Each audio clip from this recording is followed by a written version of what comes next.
flow.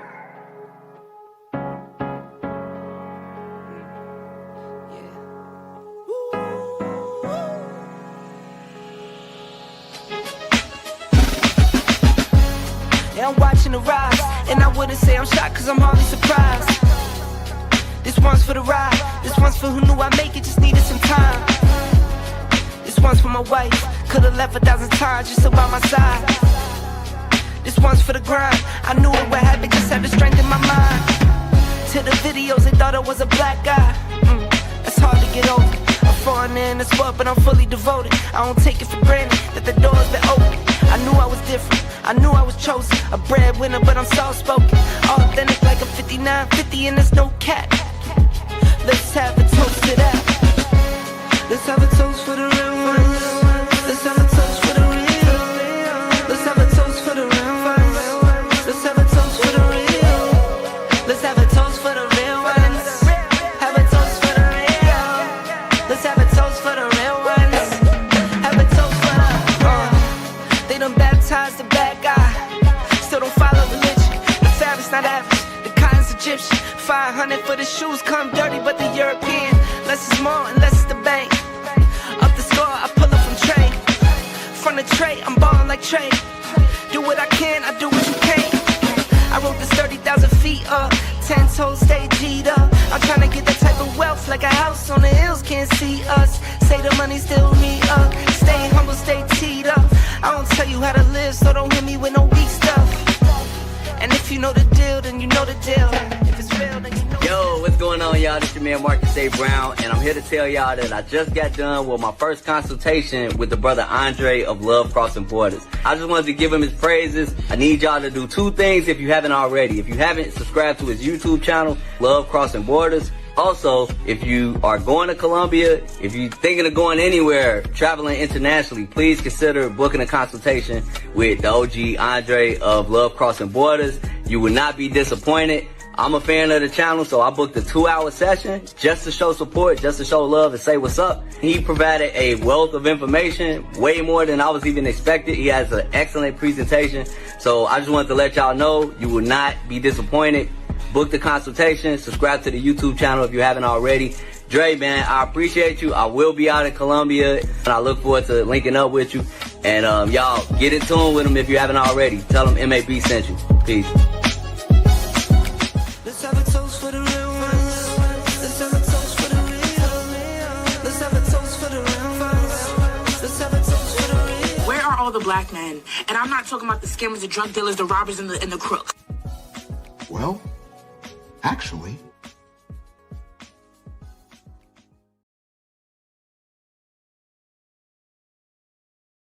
Andre's Love Crossing. Shout out to all you guys that are here on a wonderful, wonderful Monday evening. I know you guys could be watching Monday Night Football, but you're here with your boy Andre of Andre and Andre's Love Crossing Borders. And it is great, and I mean great, to be back with you guys. It is great. Oh, yeah. Oh, yeah. Me and Andre are out of the country taking care of some things, but we are back. And fortunately, we are back with you guys, so we're excited. We got a great topic for tonight. You guys are going to really like this. Make sure you got your pen in hand. This is a pen and paper in hand episode. 10 steps to relocating outside the United States before you relocate outside the United States. These are 10 things that you need to do if you plan on relocating outside of Canada, UK. I don't care what country it is. I don't care if you're going from Colombia to Peru. There are 10 things that you need to do before you leave that country. We're going to talk about those 10 things tonight. This is a very, very important episode. This is like getting a free consultation, guys. And a free consultation with the struggle streaming. If I freeze here and there, blame it on my head, not my heart. Looks like the camera's looking great, so I appreciate that looking good. Shout out to all you guys that are here. Cologne of the Night is one of the most appreciated apple scents around. If you like the scent of apple, a very masculine scent, apple, cinnamon, a little lavender off in there, perfumed or Marley's Layton is an excellent excellent apple scent cologne. It smells like somebody's peeling apples right in front of you. It is no mistake what you're smelling and what the lady is going to smell. And it does not smell masculine. A lot of times we talk about gourmand scents. And guys assume that okay, it might smell, so it might smell good on a lady. But I'm here to tell you, a lot of gourmand scents, which means just scents that smell like food or liquor, stuff like that, are extremely masculine scents. So when I say that this smells like apples and it's going to smell great on you, bro, that's why it's one of the number one colognes over the last 5-10 years. That Parfum de Molly Layton is no joke. And there are clones out there of it as well. So we're going to talk about some clones of this particular one as well, like $120. Why should you pay $120 when you can use that on a flight? So we're going to be talking about some clones of this one that are excellent as well. For example, Lattafa has a clone of this called Dior. What is it? Dior. That's what it is. Dior. It's a really of this apple scent by Parfum de Marly. Looks like I froze for a second. Looks like I'm freezing for a few seconds. Let me double check. I want to make sure that I'm not freezing today, and it's looking really bad. That Wi-Fi is looking really, really bad. That's a struggle at its best. So forgive me for the freezing, guys. Oh yeah, that's looking bad. I think about that. I'm going to slow down the Wi-Fi, and I'm going to bring it back up in a few moments. Hopefully that changes things. But it's good to be back and seeing you guys. They put it on airplane mode for a second. Let me freeze that. And then I'm going to bring it back. Maybe that helps out a little bit. Let me reset it. Looks like it's trying to slowly get better. I want to disconnect one more time. Oh, looks like it's trying to get better, a little bit more clear. I'm going to leave it alone for right now. I'll leave it alone for right now. And if we need to do something better to clear it up, then we will in a few moments. So we're going to walk through 10 steps that you guys could take, or definitely need to take, before you relocate to another country. I hear what you guys are saying. A lot of you guys email me, text me, hit me up on WhatsApp. You guys call me. So when I talk to you, I notice there are certain things that are in common. Certain guys, it's an easier transition. You've been in the military before, so you've lived in other countries before, so it's easier for you. Some of you guys have already have retirement. Some of you guys don't have much money and you're relocating, or you hope to relocate in the next few years. We're going to talk about all the things you need to do, whether you're military or millionaire. There are certain things even you millionaires need to do before you relocate to another country. No use of having all the money and you relocate to another country and things aren't going right for you. Yeah, I'm going to have to reset the Wi-Fi. I might have to, yeah. Let me turn it off for a second, then turn it back on. See if that helps. So I'm going to freeze for a second, guys.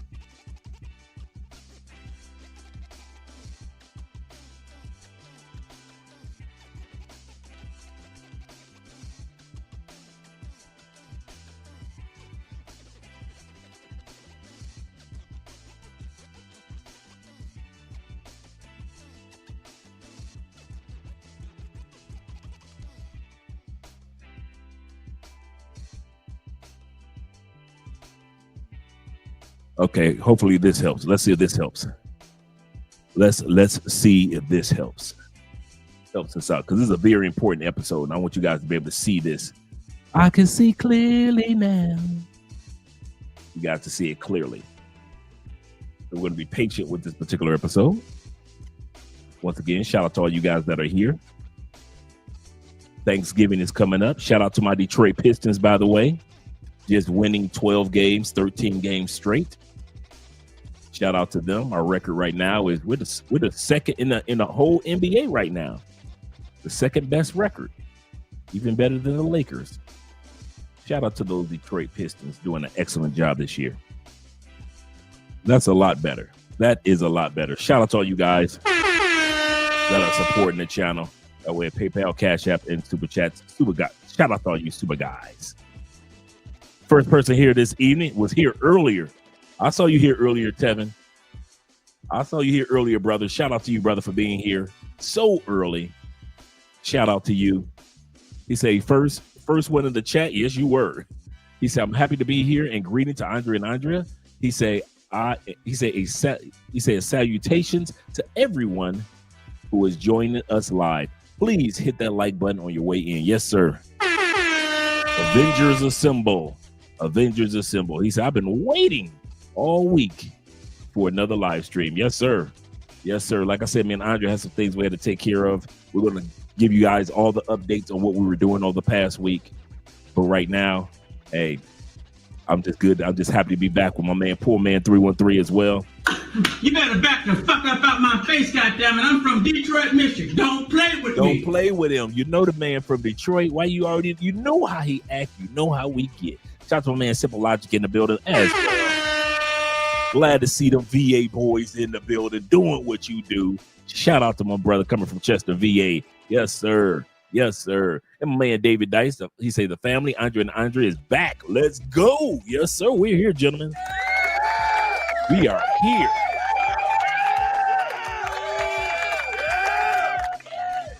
Yes, sir, David. This is a paper, pen, and hand. I promise you, you guys are going to be taking notes tonight.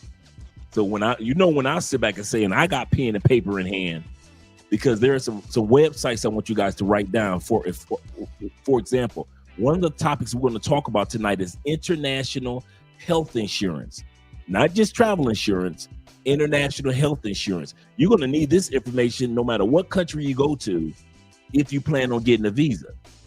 So if you plan on getting a long-term visa, a year, 2-year, 5-year visa in a country, unless you have insurance in that country, until you get that insurance, you're going to need international health insurance. We're going to talk about what's the difference between international health insurance and just regular travel insurance. We're going to talk about that. And I'm going to give you a few links tonight. Shout out to you guys. Shout out to my man Stanley in the building. Senior, that is. Let's go, Mr. Douglas. I got your back. I got your back. Shout out to my man Bean in the building. He also says this. He said, hello, how are you doing and feeling, family, tonight, man? I'm feeling like the Pointer Sisters. I'm so excited. I just can't have it. I'm about to lose control, and I think I like it. Shout out to all you guys that are here. It feels so lovely to be here tonight. What so a beautiful. lovely. Give yourselves a round of applause. You're so lovely. Everyone's so lovely. And while you're in the clapping mood, I'd like to give a big round of applause to my band, Sexual Chocolate. Yes, sir. Yes, sir. Sexual Chocolate. They play so fine, don't you agree? And shout out to StreamYard now. StreamYard has it set up to where you can look at a person vertically as well as horizontally on the channel now. We got 47 people in the building. Shout out to all you guys. You can look at a person vertically right now on YouTube, or you can look at the person horizontally. So shout out to StreamYard trying to advance themselves. And shout out to my brother Kenny People being in the building. He said, we were worried about you, sir. Yeah, I'm great, guys. You guys, you know, most of you guys got my number, so you can always text me and check and see how I'm doing. He said, whole week off, needed it.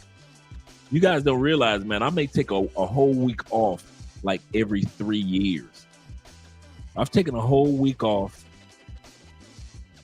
in the last 7 years of us doing this. It'll be 7 years, April 19th of 2026. And in those 7 years, I've probably taken a week off maybe 3 times. Maybe 3 times. So I'm like Theo, I'm out here working day and night. Shout out to you guys. Yeah, salute to you as well. Salute to you as well. And all you other guys out there. My man, Poor Man, say, hey, I'm just here to say hello, and I'll catch you on the replay. Yes, sir. I got you, brother. I got you. Shout out to my man, try to erase yourself. Yes, sir. In the building. Yeah. Glad to see you're here, brother. Try to erase yourself. It's in the building. I like that name. I like that. Yes, sir. Let me scroll down a little bit further, see who also got. First Class is in the building. Yes, sir. First Class Mano is in the building. Manio is in the building. In the front row. Yes, sir. Yes, sir. Glad to see that you guys are here. I really am. I got one topic I want to hit on today, that some of you guys already know about, but some of you guys haven't noticed, man. So you may want to, let me pull this down for us real quick, because I want to show you guys something that's been taking place here in South America over the past couple of days, because our wonderful President Donald Trump is impacting South America. So let me pull this up on the screen for you guys to see. Let me pull this up on the screen. Screen share right here. Let me just download that. That's what I'll do. I'll download that first. Then I put it up on our screen. Cancel that.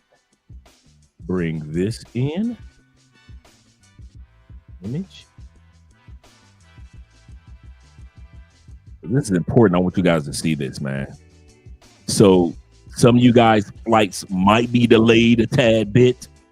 And the reason for that is, as you can see, these planes all over South America and the United States. And the one thing that these planes have in common is that these planes are flying around Venezuela.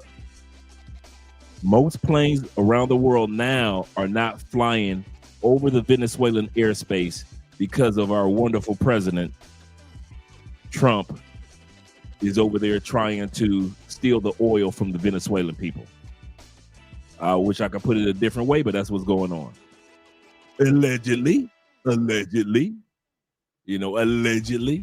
he's gonna keep trying to sell you guys that Venezuela is doing this, Venezuela is doing that. They aren't.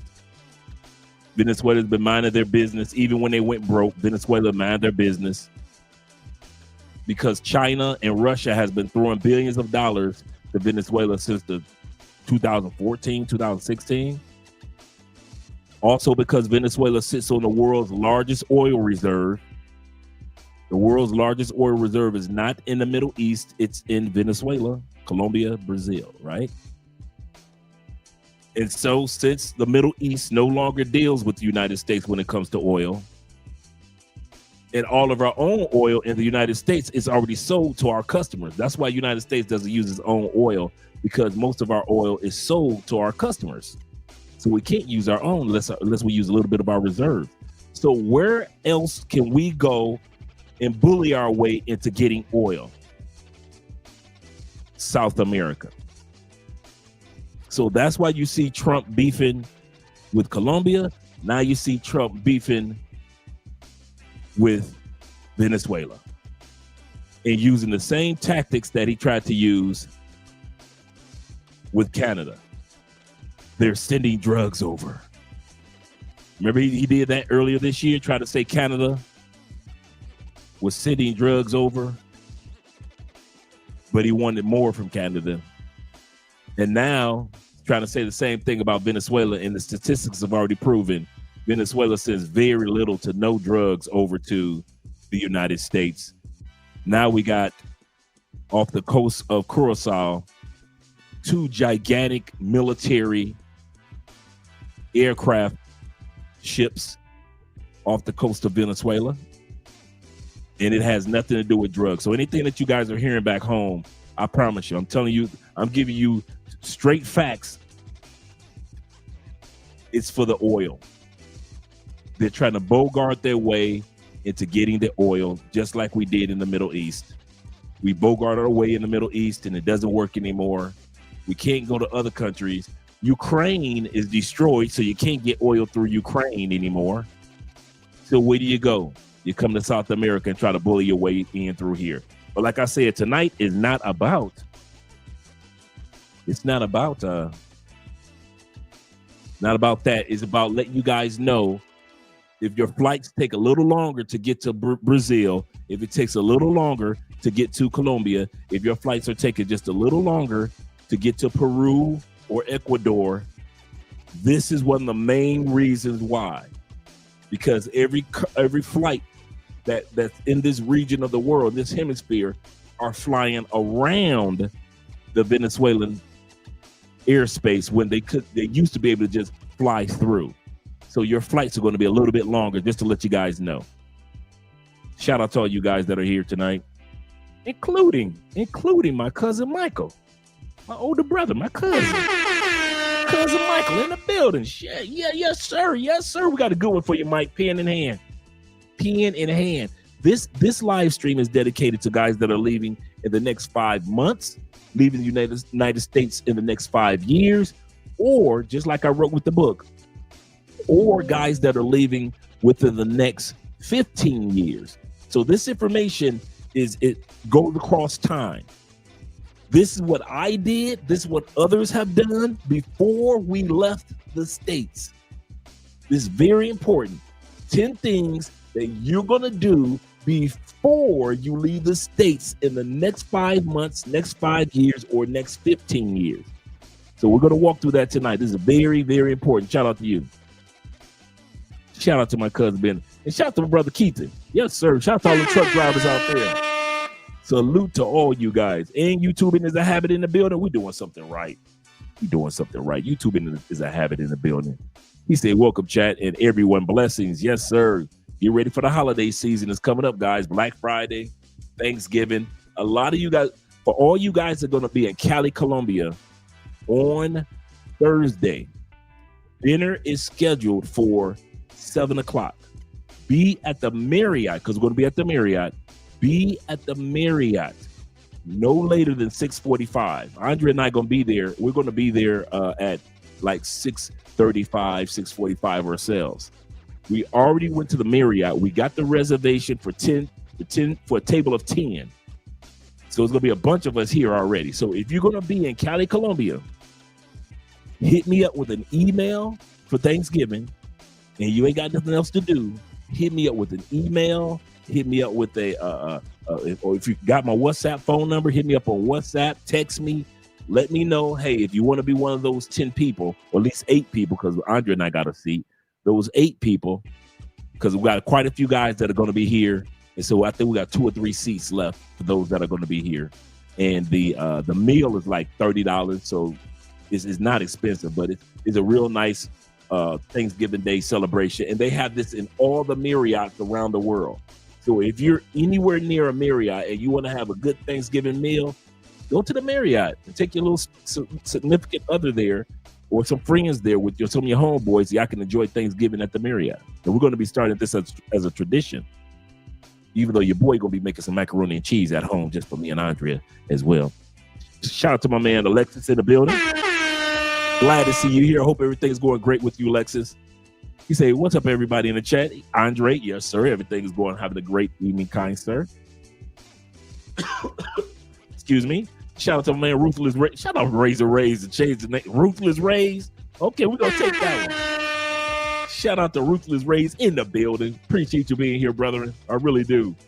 Really do. The 313 boys are in the building again. You better back the fuck up out my face, goddammit. I'm from Detroit, Michigan. Don't play with me. Don't play with them Detroit boys right about now. As well as our Pistons are playing, don't play with us, man. Not as good as our Pistons are playing. Yes, sir. Shout out to you. Say, what's up, fam? He said, I'm tuning in from AZ. Them AZ boys in the building, too. Them AZ boys in the building, too. Yes, sir. Glad to see all you guys here. And my brother Jay Fleming, them LA boys in the building with the 3rd best record in the league, in NBA league. Shout out to you guys. Lakers are doing pretty good this year. Pretty good. And shout out to them. Did you get my message? You get my message, Zero? Countdown, bruh. Countdown. Let me hit you brothers on the super chat. Shout out to my brother in the building. Canadian boys that were at it again. I told this guy where I was from. He said, oh, Canada. Yes, sir. Black Nubian is in the building. Yes, sir. And Tevin King with the $10 love. He said, sorry for the distraction, but remember at the start of the year, you told us about the 5 prison stocks to buy last year with the privatized prisons, suing some of these states for, I read that. For some of you guys that don't know, when ICE first started locking guys up, let me turn this music down. When ICE first started, is that the, oh, here it is what the music is. I got so many levers. Let me turn the music down a little bit. When ICE first started locking people up, it was a gold mine for the privatized prisons. So we talked about the stocks that were owned by privatized prisoners or prisons that are making money. Well, now the promise that President Trump gave them about all these millions of immigrants that were going to get locked up, it's not happening as much as it was at the beginning of the year. And those stocks or those privatized prisons are losing money because they don't have enough people being incarcerated. The last time privatized prisons made great money, and I mean great money, was in the 90s when they were having guys in all type of communities getting locked up because of the war on drugs. But to find out the war on drugs was actually a money grab for prisons, to build prisons in the United States. It was a money grab. It had nothing to do with saving communities. It had nothing to do with stopping drugs in the United States. There are more drugs in the United States now than there was during the Clinton administration. So that war never took place. But now those stocks are upset, and now they're trying to sue the U.S. government for not giving them enough prisoners to make a profit.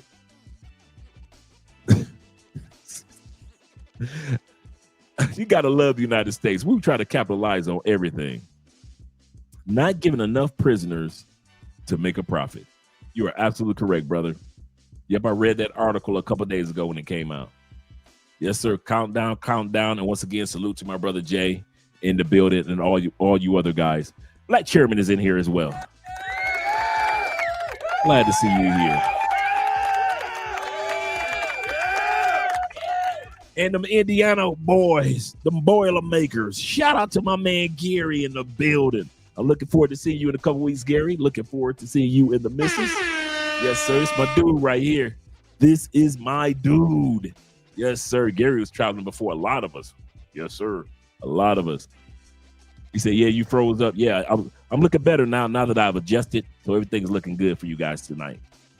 And I'm glad I took care of that. You know, sometimes the struggle streaming. Yes, sir. Shout out to them Detroit Pistons doing their thing, man. The bad boys are back. Y'all better put some respect on our name. Better put some respect on those boys' name. I know the season has just started, but even last year they was looking good. Made it to the playoffs. He said, Dre, what's good, my boy? He said, I definitely need this help from this episode. Keep doing God's work. Yes, sir. I'm telling you guys, this is a pen in hand episode, guys. This is a pen in hand episode. You will thank me. Each one of these things that we're going to talk about is things that you're going to need to do. It's not if you want to or not. I'm going to say this again. These 10 things we're going to mention tonight are not suggestions. It's not, well, if I feel like it. For the lazy man, don't watch this episode. You go ahead and watch football tonight. This ain't for you. This episode is for dudes that's like, okay, I got my pen ready. Andre says all the rest of the expats have done it, male, female, and families. In other words, all the guys have done what I'm about to mention to you. That's how we were successfully able to move outside the United States. All the women that you know that have successfully moved outside the United States, this is what they did in all the families. So we're going to talk about the 10 things, this is very important, that you do prior to leaving the United States. It's going to make your transition so much smoother, fellas, so much smoother. Shout out to my man David Dice of the Dice family, that is. He said, I will want to like the book of consultation at the end of next month, if possible. Yes, sir, Dave. Anytime you want, brother. You already know that. Yes, sir. Definitely.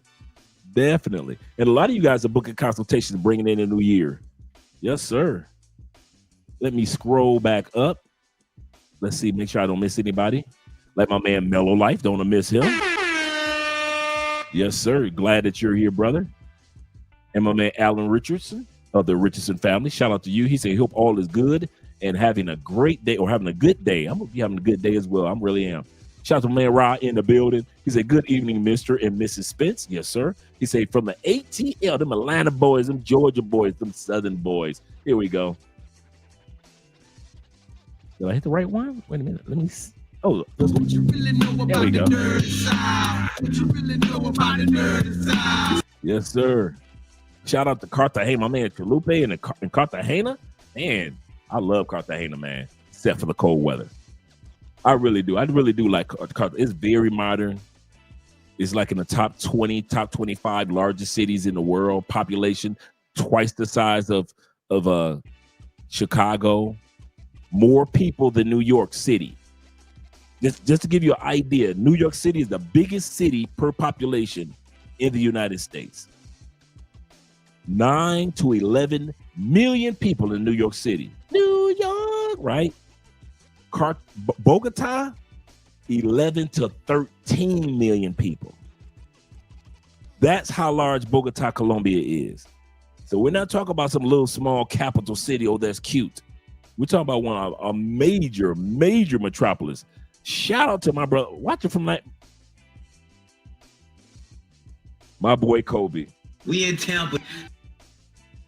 Let me go right here. My boy Kobe.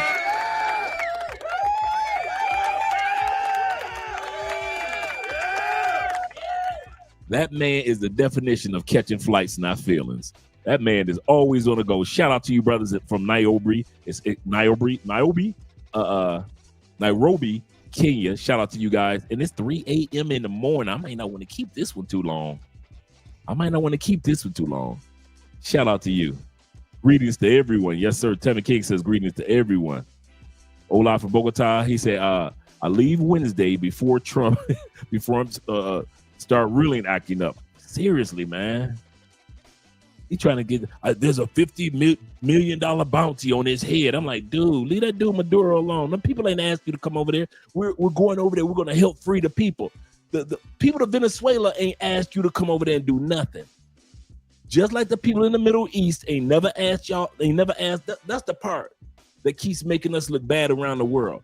Our government bully people and then want to look like they ain't done nothing wrong. You can't throw rocks and then have your hands behind your back. He said, this guy Trump, is ruining everything, literally. He said, I'm American, but I stand with the Venezuela. Right, that's how I feel too. You know, since we travel, that's the beauty of us guys that travel. We spend so much time in South America, for example. We are boots on the ground. So while regular Americans are being fooled by whatever the politicians tell them about South America, we're here. So we know what's going on down here. So he can lie to them, but he can't lie to us. And that's the beauty about being men and women that have passports, because you see the truth of what's going on. Shout out to the hybrid POV in the building. The hybrid. Shout out to you. He said, just got off. Salute. Yes, sir. Salute to the gents in the building. Yes, sir. And E Breezy in the building. Yeah, doing Venezuela wrong, man. Them people are already struggling enough. Let them go through their struggle and they're going to be all right. But to try to pretend like you're going to help them, knowing that you're just going over to steal oil. Biden tried that. Remember Biden tried to go over there and try to just bogart his way into Venezuela? Like 2 years before he left. It was like the second year after the pandemic. And Biden tried to bogart his way into Venezuela to steal the oil. They going to try to do the same thing to Guyana. They're going to try to go to Guyana because, you know, Guyana is a small country. They're going to come out here to South America, to Guyana, and try to bogart their oil too. You can tell I'm an old head, you know, bogart. Shout out to all my hoes is demonetized. Yes, sir, is in the building. He say salute. Yes, sir. He say salute, Dre. I'm in Miami heading to Lima, Peru. Yes, sir. He said, man, good food. He said, I'm in the AM for a week. He said, about to live it up. I ain't mad at you, brother. He's starting to seek a relocation option.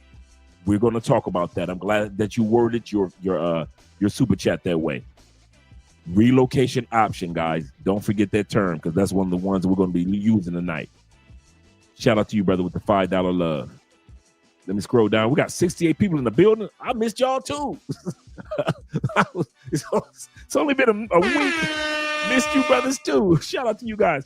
And shout out to my brother, the most BK. Shout out to you, brother. He said, what's up, Andre and Andre? He said, salute to you both. Yes, sir. Salute to you, brother. He said, listening and taking notes for sure from Indiana. Them Hoosier boys, them boiler makers. Shout out to I-75. Shout out to I-65. Shout out to I-465 going all the way down to Indianapolis, Terre Haute, all the way back up to Fort Wayne. Shout out to Fort Wayne. Shout out to Gary, Indiana. Shout out to Elkhart, Indiana. Shout out to the college areas. Yes, sir. Yes, sir. Bloomingdale. Shout out to all the way down there in Lafayette with my brother Gary. Shout out to them Lafayette, Indiana boys. Yes, sir. Yes, sir. YouTube in his habit says he say in America they be trying to keep the information hidden from us, but we don't leave. Yep, that's so true. Let me scroll down a little further to make sure I didn't miss anybody. Looks like I got everybody so far, except for my Uncle Jeffrey, who just landed in Colombia yesterday. Shout out to Jeffrey. He's only a couple of blocks away from here. Shout out to Jeff. And shout out to Passport Persona in the building. Yes, sir. Glad to see that you're here. Yeah, man. Peru is nice, man. Yes, sir. Yes, sir. And shout out to my Crypto Dragon Emperor in the building as well. Glad to see that you're here. He said, I'm just trying to ready permanent leave the States for permanent leave from the States. He said, I tried, or is it tired? Tired. Oh, I'm tired of being here. Yes, sir. I'm tired of being here. Yes, sir. And shout out to my man Fitz in the building. Glad that you're here. Shout out to George. George says this. George says, he said, I'm glad I finally get you live. He said, back on the grind. He said, until I can move there permanently, keep up the good work. Yes, sir, George. I'm glad to hear from you, brother. You know I am. Glad to hear from you, man. My man, Jess Vaughn in the building. Yes, sir. He said, what's going on? He said, I hope that you and the fam are doing great. We are, man. Salute from the chat. Yes, sir. Salute to the chat. Let me make sure I got everybody. Cologne of the night, for all you guys that missed it, cologne of the night is the apple bomb. I mean, this smells just like apples, bro. But it's very masculine. It's apple, cinnamon, vanilla, and lavender. It is a very, very masculine scent, and it's Parfum de Marley's Layton. The clone, the $20, like this is like 120, 150 bucks, right? The $20 clone to it is by Lattafa, and it's called De Jour. De Jour. So if you want to get the one that smells just like this one with the same apple bomb, then apple is an excellent scent on men. I kid you not. It is not feminine leaning at all. This is a very masculine scent. Parfum de Marley's Layton. I got some colognes coming down the turnpike for you guys. I got quite a few coming down the turnpike, and I'm getting the episode together that we're going to be doing for the colognes and the clones of colognes. Shout out to my man Jermaine in the building. He said, love crossing borders. Monday Night Football. Yes, sir. My Raiders are doing bad. He said, what a night this is going to be. Yes, sir. Make sure you guys got your pens in hands while you're watching the game as well. And Bobby Coltrane of the Coltrane family says this. He says, Andre, hello. He said, hello, chat. Sorry I'm late. Hope everything is going well and looking forward to another one. He said, hey, Andre, did you get my email about the nursing change here? No. Hey, do me a favor, Bob. Send that to me again. I'm just catching up on my emails over the last couple of days. Do me a favor, Bob. Send that to me again, if you don't mind. And shout out to brother Zeke. The Steelers lost. Did they? Goodness gracious, man. But the Steelers aren't doing as bad as my Raiders. All right, let me change the music up and let's get ready to get started, guys. Pens in hands. Pens in hand. You guys will thank me for this one. Let's change the music up. Turn that down to about 6. Oh, we'll keep it on 7. Jay Anderson, the great, is in the building. Yes, sir. Glad to see you, Jay. He said, salute. Yes, sir, to the grown man chat. Yes, sir, the grown man chat. He said, Andre and Andre love crossing borders. Glad to see that you guys are here. Okay, let's get ready to get started, gentlemen. Let's get ready to get started. I'm gonna pull up the video. We'll move this from the studio. And we're going to talk about the 10 things that you need to do. I don't care when you plan on leaving the States. You ain't got to give me your expiration date. You need to know your expiration date. 15 years from now, cool. We're going to talk about what you need to do. You still need to do these 10 things. If you're leaving the United States in 15 years, you still need to do this. 5 years from now, you still got to do this. 5 months from now, 5 days from now, you still need to do this. These things we're going to be talking about. This is very, very important episode. They will be going into the Patreon as well. This is a very important episode. Some of you guys who are already outside the country already know about them. Remove this. Some of you guys that are already out of the country already know about this. But some of the guys that are in the country and you planning on moving, I got your back tonight, gentlemen. I got your back tonight. Let me pull up our video and we can get started. First things first. Let's go back to the beginning before she gets ready to say something. First things first, let me remove my man Jay, is your mindset. I don't care where you want to move to. That's up to you. But if you don't have the mindset to let the United States be the United States in the United States, and you go ahead and be American in another country, you're going to be back in the States soon. The number one reason why I find, you guys already know me, what's the number one reasons people stay in the States? The 4 F's. We're going to talk about the 4 F's real quick. Finances, family, friends, fear. You might want to write that down when it comes to the mindset. The reason why you will stay in the States, or most people come back to the States. Excuse me. Most people come back to the States. But let's just stick to those that don't leave at all.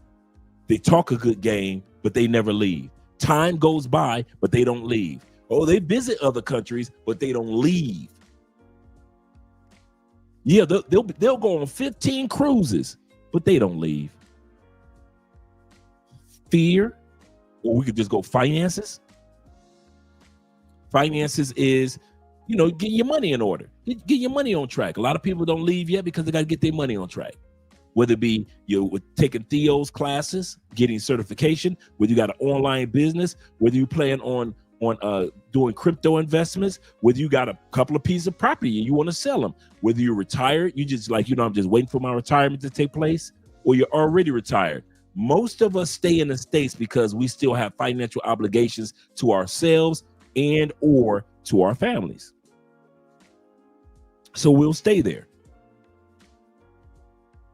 One of the things you're going to have to do when it comes to your finances, you're going to have to get yourself ready for your finances to basically take care of you for the most part over time, and not just thinking about other people. It's going to be you in another country, not your kids for most of us, not your mama for most of us, not your dad for most of us. Most of us financially are going to have to focus, get to the point. The closer you get to your expiration date or the date that you're about to leave the United States, the more you're going to have to focus on being faithful with your finances to you. You dads, I know you're faithful to your finances to the family.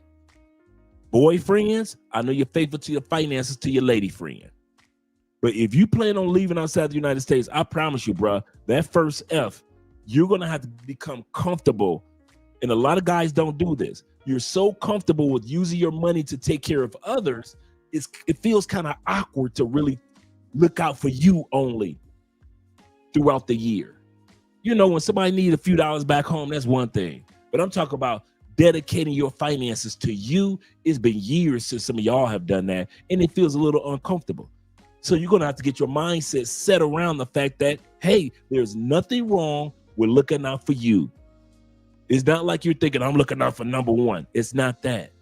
It's that now you've put your life in a position that you've looked out for others. Now God has given you time to walk in the blessings of the fact that you looked out for others. Number 2 F is family. Family is the second reason why people in the United States don't go nowhere. You still being there for mom. You might be still being there for the kids. You might still be there for others in the family. And I understand that. But there comes a place and a time for you to lay your foundation. My cousin Michael and my uncle Jeffrey is listening in right now, so they can confirm what I'm saying. Our family came from Alabama. Now, my dad came from Tennessee, but my mom's family and Jeffrey and my uncle, my cousin Michael, our family came from Alabama. How the heck did we get to Detroit from Alabama? Somebody had to say, I'm leaving the family, you caught that?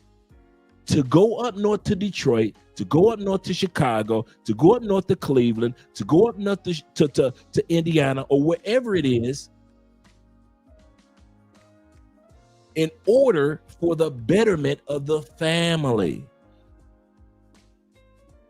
All those men that came up to Detroit for Chrysler, Ford, GM jobs, that went to Gary, Indiana, and Chicago for all those steel mill jobs, that went to Cleveland and Cincinnati for jobs.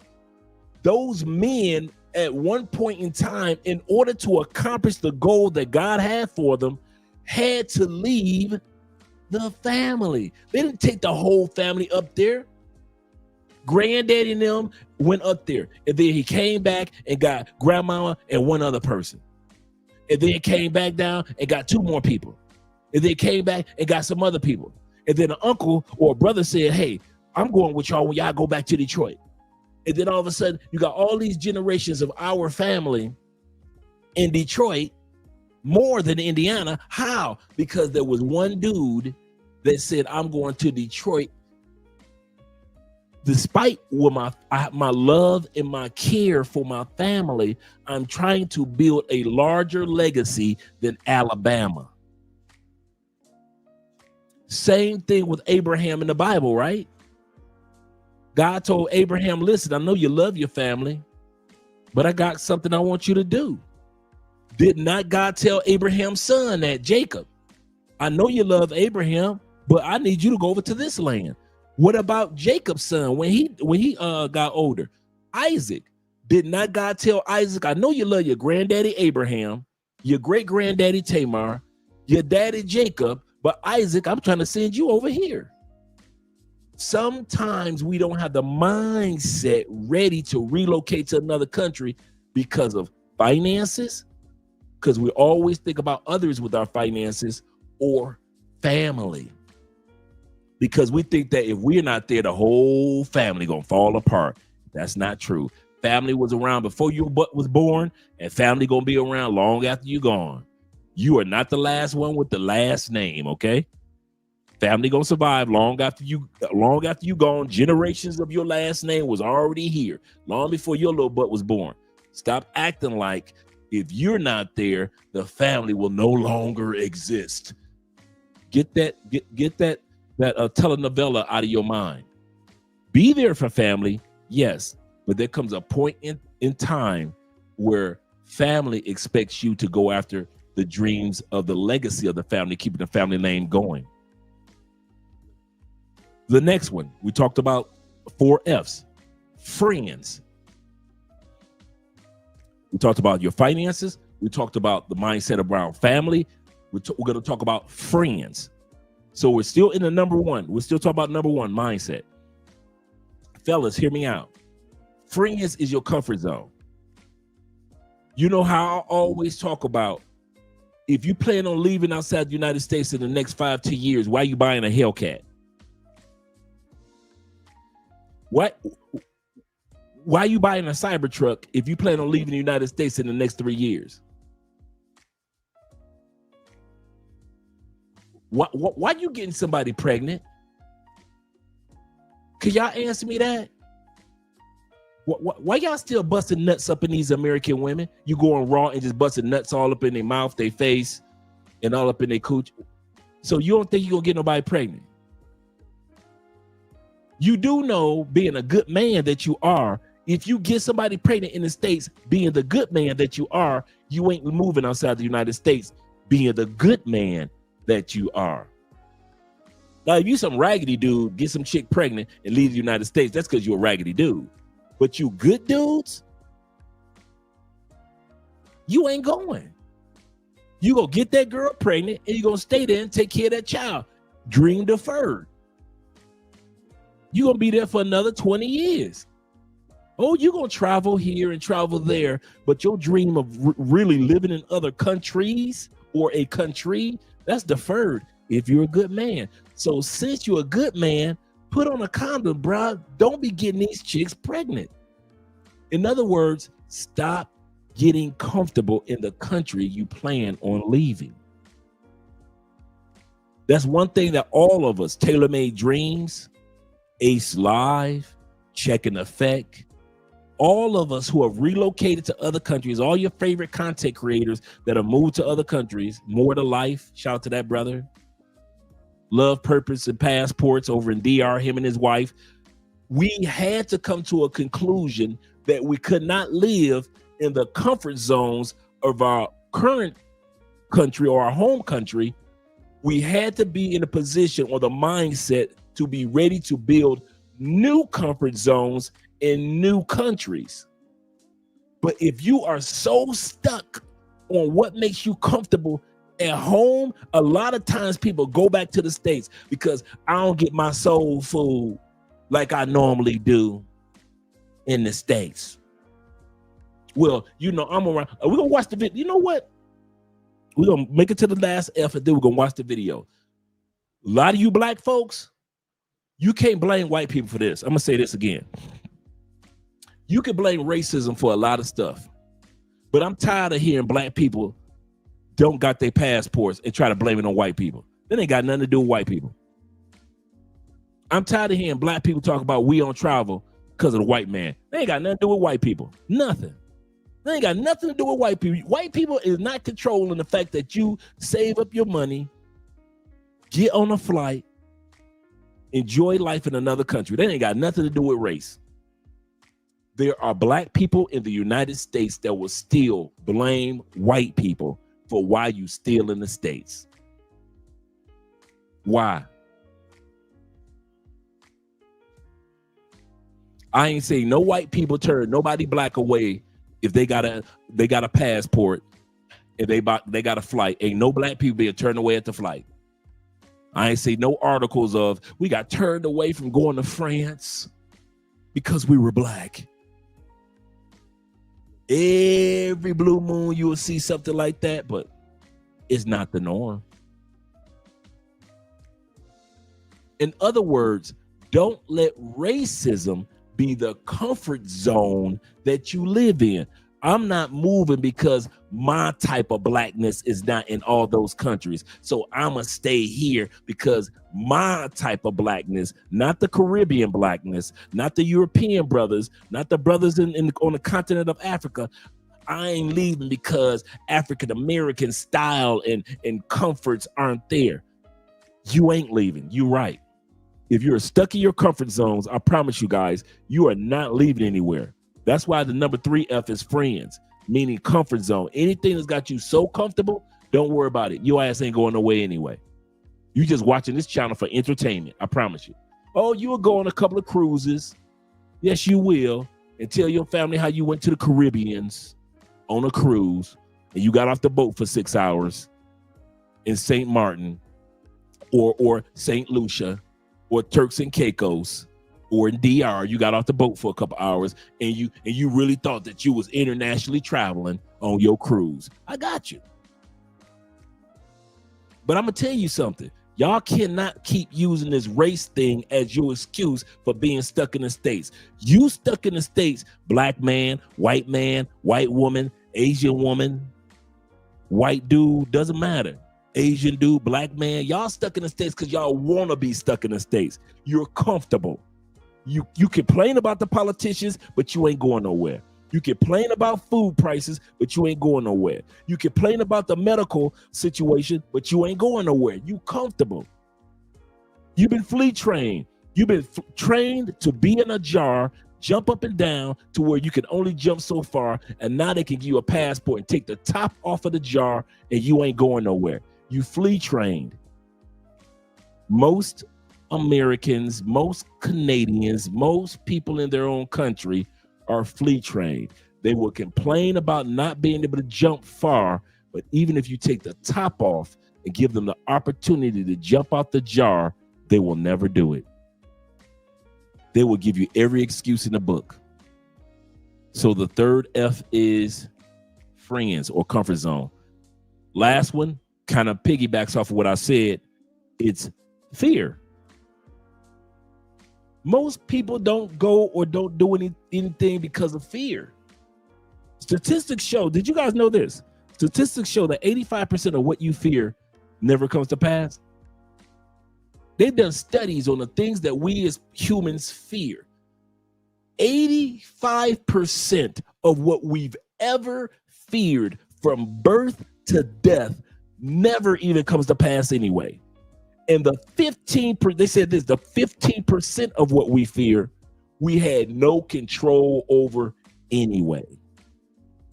We had no control over the fact that that lightning was going to strike at that particular time in our lives anyway. 85%. Some of you guys have lost a woman, not because she didn't love you, but because you were so insecure with fear, she left you. She didn't leave you because you was a good, come on, let's be for real. I know dudes that they women left them not because they wasn't a good man, not because they weren't a good provider, not because they weren't cool dude, not because the sex was bad. They left because the dude was so insecure and so violent with his insecurities or fears. She said, I'm out of here. This dude keep putting his hands on me. I'm out of here. A lot of dudes get caught up in fear. Same thing when it comes to relocating. They haven't been to another country, they visited another country one time. They haven't spent more than 3 days or more than 6 hours in another country and assume that they know everything about everything around the world. One of the reasons that we fear so much, guys, as Americans, because they tell us bad things about every country on the planet except ours. I'm going to say this again. One of the reasons why we are so programmed to fear relocating to other countries because of the propaganda that's been sold to us about every single country on the planet but ours. We're the only, think about it. We're the only country in the world that says every country is horrible but ours. Put in the comment and name the one country that America says is good outside of America. I'm not talking about countries we support, like we support Israel or we support Ukraine. I'm not talking about support. I'm talking about countries that we hype.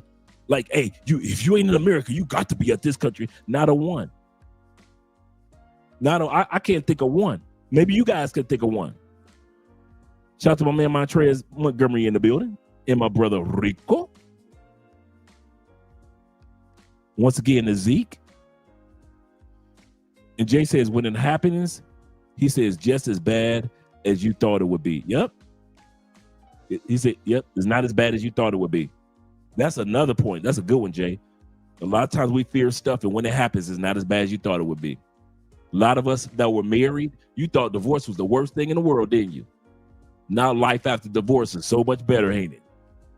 You like, man, goodness gracious, I'm glad I survived that. But while you in the middle of that divorce, you thinking the whole world is come crumbling down like the walls of Jericho. I don't see, I don't have a country. Yep. I don't have a country that I can say that America hypes up. I don't see no country that America put commercials out on. Like, hey, you need to go to this country. Here's a commercial on outside of maybe going on a vacation to the Bahamas or something. I don't see America hype no on the news. They don't hype up no country, do we? In our written material, books, television shows, movies, we don't hype up any country. We sell every country as trash. France, Spain, all 54 countries of Africa, we call that trash. Poland, we call Poland trash. We call Russia trash. Japan trash. Come on, let's go to South America. Brazil, we call Brazil trash. Colombia trash. Venezuela, Argentina. Come on, Central America. Let's go to Central America. Honduras, Ecuador, Belize, Panama, one of the banking capitals of the world. We call Panama trash. Costa Rica trash. It's not one country that they haven't programmed you to fear. That's why Americans don't go. We don't hear nothing good about no other country. Okay. When is the time that they do, and I mentioned this before, when is the time that we discover a country on the map? You ready? When did you discover Ukraine? When did you discover, outside of you military brothers, you guys stand to the side. You're going to catch this in a second. Us mere mortals, us regular everyday citizens, when did you discover Ukraine? When did you discover that Russia split? When did you discover Jordan, Iran, Iraq, Kuwait? When are Americans discovering Venezuela? When we're ready to attack somebody or a war is going on that involves us. We think about it. You ain't thought about Afghanistan a day in your life. We went to war. All of a sudden, all of us know where Afghanistan is. All of a sudden, we know where Kuwait is. We know where Iraq is. We know where Iran is. We know where Jordan. We ain't know what our whole lives. We ain't never knew nothing about these parts called the Middle East, did we? Except for when Jesus was born, Jerusalem, right? You ain't, half these people don't know nothing about what Venezuela is, do they? I bet you Americans know what Venezuela is now. Ain't never knew what Venezuela was. Whenever we're ready to attack or get involved in a battle with a country, then we want to talk about it. But other than that, America does not talk about other countries at all. Shout out to my brother Evan in the building. Yeah, he said 2016 with Ukraine, maybe. He said we don't discover until conflicts. Absolutely correct. Shout out to Evan being in the building. Evan says this. Hope you're having a great day, Evan. Evan says, he said, hey, Andre, he said, I left Germany a few days ago. I know you had a good time. He said, currently talking to two companies. One wants to take me to Bahrain in the Middle East, and the other says it wants me to return to Germany in Stuttgart. I hope I pronounced that correct. Or Stuttgart. He said, my passport is my Willy Wonka.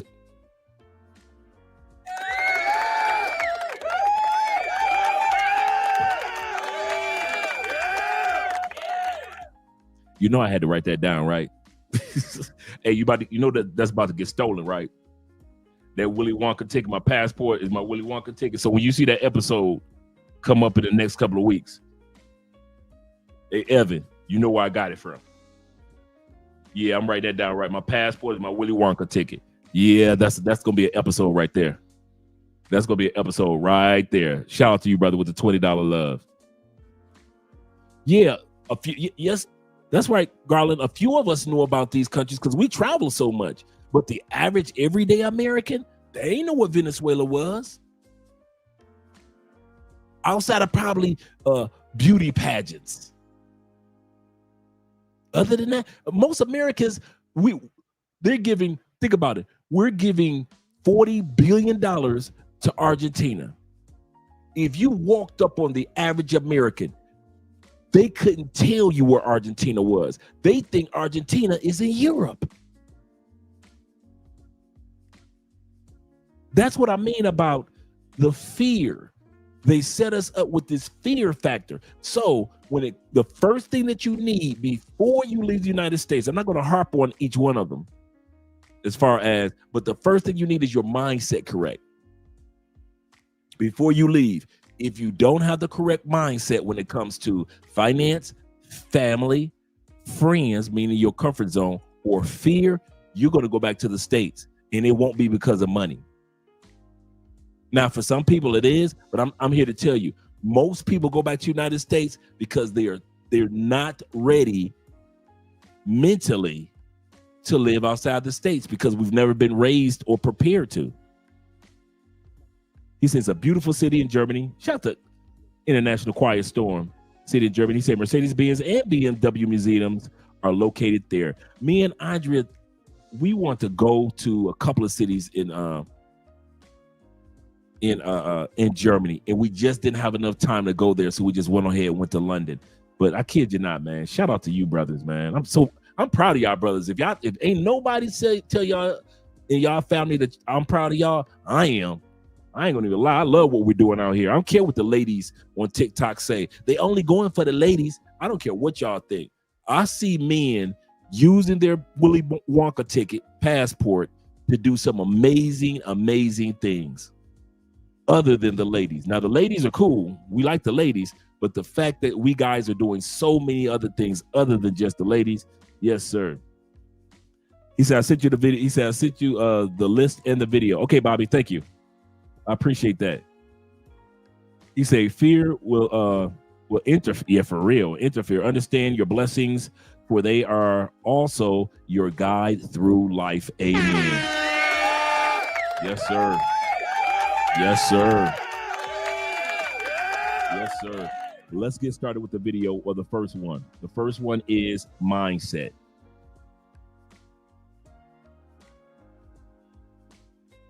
As a proud American, this is why I would never move out of America. One, I'm American as AF. Okay, American as AF. Now, I've been to 46 countries and I've never went to no country in my life where I was like, oh, I would move here. You know why? Don't let that slide by. Many of us already know the answer. It's very simple. We know from all our research what's the best country for a black woman to be in from the United States. We all know the answer to this one. So why she's saying I'm American as AF, I've been to 41 countries, blah, blah, blah, blah. Ain't no other country like up for a black woman. She's right. She's 100% correct. The best country in the world for an American black woman is America. There are some women that can leave, black women that can leave America and make it, but not most. And she's one of them.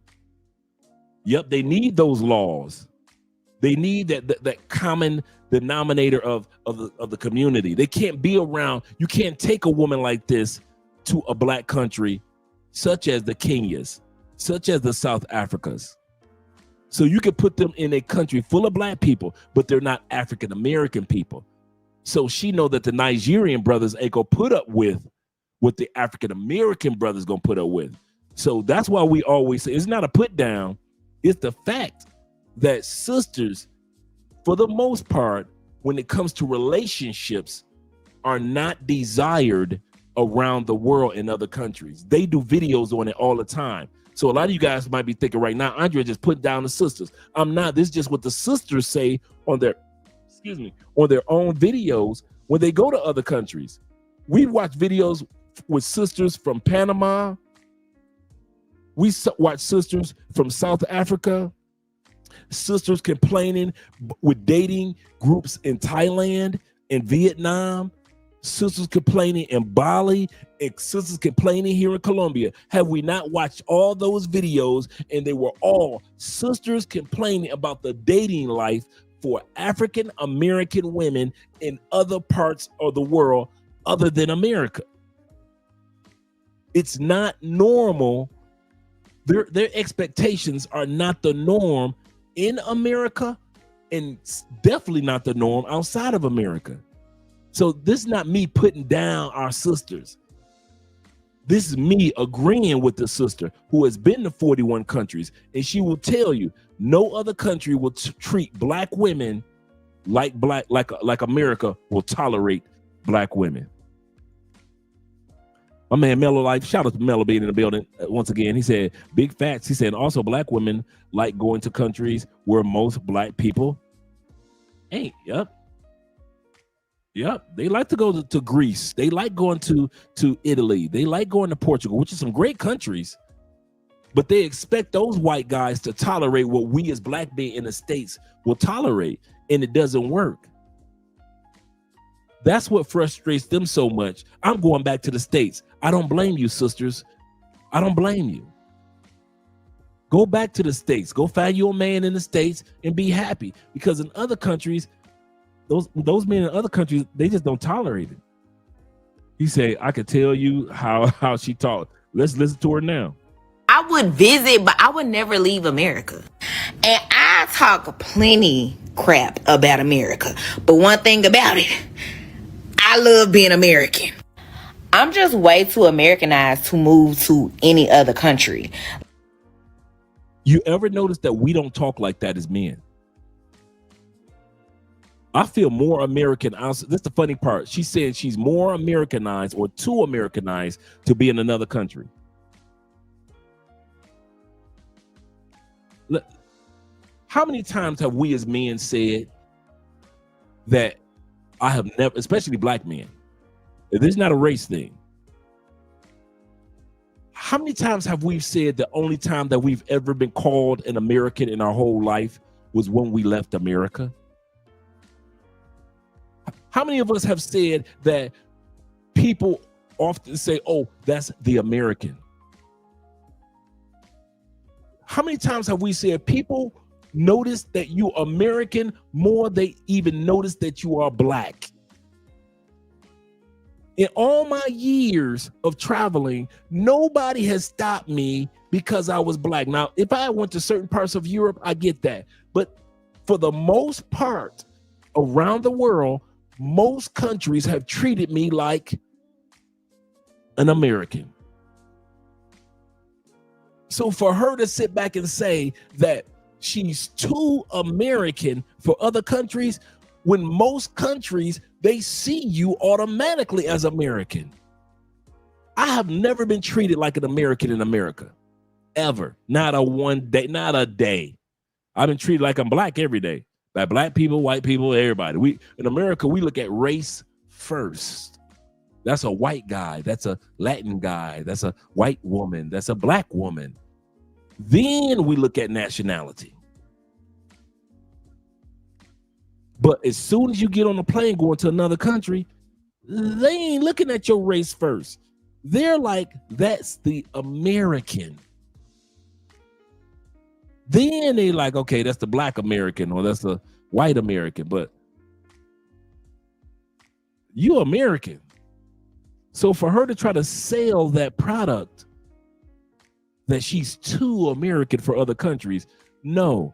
That attitude, that mouth, that weave, all that stuff that American black men tolerate, that black men in other countries do not tolerate. That's why black women should stay in the United States when it comes to relocation. Many of them have been successful outside the United States, but many of them should just stay in the States if they're looking for love.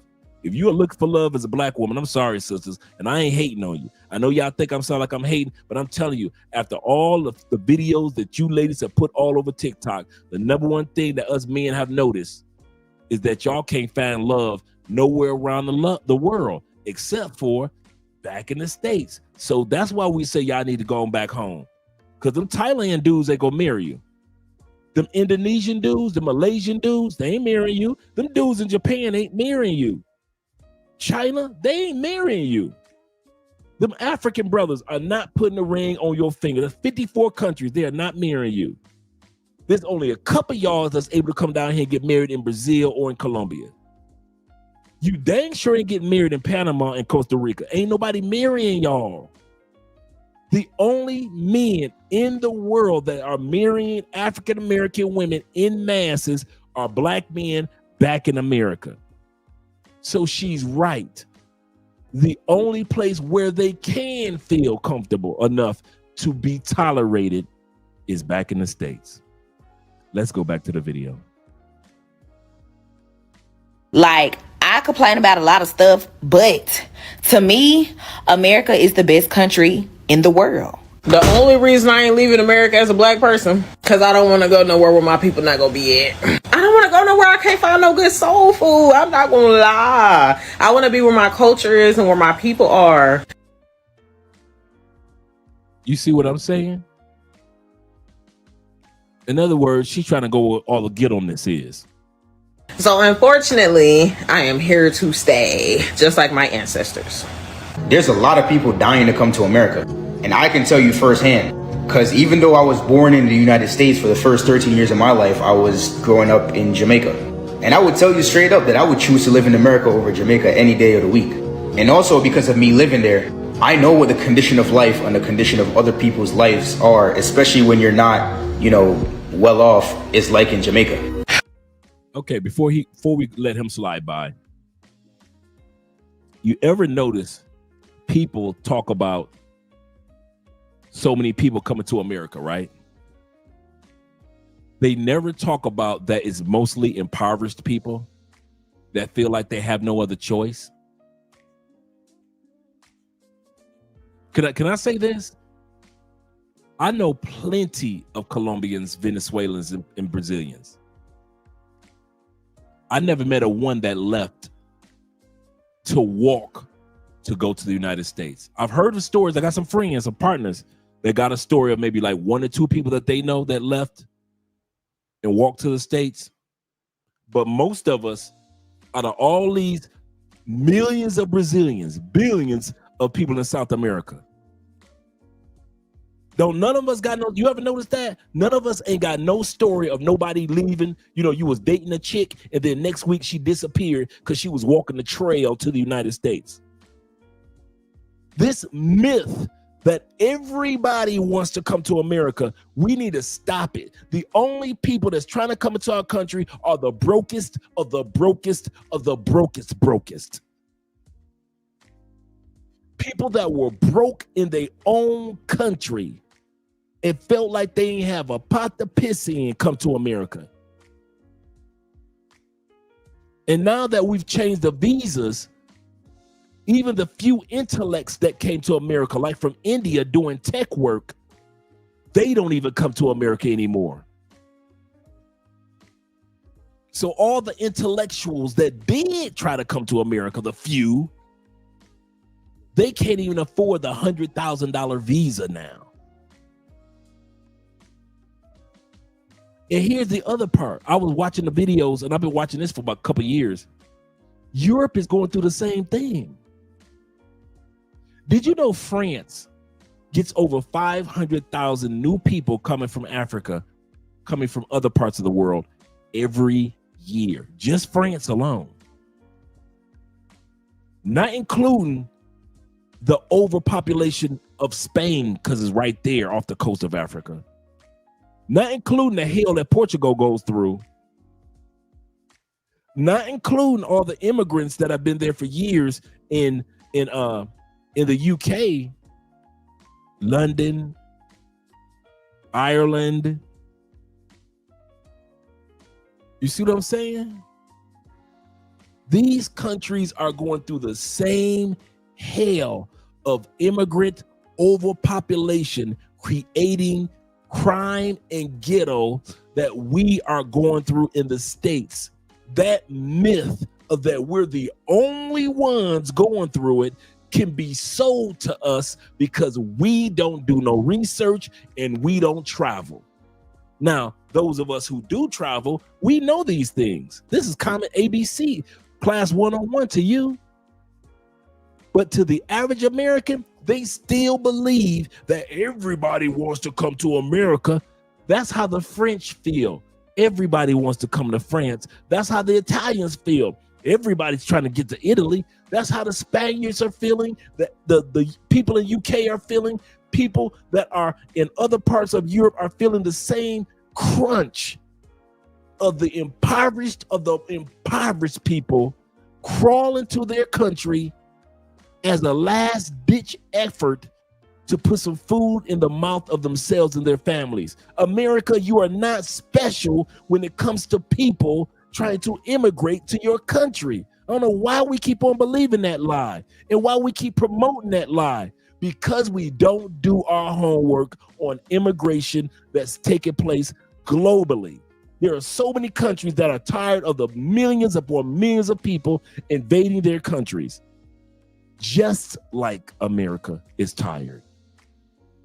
So all you guys that haven't done your homework, do your homework on immigration and migrants around the world, not just a few people that come to America and you thinking everybody come to. Dude, I've been watching all these Colombians that got money and Colombians that ain't got money, and they ain't went nowhere. How come all these millions of Venezuelans ain't go? All of them ain't go. How come all the Brazilians? If Biden had the gates wide open, think about it. The one time in recent American history, the gates were wide open. Anybody could just walk into America from around the world, from the Biden and Harris administration. How come all we got was 11 million and there's 9 billion people on the planet? Biden and Harris administration got 11 to 12 million people that waltz on into America. How come it wasn't more on the back door? It should have been at least 1 billion, right? Come on, this America. It should have been at least 1 billion trying to get into our country. At least, come on. Okay, let's do it like this. At least 500 million trying to get into America, right? Right? Okay, let's break it. At least 100 million people should have been trying to get to America if the gates were wide open and anybody could waltz into America. How come 100? Okay, listen, I'm reaching 50 million. How come we didn't get 50 million people at least? Okay, my bad. I'm being greedy. Let's break it down to 25 million. At least 25 million people should have been trying to get to the United States if the way that we talk about our country, the way that we brag about our country, and everybody wants to come to the United States. And if everybody had the chance, they come to the United States. How come people that had enough money to fly into the United States and not walk into the United States? How come we didn't get like millions of people flying in? I mean, the administration was wide open. Anybody could get in, right? During the Harris and Trump, the Biden and Harris administration, you could fly in, walk in, crawl in, take a bike in, take a motorcycle in, drive in. You could come in. Like green eggs and ham. Would you ride in with a fox? Would you ride in a box? Would you ride in over there? Would you ride in a chair? Anybody could have came. How come we couldn't even get 25 million the way we talk? You would have thought at least 25 million people would have tried to get into America, right? In those 4 years, it was only 11 to 12 million people. That was it. So Americans, stop trying to sell that narrative that all these Colombians, if they had a chance, all these Venezuelans, if they had a chance, all the Africans, all the Europeans, all the Canadians, if they had a chance, they would just come running to America. They had the chance. For 4 years, anybody could have walked into America. And most people didn't. They stayed in their own country under their own flags and continued to build their own countries. But we've been sold that narrative. We've been sold that narrative. Shout out to you guys. And so while this young man is speaking, he was talking about how tight things are in Jamaica. And I can agree with that. Only one problem. Him and others only talk about the poor of the poor of the poor coming from Jamaica. There are people in Jamaica that aren't poor and ain't got no mindset and no desire to go to the United States. There are doctors in Jamaica that ain't got no desire to go to the United States. There are business owners in Jamaica that have no desires to go to the United States. It's the ones that are impoverished in Jamaica, impoverished in St. Thomas, impoverished in all these countries that brag about if I can only make it to America. So let's not act like it's the best of the best coming across our borders. We get the trash of the trash coming across our borders. Criminals, people on drugs, the poorest of the poor families. We don't be getting the cream of the crop coming into our country. We get the worst of the worst. And not to put the people down that are coming across, we're going to stop bragging about as if it's like 11 million doctors, lawyers, and attorneys coming into the United States. Like it's the best of the best of the best scientists and the guys that are doing cloud engineering on a way that's never been done before coming into America. No, it's not. Yeah, the very desperate people. And there's nothing wrong with that. There's nothing wrong with them trying to change their lives. But the part that's wrong is for us to brag as if it's all doctors and scientists coming in off the coast off the borders of Mexico.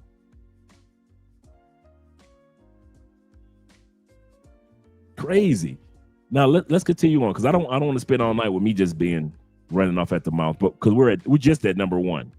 And number one is all about mindset. And as you could tell, these people mindset will not allow them to be able to relocate to another country. And also because of me living there, I know what the condition of life and the condition of other people's lives are, especially when you're not, well off, is like in Jamaica.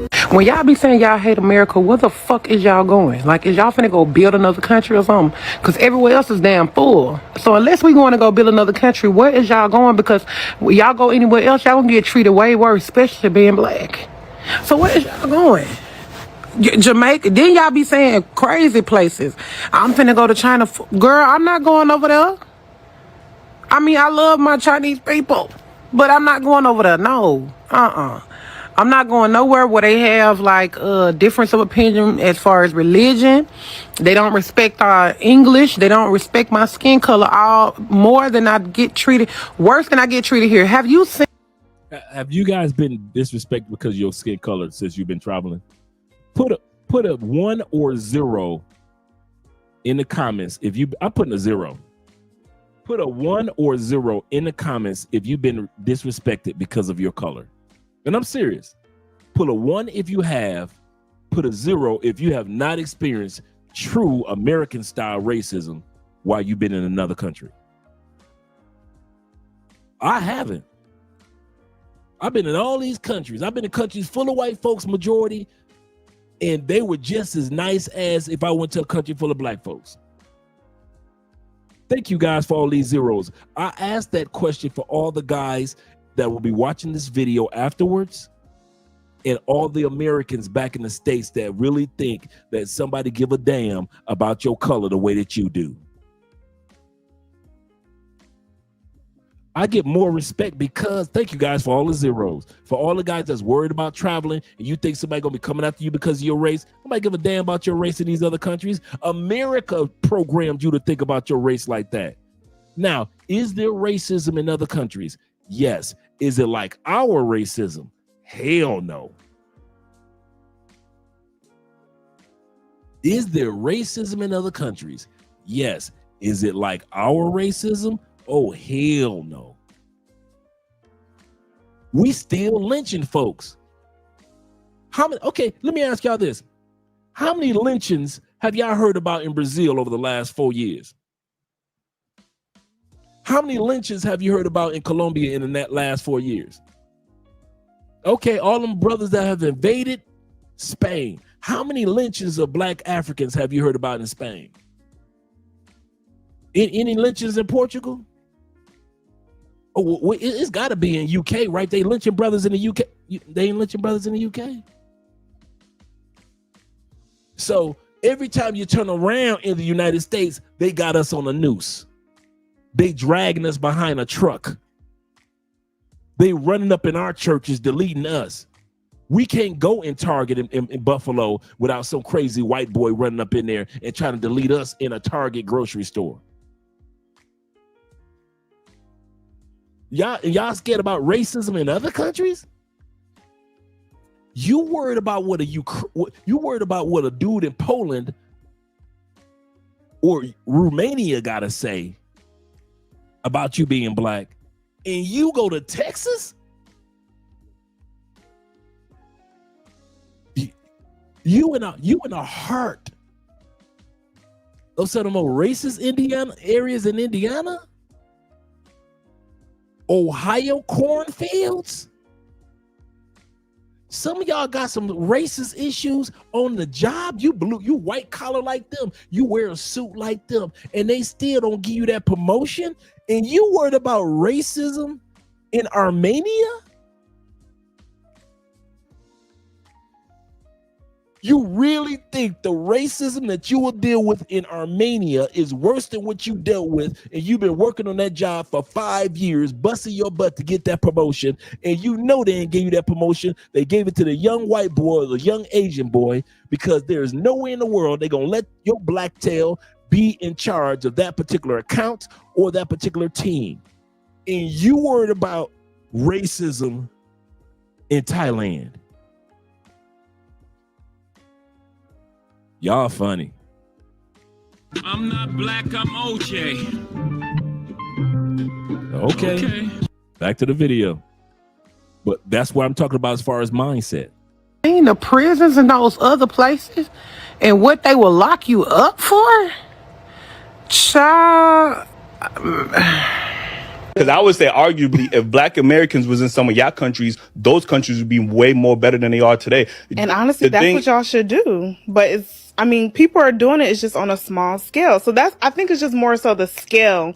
Because as a black American, I don't know what it feels like to have to leave my country to go live somewhere else, because we have fought for everything for us to stay in this country and be able to make a living, not only for ourselves, but for the immigrants that's coming here. So I can't relate to leaving my country. I never did that. My people never left our country. We stayed here and fought for everything we had to get through: slavery, Jim Crow, segregation, all of that. We didn't have the luxury to be like, you know what? Let me go to fucking Saudi Arabia and just live my life thanks to the Saudi. We didn't have the luxury. Shout out to the young brothers. We didn't have the luxury.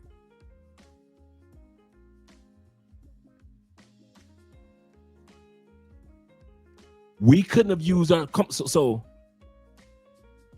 post-slavery, we couldn't went to Canada with all our other brothers and sisters that went to Canada. We couldn't have did that, huh? Post-slavery, we couldn't have went to the Caribbean islands like a lot of our other brothers and sisters went to the Caribbean islands. Post-World War II, we couldn't stayed in Europe like a lot of our other brothers stayed in Europe after the war. We couldn't have did that, huh? We had to stay. There was a law that kept us in the States. That's what y'all trying to say? Y'all trying to say by law, y'all's free, but you can't leave the United States. So thou must build here. If you're going to have a house, thou must have a house in the United States, black man. Thou must raise your family in the United States. Oh, it wasn't a law? Oh, there wasn't no law? Oh, so we did it because we wanted to stay here. Well, we want to stay in the States. We went through the hell in the States because we wanted to stay in that hell. Oh, yes, we did fight for all that we accomplished, and I'm glad that we did. But what I'm saying is, don't talk as if we didn't have a choice of leaving that motherfucker, and we decided to stay. And we decide to use that mindset of an excuse. Well, since our people built this country, we gonna stay in this country. We put in all the work during slavery. Why should we leave? Use whatever excuse you want to, black people, to stay. But stop trying to make it seem like, once again, white people tried to keep you from leaving the United States. Your black tail stayed post-slavery because you wanted to stay. Good, bad, or indifference, your choice to stay for the civil rights movement was your choice. Your choice to stay during the Reformation age, Jim Crow, was our choice. We could have left at any time. So to sit back and act as if We were doing something noble on behalf of our ancestors. What's so noble about it? What's so noble about it? One of my favorite quotes that I came across was, I was watching a documentary of black people in Russia. And you know what the Russian people said? After World War II, they said this: for the few black brothers and sisters that came to or stayed in Russia and were able to get political power faster than a lot of brothers and sisters in the States were, they said this, and I'll never forget this quote. The Russian people said, "We're surprised that more black people didn't stay or come to Russia after the war." After World War I and after World War II. They were surprised after all the complaining that we were doing and after all the hell that they were seeing that we were hearing about on the radio, because at that time people was radio mostly, hearing on the radio of the hell that black people were living in. They were surprised that black people did not use their passports and get the hell out of the country that was hanging them, setting them on fire, cutting off their genitals. All this was after slavery. After slavery. So to sit back and try to make it seem like we were doing something noble in the name of, to a certain extent, yes, because we accomplished so many great things because of it. But don't try to sell that nobility as if we could not have used passports and been just as noble in another country. We could have built up an NBA in another country. We could have built an NFL in another country, a BET in another country, a VH1 in another country. There is no rule in the book of life that said it had to be done in America. As many inventions that we invented in America, those same inventions could have been invented by us in other countries, on other continents. We stayed. Nobody forced us to stay. We stayed. And to this day, nobody's forcing black people to stay to this day. You stay and you make a business in the United States and it succeeds, great. But if it falters and you get on suicide watch and think that my business failed, I can't make it nowhere. Instead of getting a passport and taking that same business idea to another country, and it might succeed in another country. But since it doesn't succeed in America, you got brothers and sisters on suicide watch ready to delete themselves because their dream didn't come to pass in the United States. So they think it can't come to pass anywhere. Some of y'all were born in the States, not just for the States. Get that out your mind. I was born in the States. I was born for the States, but not just for the States. You caught that? Many of us are frustrated with the States and wonder why your dreams aren't come to pass. You were born in the States. You were born in Canada, in UK. You were born in the States.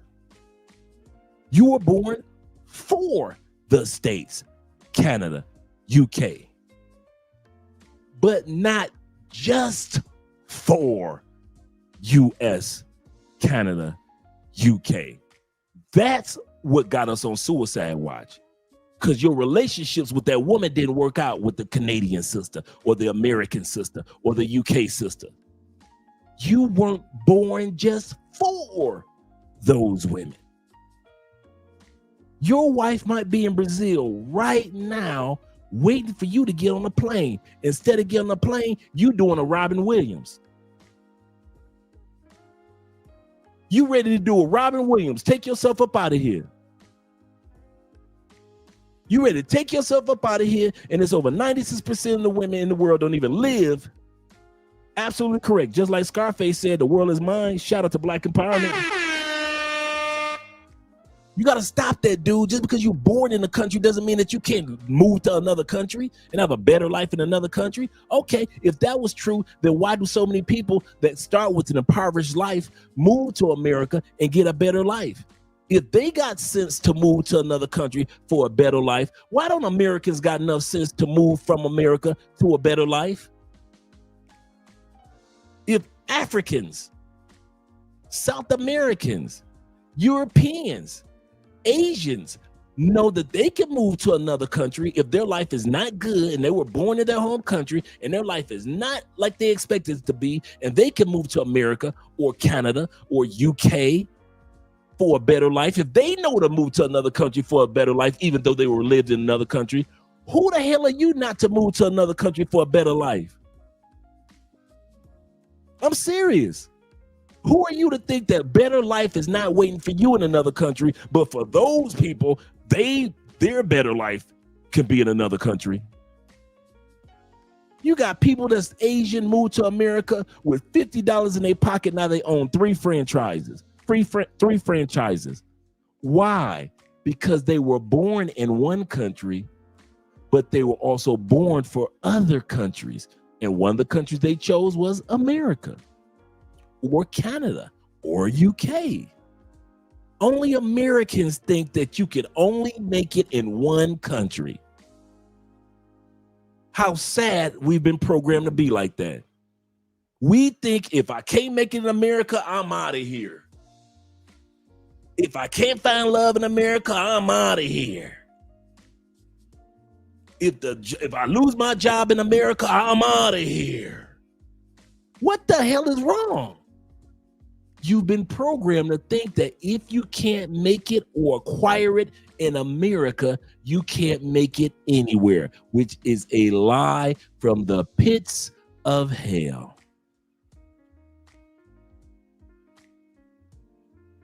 And that's what these people are believing. That's why I'm so focused on the first one, which is mindset, but the next ones we're going to roll through. But this is important, man. The Arabians who made it possible, like, no, we stood here and fought. Why is it that so many Americans don't leave the United States of America? I was in my 30s when I got my first passport, and my mother was in her 50s when she got her first passport. And I think it's a combination of things. I think that the United States of America is so big, for one, so you can have deserts, beaches, mountains, snow, everything all in one country and different areas, right? You think of like Miami, Colorado, Los Angeles, Arizona. You have rain and stuff in the Pacific Northwest. You have all sorts of things because it's just a huge country. Then there's also the fact that we as Americans are taught and indoctrinated growing up that the United States of America is the greatest country in the world, and that basically there's nowhere else to go. Everyone else comes to America, so why would we go anywhere? We're already in the best place that there is. Whether or not that's true is debatable, and I'll leave you guys to debate that. Okay, let's look at some stats after we look at this super chat. Shout to Theo in the building. Theo has come up in here. He said, I agree. The Soviets from 1950 to 1960s thought that more American blacks should live with them. This is absolutely correct. I watched a beautiful documentary on blacks that live in Russia, and it's on YouTube. So if you guys want to look it up, there's a great documentary on black people that live in Russia, and it will amaze you all the amazing things that black people over the last 70 years of 80 years living in Russia, the life that they've acquired. Just amazing, famous people. Now I'm not talking about people that went to Russia and was already famous. I'm talking about regular, everyday black people went to Russia and became amazing things. He said, more black Americans should live with them. Soviets were horrified regarding black men's treatment. Absolutely correct. Absolutely correct. Many of you have never heard that before. Shout out to Theo with the $5 love. Many of us have never heard how Russians really were not down for what was going on with us as black people in the United States. And they were highly surprised that we didn't leave in greater numbers. We talked, Oh, we talk a good game, but when it came to leave the United States, we got that Stockholm syndrome real bad. Real bad. Right here is a stat, that some information that I want to share with you guys when it comes to traveling or relocating. We know that if we look at it, I'm going to read it. It says under the bottom line, do Americans live where they grew up? 68%. You always guys often heard me quote this. This is from the American Van Line or American Van Moving Service.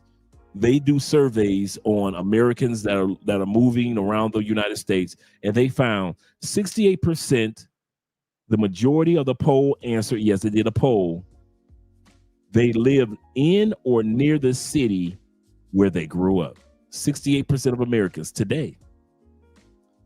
People most often stay in the same town or city with their families, while those who move typically move for work. The data shows that these two reasons are the biggest factors in moving. But most Americans don't move anywhere. Once again, 68% of Americans will live and die in the same city in which you were born in. Your ass ain't going nowhere. That's why this channel is not dedicated to Americans only. I'm gonna say this again. If you ever hear me talk, you hear Andrea talk, you ever notice I always talk about the United States, Canada, UK, Australia, westernized countries, right? You know why I never talk directly about Americans only? Because most of y'all ain't going no damn where. So why should me and Andrea build a whole YouTube channel for only Americans when we know that most of y'all, 68% of y'all, ain't gonna even leave your own city, least long talking about going to another country? So why should we waste our time building a brand around Americans when y'all Americans ain't going no damn where? You ain't moving from Texas to California, from California to Texas. You ain't moving from Detroit to Chicago, from Chicago to Detroit. You ain't moving from Philly to Jersey, from Jersey to Philly. You ain't moving from VA to Maryland. That's right across the street. You ain't moving. Americans, this channel is not just for you. It is not just for you. Because you ain't going no damn where. That's why we do not promote or hype up Americans. You need to leave America. Some of y'all think we hype up. If you ever watch our channel, we do not hype up Americans leave America. We hype up information if you want to leave America, UK, or Canada. I wrote the books for all three countries.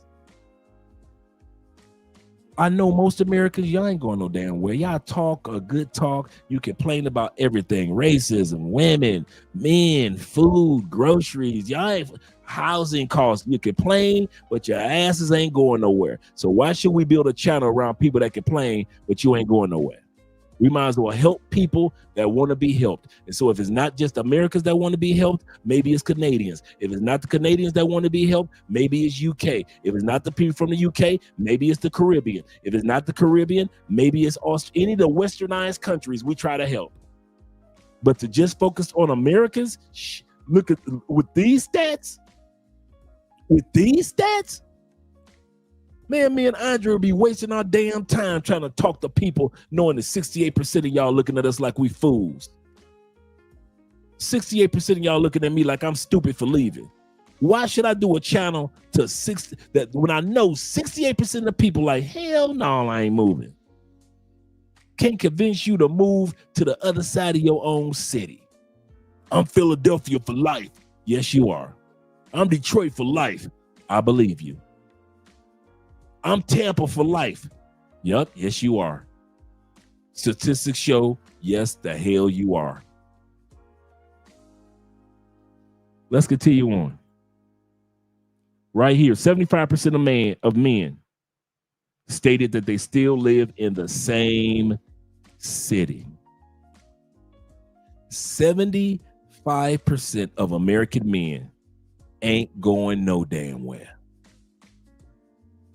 Yo, you ain't going nowhere. You can give you the finest Brazilian chick in Brazil. You ain't going nowhere. You'll try to drag her to your city before you move to her city in Brazil. Half you dudes that live in Oklahoma, you ain't going no damn where. 75% of y'all ain't going no. If I asked you to move from Oklahoma to Texas, you ain't going nowhere. Of the women, let's look at the purple. Of the women, 64% of women ain't going no damn where. Y'all ain't going nowhere.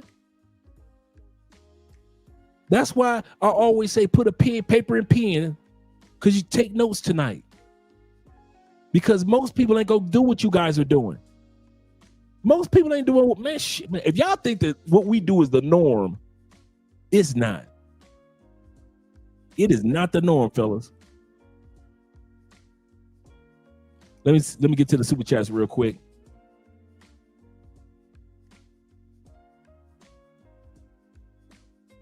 Shout out to 999 Love for my brother Evan. Evan said, he said, when I was in Germany, he said, even the German men said they're avoiding, he said they're avoiding American women. He said, American women in general.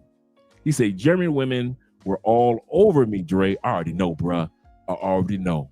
I've been with enough of them in my, I know, bruh. I got your back. He said, also, Dre, he said, I have plenty of German stories, bruh. I know you do. I know you do. Tales to be told. Yes, sir. Live to tell the tale.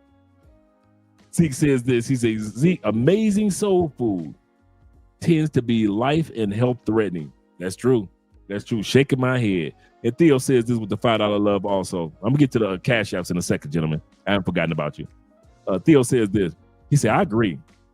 Oh, we looked at Theo. Shout out to Theo with the $5 love when he said, I agree that 1950s and 60s thought more American blacks should live with them, talking about the Soviets. And the Soviets were horrified regarding black men's treatment. Absolutely correct.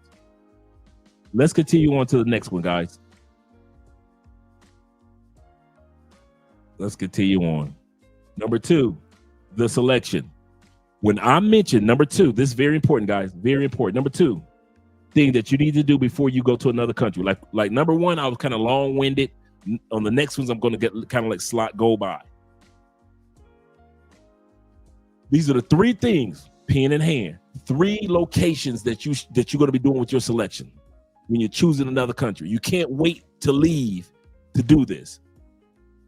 What country or countries, we talk about this all the time. 2, what city that you're going to be living in those countries. What side of the city? I had some guys that mentioned to me the other day and say, Dre, you know, I like Barranquilla. I said, I like Barranquilla too. He said, but you was hyping up Cali. I said, I've never hyped up Cali. I hyped up Cali for Andre.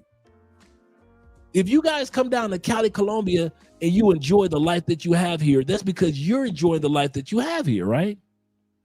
I share with my experience and the experience of others that are here in Cali. That doesn't mean Cali, Colombia is your bat cave. I know plenty of brothers that have come to Cali and was like, went to Barranquilla, can't tell them nothing. They love it. I love Barranquilla. I know guys that have gone to Medellin.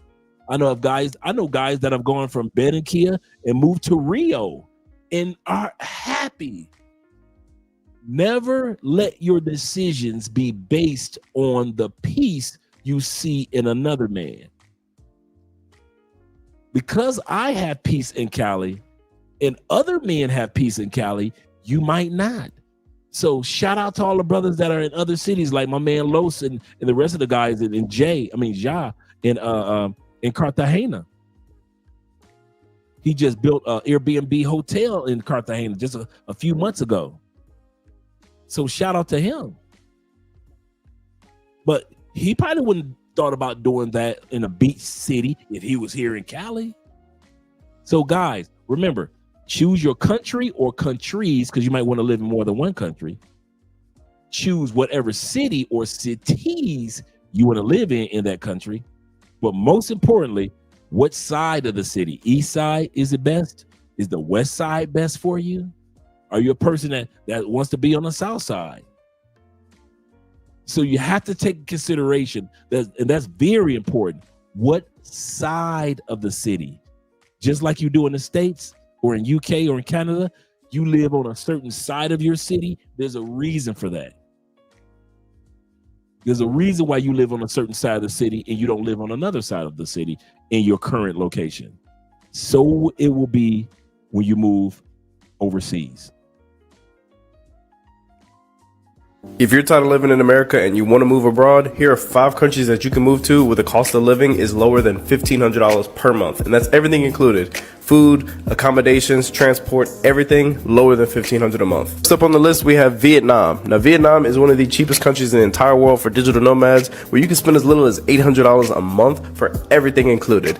But on average, most people will spend anywhere between $1,100 to about $1,300 a month living in cities like Hanoi or Ho Chi Minh. Next up on the list, we have Thailand. Now, most people, of course, know about Thailand. You can live in Chiang Mai, Bangkok, and on average, for all of your monthly expenses, you'll spend anywhere between $900 on the absolute low end, all the way to about an average of maybe $1,300 to $1,400. And this is living very comfortably in Thailand. Next up on the list is a place that a lot of you guys may know me for, which is Indonesia, and more specifically Bali. Now, the one thing I will have to say about living in Indonesia is Bali isn't the only island in Indonesia that you can live in to live affordably. You can stay in Lombok, you can stay in one of the Nusa Islands, you can stay on one of the Gili Islands. There are a lot of different places all around Indonesia that you can live, so it's not just Bali. So a lot of shout out to Ronin Travelers. People do complain about Bali being too crowded and too expensive. There are a lot cheaper places to live, and I think the first few months I was living in Bali, I only spent around $1,100 to maybe $1,200 a month for everything included. And at number 4, we have Colombia, which is an amazing choice for a lot of different Americans. Not only is it super inexpensive, but also it's super close to America, which makes it easy for commuters. And then also too, the time zone difference is only a couple hours from most of the US. So really you can work on a US schedule if you're working remotely, and it's super easy to commute back and forth for friends, family, or whatever else you have to do. And on average, if you stay in Medellin, if you stay in Bogota, you can easily spend under $1,400 a month for all your living expenses. And finally, we have the current country that I'm living in right now, which is Spain.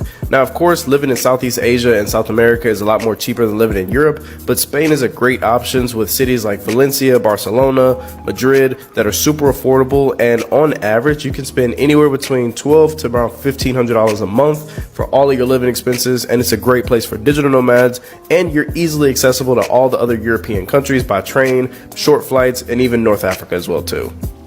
I don't know if you heard, but everybody's escaping America. Here are the top 5 countries that American expats are ending up in. If you didn't know, now you know. Mexico is one of the places people have chosen to settle down. With Mexico's low cost of living and beautiful weather, people have chosen this as their new home. Mexico ranks very high because it is a country that's easy to settle in. It's very close to the United States, just in case American expats do want to head back. The cost of living is low, and people seem to have a very fulfilling lifestyle there. And it also could be the trips to Cancun. Next on the list, Portugal. Portugal is a place that leaves people feeling very welcome, and they love the overall quality of life. And the cost of living is something that probably sells them every time. And while we're still on the topic of Europe, let's talk about Spain. España. As a person who lived in Madrid, I can definitely agree. Spain has a long list of things that attracts you. The nightlife, work-life balance, the climate, and the culture. And one of the best feelings is that people say that they feel at home in Spain. Moving on, Indonesia. We've all heard of Bali. Bali is a place that a lot of expats go to due to the very low cost of living. If you do stay in Bali, Indonesia, and you're living off of an American income, you'll probably have one of the best lives here, as your money will go a very long way. As well as that, the weather is to die for. And the culture and the animals and all the things that you'll see every day is something that you'll never get tired of waking up to. And last on the list, Pura Vida, Costa Rica. I was surprised at this, but people love Costa Rica due to the low cost of living and the beautiful weather. As well as that, they have a very rich culture and history that you have to see. Americans are picking up selling their cars, their houses, they're selling everything. Number 3 is your visas. Before you go to another country, you definitely need to know which visas are you going to be applying for. Shout out to my man KW with the $5 love. He said, and K-Dub is, just in case you guys are wondering, he's been in Europe like for quite a while. So I still got an interview to schedule with him. So he's got a lot of great stories, tales to tell as well, between him and our other brother. Shout out to you guys over there enjoying Europe, my man Evan.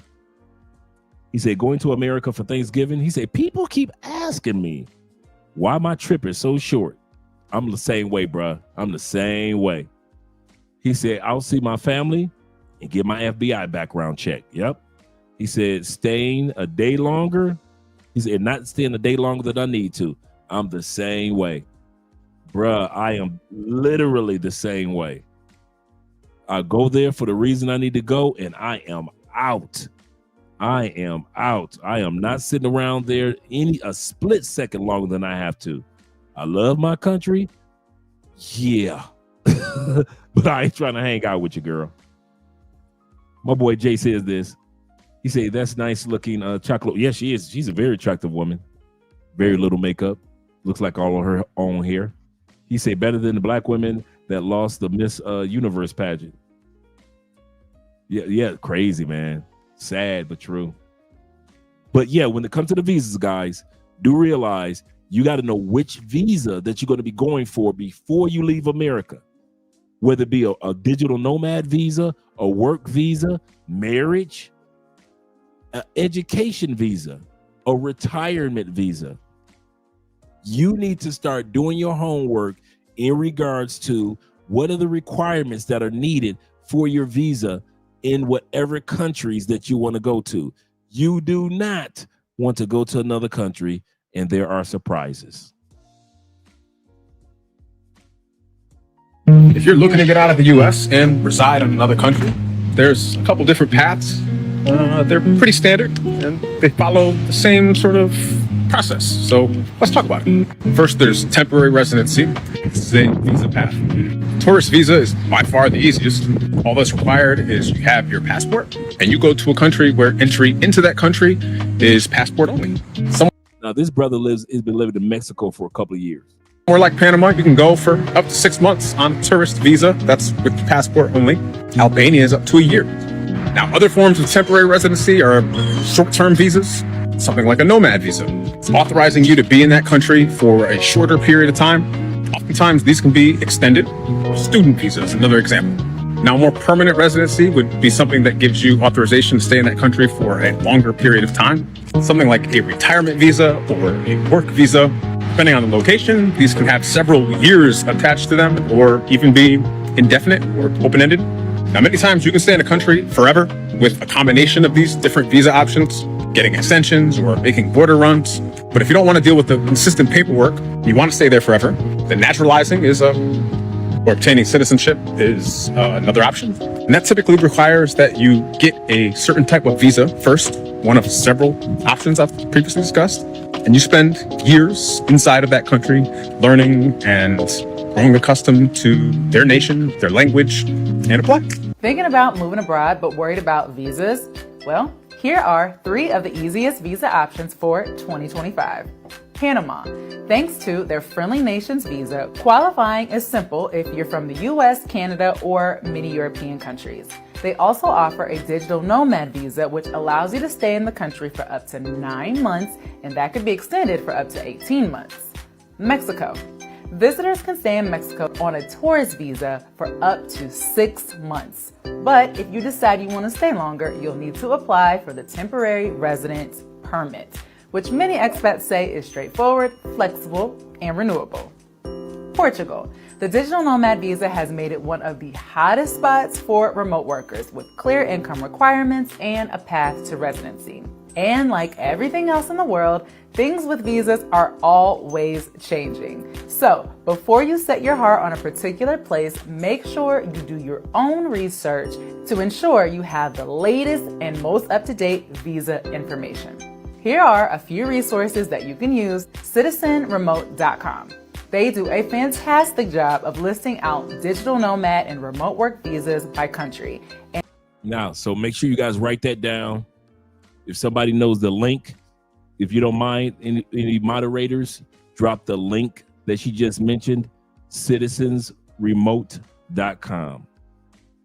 Citizensremote.com.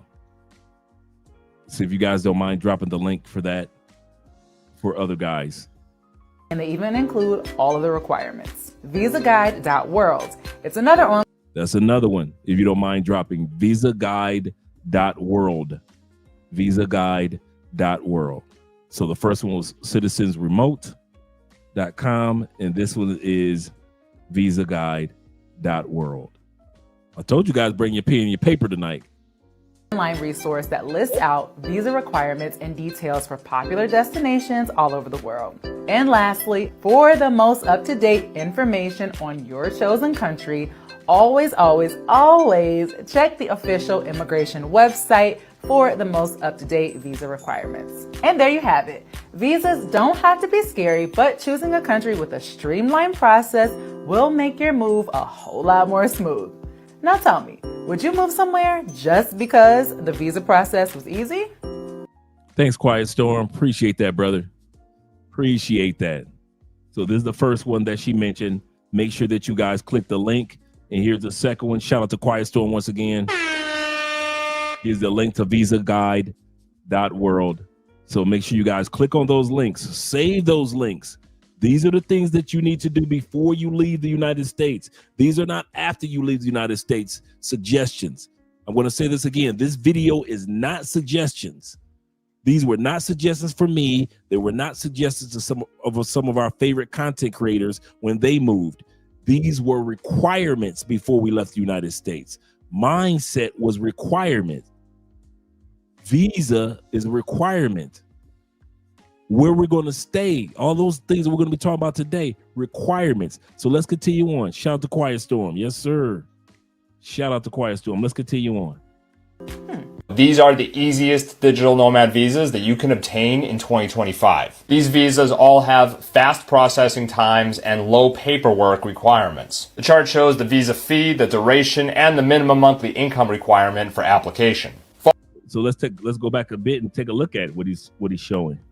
Okay, the country of Georgia, the fee is only $20, and you can get one for up to a year if you are showing that you're getting in a requirement for every month of $2,000 coming to your bank account. St. Lucia is $75 to apply for a 1-year visa, and there is no financial requirement for that. Colombia is $177 to $270 because theirs fluctuate. So you may get it for $177, and then another month or another time it may be $250 or $275, depends on what Colombia, but you can get it for it. And it's up to them if they give you a 2-year visa. So here in Colombia, they could give you a 1-year visa for no particular reason. Like we just recently heard of a guy that got a 10-month visa for no particular reason. So you can give you a 2-year, 1 year, and like we just realized, a 10-month. And yes, all you have to show with Colombia is that you're bringing in at least $900 a month. David says the country of Georgia is really nice. So we got Costa Rica down here and all the other countries that are down here. That's some of the best ones. Bahamas. Some really, really good ones. Thailand's right here as well. Let's continue on. Fee, the duration, and the minimum monthly income requirement for application. Follow for more Nomad deals. Americans are getting deported abroad. So while we were living abroad, we actually met multiple American families that decided that they were just gonna up and move to South Africa without any of the proper paperwork, without the proper visas, etc. And when they got caught, they were told they had to leave the country and were banned for even applying to come back to the country or coming back into the country for 5 years. Colombia is the same way. I don't know why dudes do that. I don't know if it's laziness. I don't know if you're so much in love with the girl, you don't care. Colombia does not play that. I know a story of a brother that got married in Japan. Didn't do all he had to do was the paperwork for the marriage visa. They were already married. He stayed in Japan, didn't do the paperwork. They banned him from coming back to Japan to his wife. They banned him for 2 years. Now, 2 years is quite a bit to a guy that just got married, that has built a business. He had built a business in Japan and everything. All he had to do was the paperwork. Just F it. I won't even say forgot about it. What I notice about the guys that come to us, me and Andrea, when it comes to your visa, after you've overstayed in Colombia a year or two, 6 months or two, I noticed this. 6 months or two, that's a year. But I noticed this. It has nothing to do with you didn't have the money or you didn't have the time. Most of you dudes, I can hear Andrea right now, most of you dudes overstay out of the country. I can see her face right now. You overstay in Colombia because you don't give a care. You are careless. You're being lazy. Is there anything that you want to say?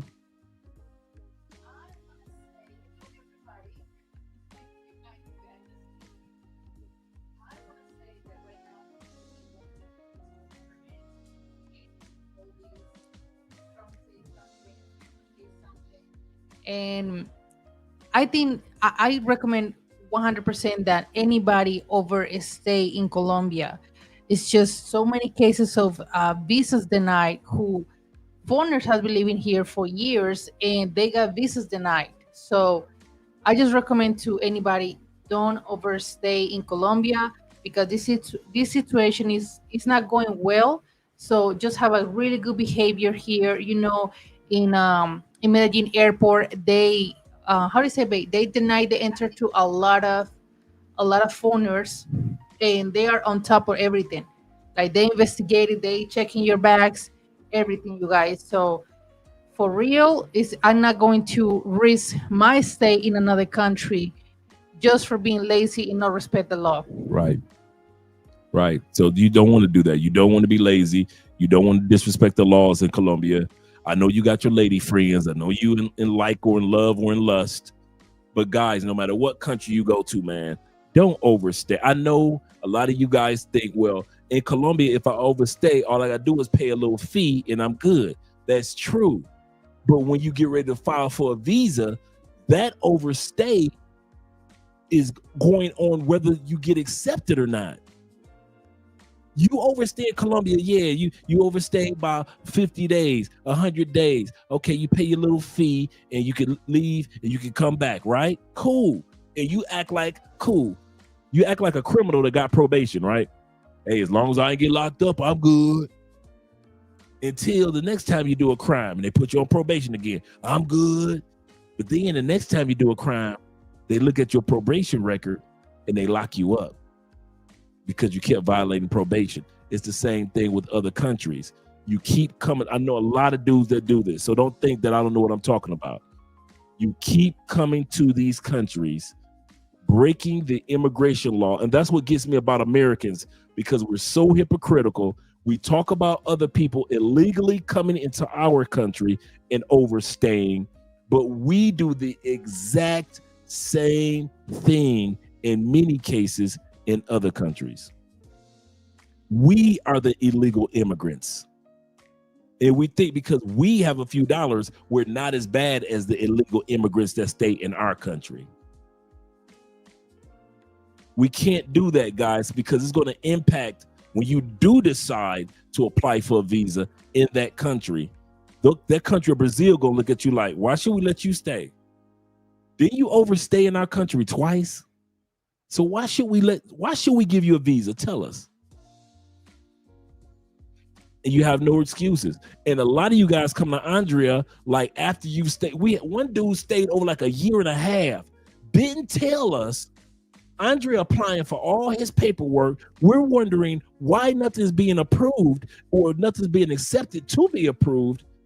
And now we get information from Colombia. Hey, that person you applying for, yeah, he stayed over a year plus.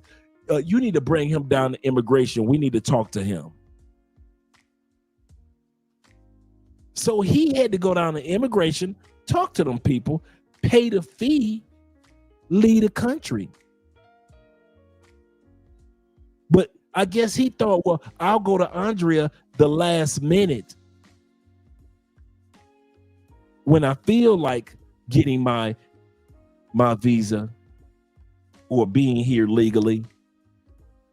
And it's happened more than once that you guys will call us after you've stayed in the country over and over and over. It's not cute. It is going to impact your the judgment that they're going to make on your visa. That's why I'm talking about this. Not because you don't have the money to pay the fee, guys.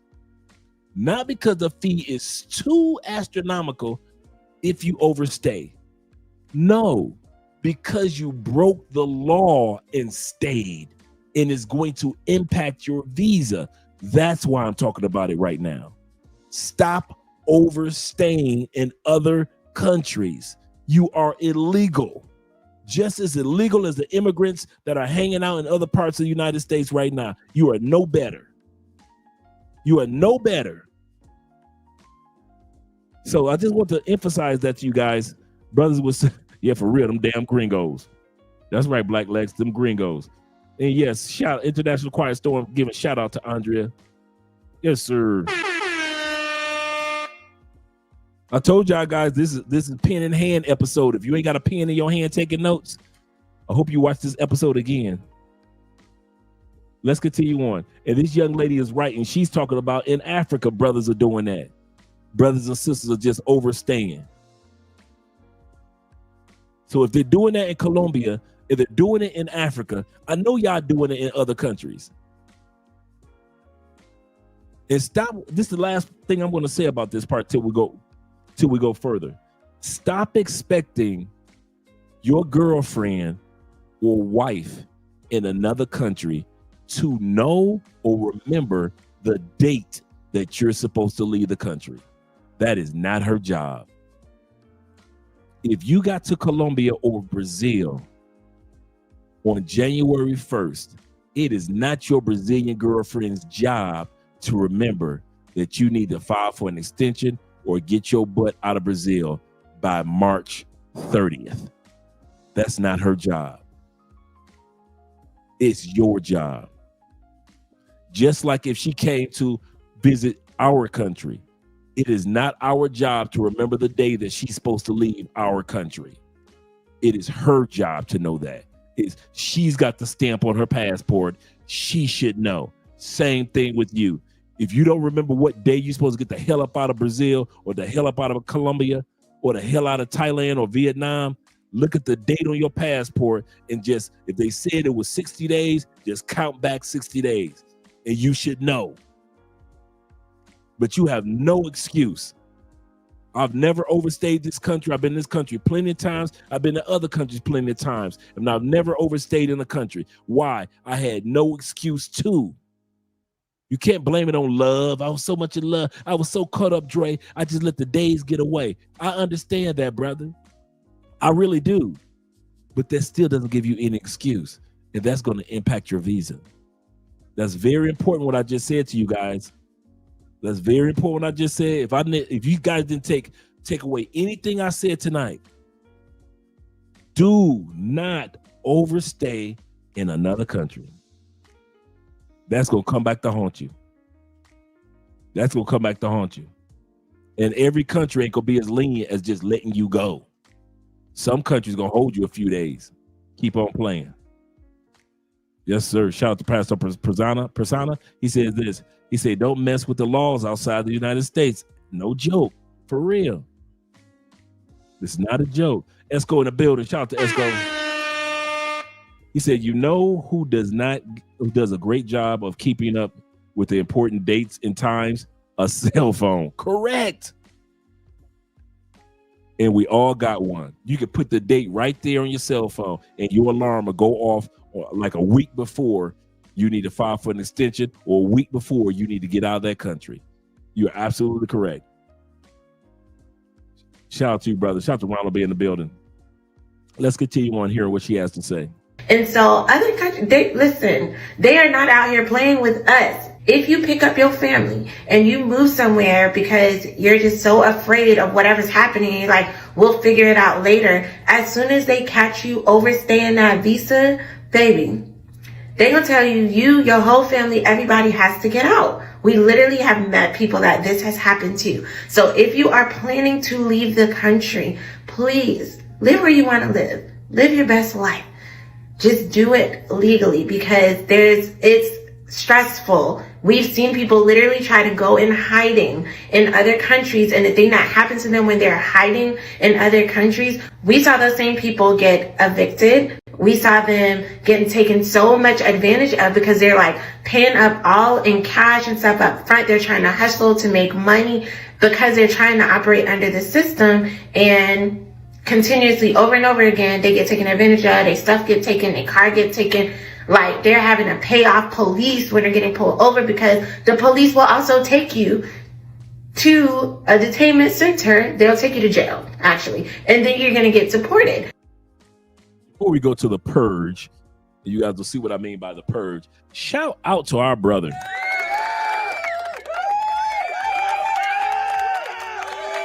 Shout out to Brother Ronald for gifting 20 individuals to the Love Crossing Borders membership. Shout out to you, brother. I appreciate that, man. And I know the guys that receive the memberships appreciate it as well. Shout out to all you guys, man, that support the channel. Really do.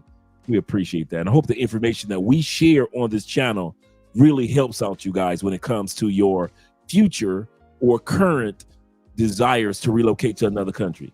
The purge is number 4. What do I mean by the purge? The purge is it's time to start selling stuff. You either gonna sell it before you leave the United States. You either gonna sell something, put it in storage, give it away, whatever it may be, but it's time for you to start purging stuff. It is not time for you to start purchasing stuff. This is very important, guys. If you plan on leaving outside the United States in the next 5 years, you should not be purchasing any depreciating products, such as a brand new car. No, you don't need a brand new car if you're leaving the States. Maybe lease one, right? Lease. But do not be purchasing a new car and you know that your goal is to leave for DR permanently in 4 years. You won't be here to even enjoy it for the next 20 years as you should. Now, if you bought a used car to have while you want, so every time you come to the States, you got your car, that's cool. Or if you already own a nice car, that's cool. But if you don't have one, bruh, don't do it. Don't do it. Now, if you got 15 years before you get ready to leave outside the United States, you just traveling to other countries, but you ain't gonna leave for another 15 years. Okay, I got you. You can go ahead and buy you a car. But the rest of us that's leaving 5 months, what for? I told you I sold my truck, bought me a used car. Yeah, you want to start putting as much money into investments, whether it be property, whether it be your retirement fund, whether it be real estate, or whether just money that you just put into the side for your trip, whether it's getting a side job or just selling stuff. I love when I see expat videos when they say, man, we're having a garage sale, or or I'm giving away this, or I'm giving away that. I love, because it lets me see that you're serious about relocating to another country. But if you're still buying stuff in the States, your ass ain't going nowhere. I'm serious. You steady buying depreciating products, and that money could be going into your bank account. Don't do that. A piece of property? Yes. Some land? Yes. Starting a business in the States? Yes. Those things help bring more income and value and net worth to your endeavors. But depreciating stuff? No, man. Don't do that. Don't do that. Let's continue on with the purge.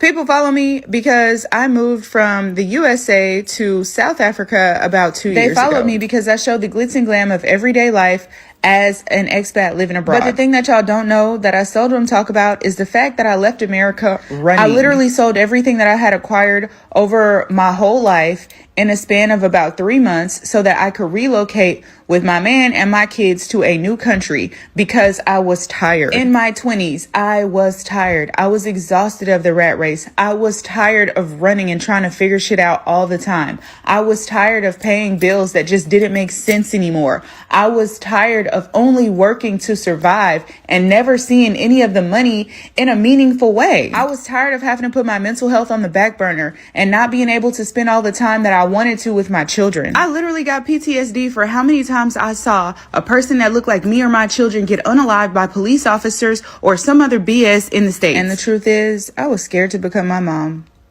Me and my mom had kids around the same age in life. She was about 22. I was about 22. She had 2 kids. I had 2 kids.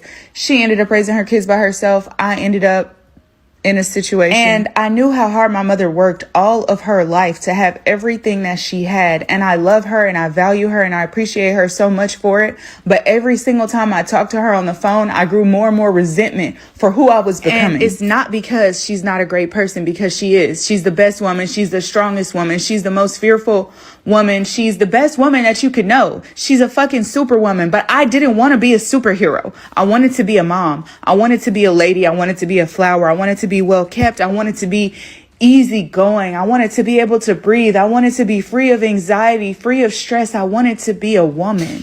And I knew that what America demanded of me was not that version of myself. I knew that I could not show up as who I wanted to be fully and still be compensated fairly enough to be able to continue to live that lifestyle. Y'all, my husband. Before she goes into it, salute to my brother in the building. My brother Zay over there. I just saw your last video in Ecuador. Yeah, brother, that was a good one, man. Shout out to you and your friend. Shout out to you and your friend, brethren. That was a good video that you posted. I saw it on Facebook. He said, and thank you for the $10 Cash App over on the Cash App. Shout out to you, Zay.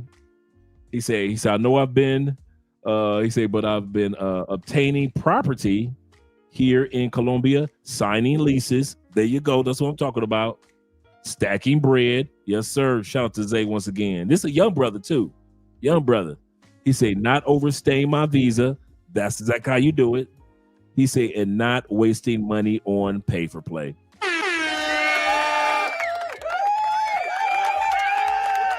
A man with a plan. A man with a plan. Step by step. That's exactly how you do it. There's a time in the season for everything under the sun. And he's doing it step by step. Once again, this is the portion number 4 is about purging, getting rid of a lot of stuff in order to make your transition to another country a lot smoother.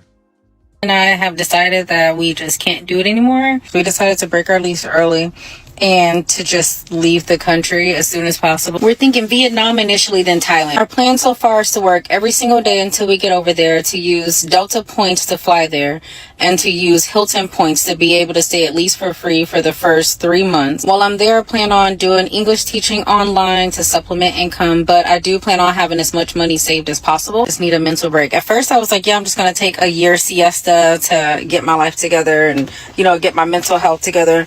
But honestly, it's just so stressful being here. We don't know how long we want to stay gone, but we do know that we're going to travel a few countries and we want to stay gone at least 2 or 3 years now. We are literally going to turn our whole lives upside down in the next 6 months. Of y'all. Before she goes any further, shout out to her and her husband. Hope everything is going great with them. There's a misconception that the world has about us that travel to other countries. They don't think we work. They think all of us have a retirement fund, a trust fund, funds. They don't think that we get up in the morning and work just like they do. They don't think that just because we move to another country, they think we're on the beach every day. We're at pottery class. We're taking taekwondo all day long, kickboxing. They really believe that when we leave to another country, we had to be millionaires to leave or we didn't leave at all. Many of us have things that we're doing, whether we're taking Theo's classes or another class. Many of you guys are in college and other learning programs in other countries.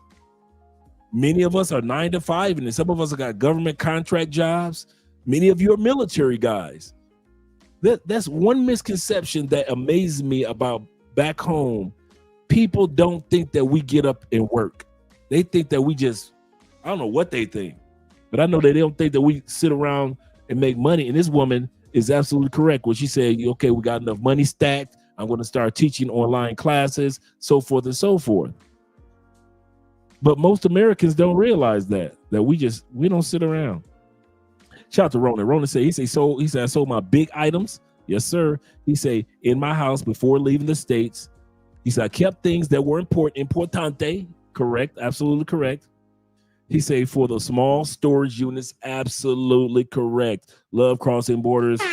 Real talk. Absolutely correct. Store it. Ship it, meaning he's going to take it with you. Whether you're going to ship it ahead of you or you're going to ship it in your suitcases. So you're going to store it, you're going to ship it, you're going to sell it, or you're going to give it away. Those are the 4 things that you're going to do. I'm going to say that again so you guys can write this down, that they're taking notes. You are either with your items before, remember we're talking about tonight is before you leave the States. Your purge is going to be, you're going to store something, you're going to ship it, meaning either you're going to take it with you in your suitcase and your luggage and everything, or you're going to be like Theo, you're going to have a shipping container or whatever it may be. You're going to ship it to that new country. You're going to sell it. You're going to have a garage sale or eBay sale, whatever it is, to get that extra money. Or you're just going to donate it, just going to give it away to a family member, friend, whatever it may be. You may put your car in storage or just keep it. Keep it at a friend's house or whatever it may be. But at the end of the day, those are the 4 things that you're going to do with your items that you're going to be purging in the States. And a part of that purge is not buying something new. No use. If you're leaving the United States next year, what's the use of you buying a new mattress? If you're leaving the United States in 3 years, what's the use of you buying a new mattress? Right? You got this brand new 22-inch super thick mattress. You just got it, or you plan on purchasing it on Black Friday. What for? What for? Didn't you say you leaving in 2027? Well, if you leave in 2027, what the hell are you doing buying a new mattress? If you don't keep your ass on that old mattress, it ain't got no bed bugs. No, just keep your butt on that old mattress for another year. You'll be good. Your Jordan collection, they done came out with the new Jordans, the new Steph Currys. For what? You go into countries that don't give a damn about your Jordans and your Steph Currys. What part of Africa care about your Jordans and your Steph Currys? What part of Colombia y'all been to where they sitting around like, man, you got the brand new AIs, those new Allen Iversons wow, straight from Shaq and Ed. No, nobody cares. Only in America and Canada, nobody cares. You can wear them.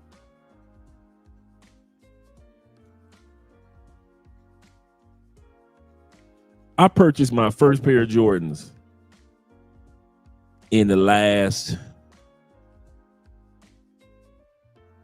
it had to be 10 years since I purchased a pair of Jordans. This is the first ones I purchased. This was about 4 months ago. It ain't that serious in other countries. Why? This Adidas country here in Colombia. Soccer, anytime you got a soccer country, it's Adidas. So for me to have 300 pair of Jordans, why? Why?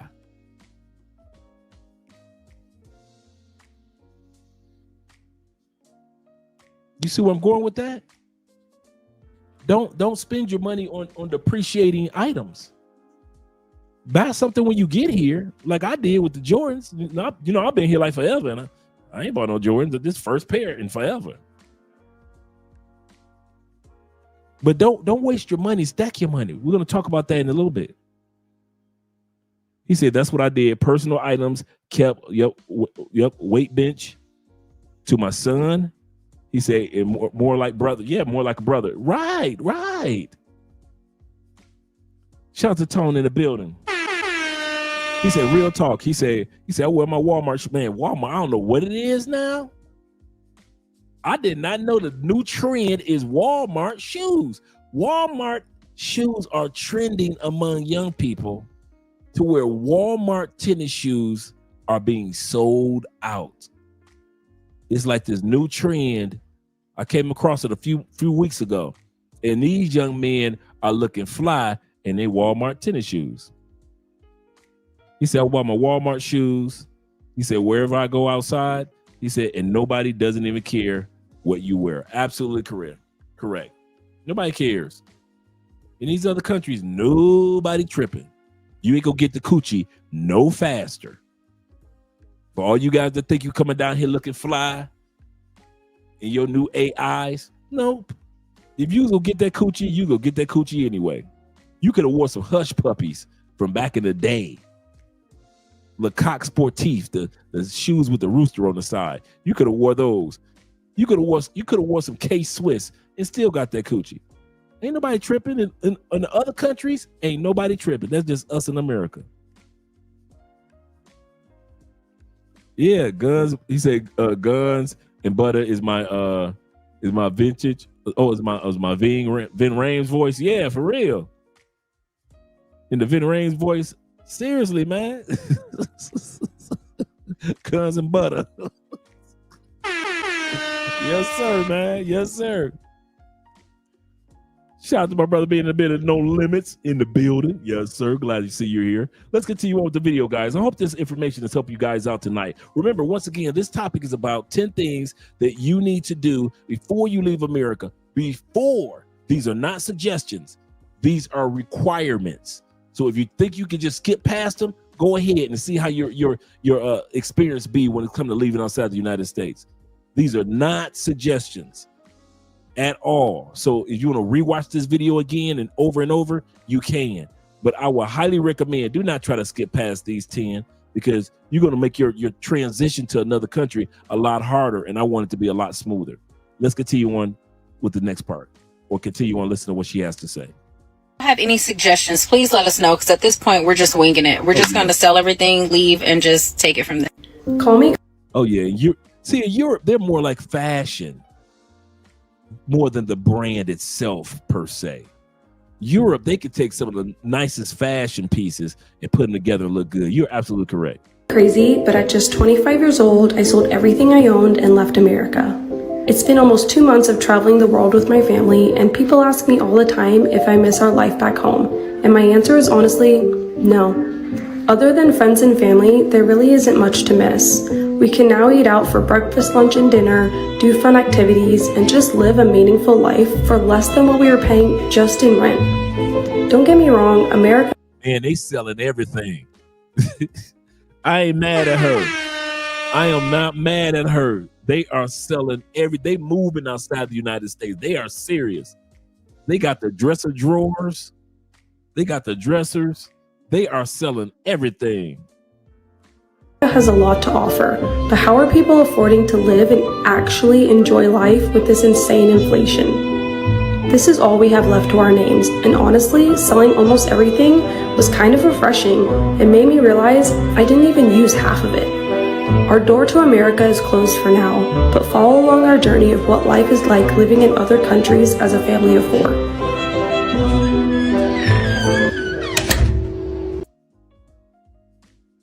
Number 5, financial life. Let's get to it. If you're an American with a lot of debt and you're wanting to leave the US and leave your debt behind, you actually can. I asked this hypothetical question yesterday about like what would happen, would they send the FBI or the IRS after us? And people have been answering, and I've been doing my own research on this, and the answer is the US ain't gonna do shit. They're not gonna No limit. StreamYard allowed you to do vertical as well as horizontal now. Track you down. They're not going to send the FBI or the IRS after you. Like, especially if you go to a remote place like Bali or an island somewhere, like they're not going to send anybody after you. They would have to figure out where exactly you are. Like, there's just so many things that they would have to do, and they're not going to do that if you owe $10,000 or even $100,000. Some people in the comments were actually saying that family members owed millions of dollars in debt and left the country and nothing happened to them. So I think what people think. Before he goes any further, that's absolutely correct. You do not have to leave. If you can, it's cool. I'll say this again. If you can, it's cool when it comes to leaving the United States and you got an 800 credit score, 820, right? Most expats don't have that. Most expats aren't leaving America with an 820 credit score. They're not leaving with a 500 credit score. I'm not saying that. Don't get me wrong. But what I'm saying is, it's not uncommon for a person to say, I may still owe on a membership to the gym. I'm not going to leave the United States. Nobody does that. Well, I have 3 things on my credit. I'm not leaving until I pay those 3 things off. You can, but most Americans, hey, if I got something on my credit, I'll work on it while I'm living in another country, because you still can do that. You still can pay your bills off. You still can clear up your credit cards to make sure that your credit cards look good. I have an excellent credit score in the States, and now I have an excellent credit score in Colombia. And you'll be the same way in your new country. I know, I put it like this, to be honest. I know a lot of Americans that have a horrible credit score back in the States. But once they got to their new country, they made sure that everything was clear and clean for their credit rating in their new country. So let's say if they live in Rome, in Rome, Italy, if they've been there for 5-10 years, they made sure, okay, my credit score wasn't great while I was in Canada, but I'll be dang if I don't make sure I got a great one here in Italy. And so they'll have a great credit score to be able to purchase whatever they want to purchase in their home country, in their new home country. And they take their time cleaning up their credit score back home in Canada, for example. So this is what this little segment is about: financial lifestyle. Yeah, some people got medical bills from the past. Don't think that's going to hold you up, or your credit in the States does not impact your credit in your new country. I know a lot of Americans that think that their credit in their new country is impacted by the credit in their they ain't got nothing to do with these countries. Ain't got nothing to do with each other. If you move to Panama, you got a whole new credit rating. You move to Colombia, you get a whole new credit rating. You move to Brazil, you permanently live there in Brazil, you got a whole new credit rating. I got credit, dude. True story. I wasn't even in Colombia a year before I started getting credit cards. Before they started saying, hey, you want a credit card? What? You want another credit card? What? So we just use our cards just mainly for travel, but the fact that they was offering, I'm like, what? My credit rating is so good in Colombia, they offer me credit cards in a year already. Okay, let's take care of that. Let's establish a credit rating. And so I got an excellent credit rating here in Colombia now. And so do many of you in other countries, if you want to use it. Let's continue on. Of digital nomads, I think of people who own their own businesses, they're freelancers, maybe they work in the tech industry, and they're able to live abroad because they have some sort of asset like a home that they rent, or they've also been able to sell their home. Well, I'm not like that. I'm a broke ass millennial, you guys, living abroad in Greece. This is my home and this is my view. One of the things I hear from a lot of people that stops them from wanting to live abroad and travel abroad is that they have a lot of debt. But here's the thing, that once you get abroad, things are a lot more inexpensive. Now, that really depends on where you're going to be. More countries are less expensive than others. But for the most part, because the inflation in the United States is so bad and the cost of living has... We moved our family from America to Turkey, and here is how we left. The number one question we get is, how are you able to afford to leave America? The short answer is, we were not born with silver spoons in our mouth, and we worked our asses off. My husband worked 3 jobs. I worked 1 and took care of the kids. We started investing in real estate over 10 years ago. Here we are at 1 a.m. in the morning walking down a dark street in Istanbul. So we started with unprogramming our minds that anywhere outside of the U.S. is not safe. We visited Istanbul 11 times. We went out at night, during the day, early morning, all hours, just to kind of get a feel for the city. Listen, your mindset is what will take you out of America. Your mindset is what will take you out of your home country. If you are unhappy in America, you will be unhappy abroad. If you do not have the correct mindset, you will not like expat life.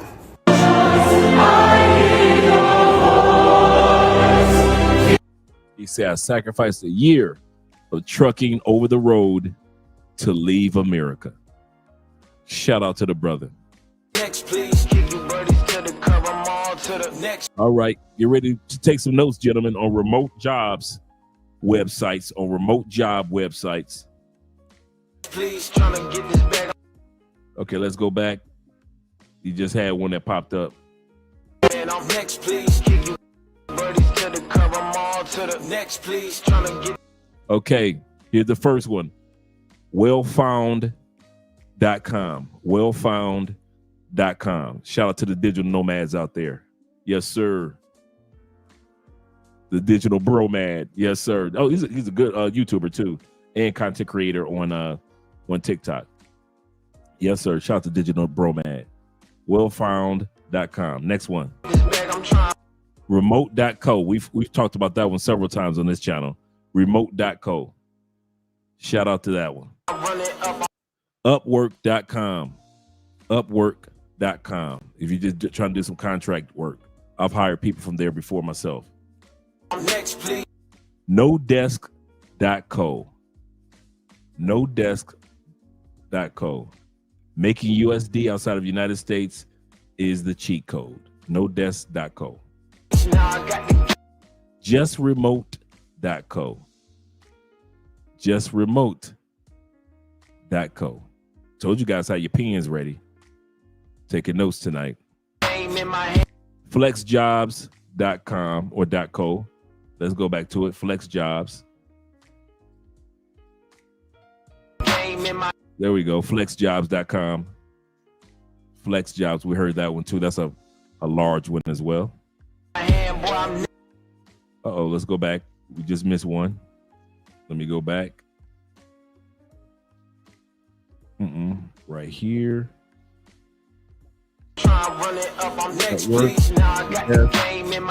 Flex job. Remotive. That's what it is. Remotive. Remotive.com. Remotive.com.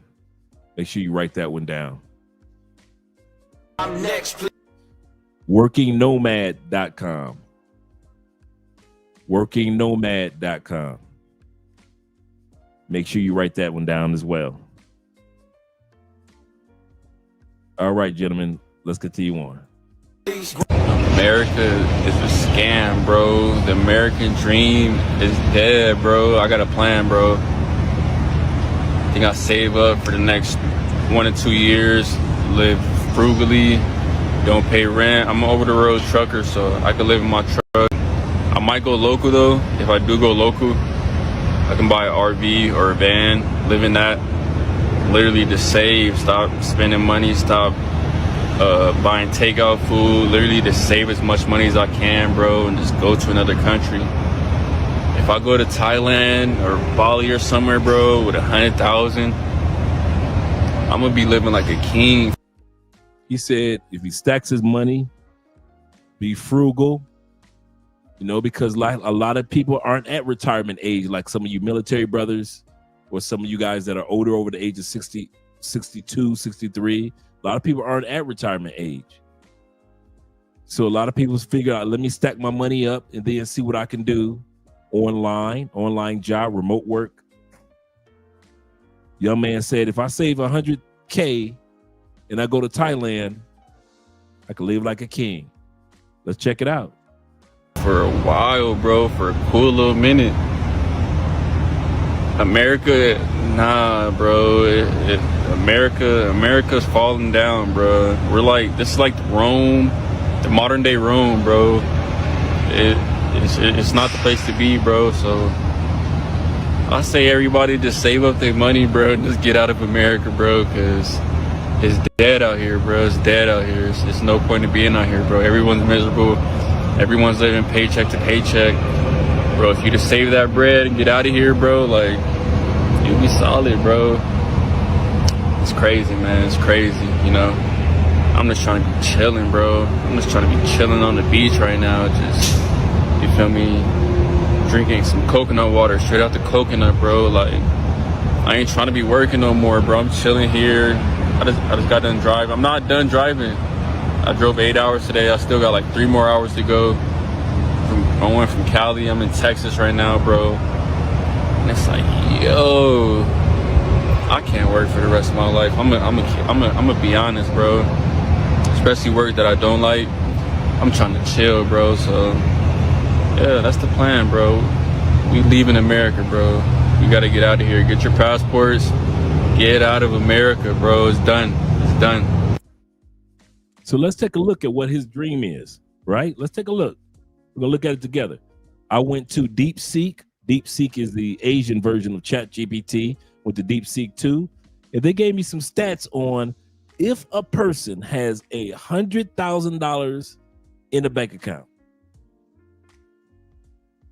not just net worth, but in your bank account, you stacked 100,000. How long would that 100,000 last you in these countries?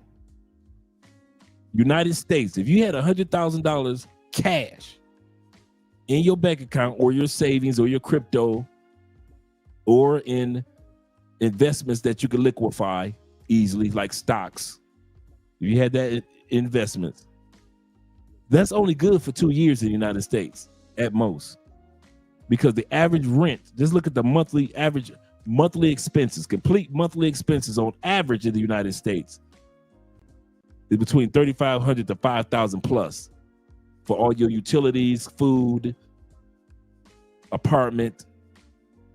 It's gonna cost you at least $5,000, right? That same 100,000 in Canada, well, you can get 1.5 to 2 years, 2.5 years out of it in Canada, right? Before we go any further, shout out to my man International Quiet Storm for giving us the list of all those websites, those job banks. No use in us not applying. Nothing beats a failure but a try. Nothing beats a failure but a try. At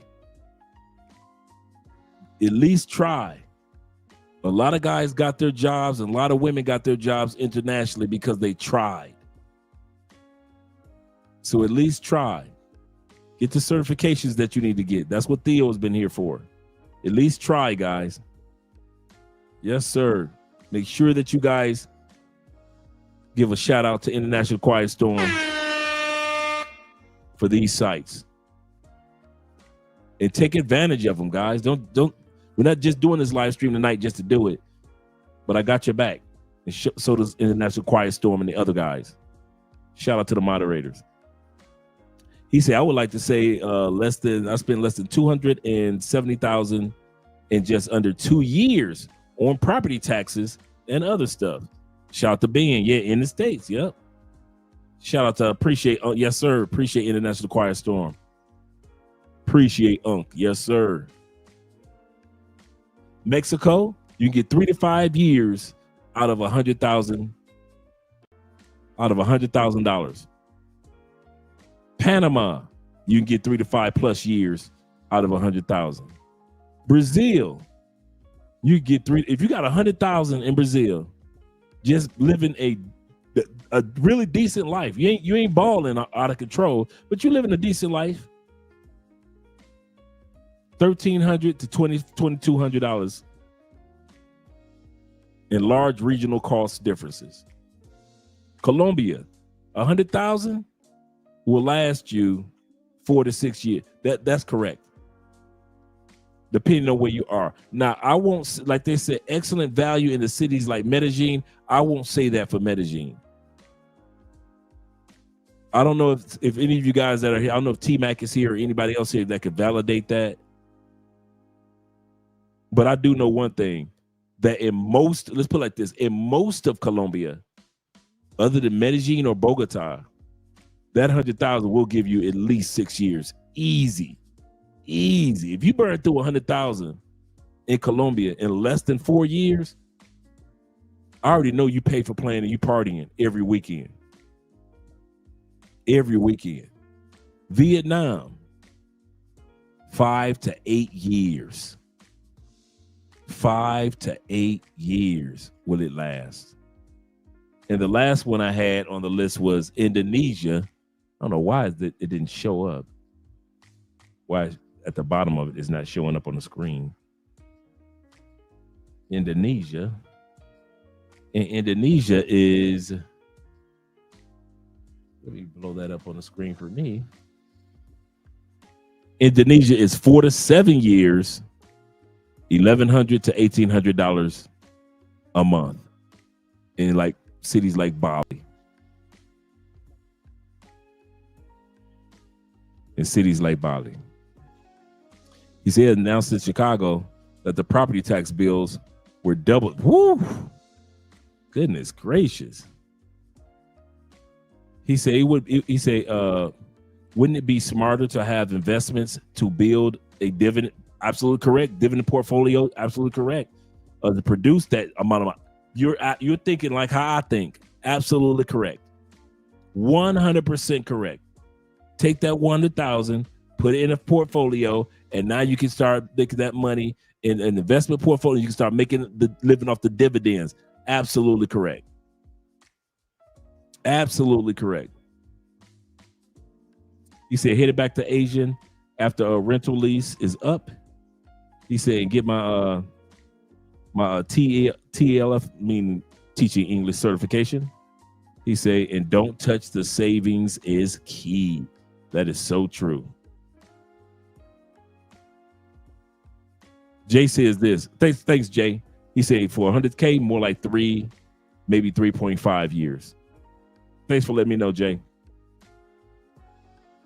He said, I'm at 100K right now with that money. Goes fast. I can imagine, bro. But I just want to, when a young man mentioned his goal, I want to see statistically how long would that money last in other countries. And not too bad. We saw on average about 3 years, some cases 4 years. That's not bad to have enough time to build a foundation. But I do like what my brother said, take that money and put it into where you can live off the dividends. Absolutely correct. Let's continue on.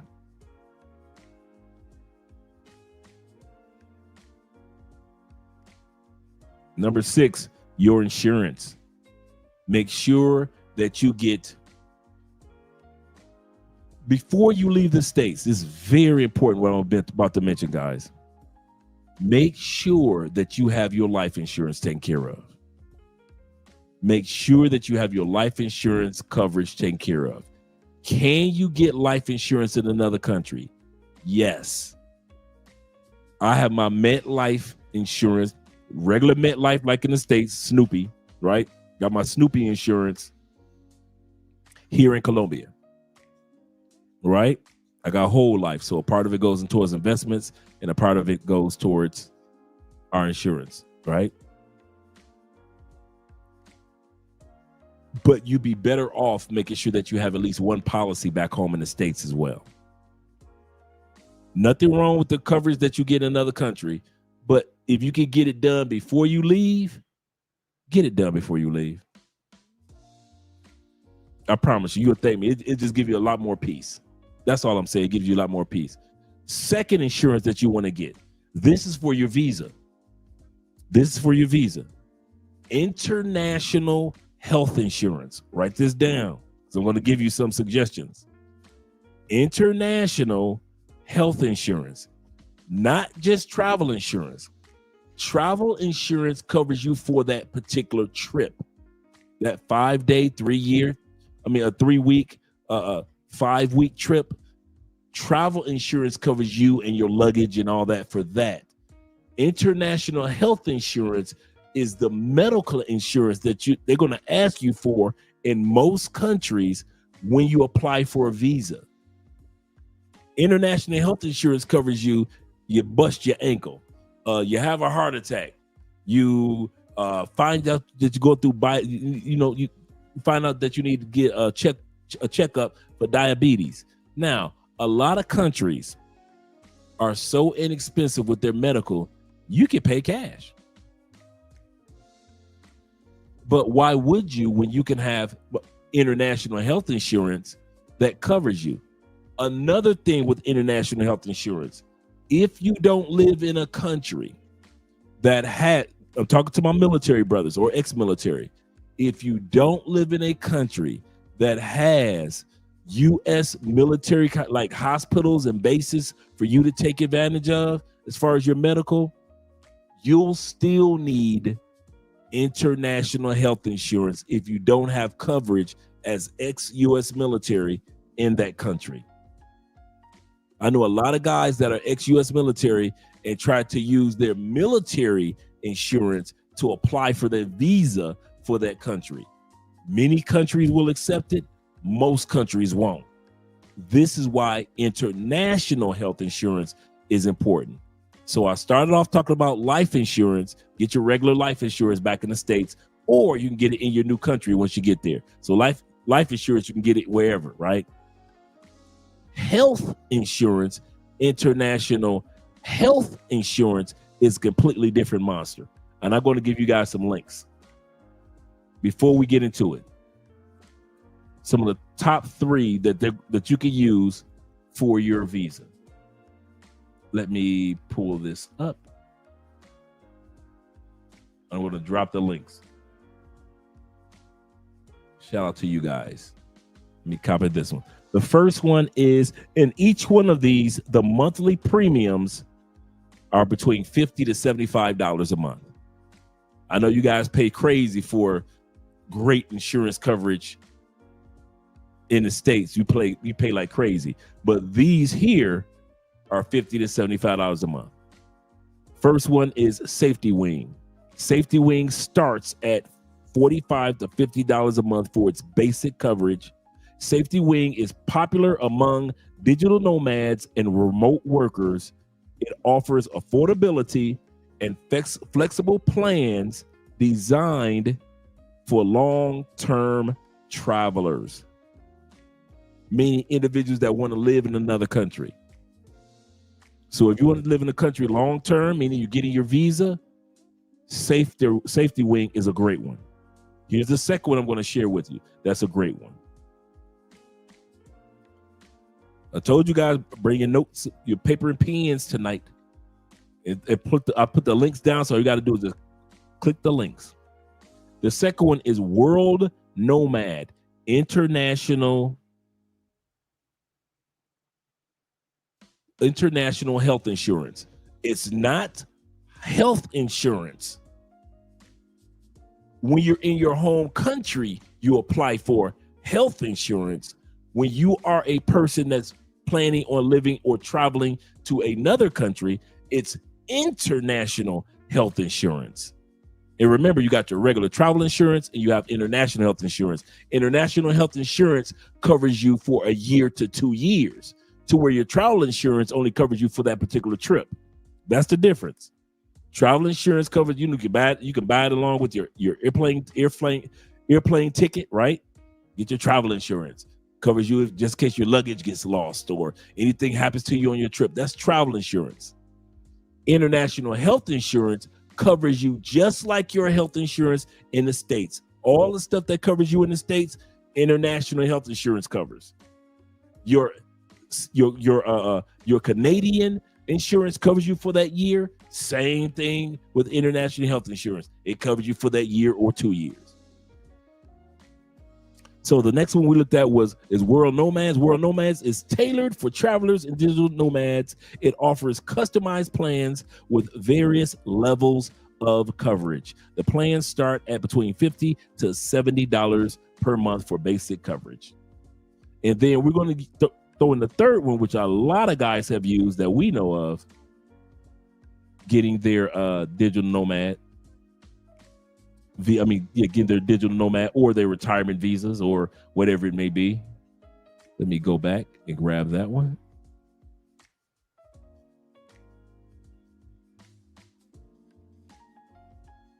Give me a second. I don't know why it's not allowing me to click it or highlight it, in other words. There we go. And the third one is IMG Global. Quite a few of you guys have used this one when you work with Andrea. IMG Global. IMG Global offers a range of international health insurance plans, including budget-friendly options for travelers and expats. Some plans start between $60 to $75 a month for basic. And I'll give you one more. That's a really good one that guys use a lot. Let me, if it allow me to highlight it. There we go.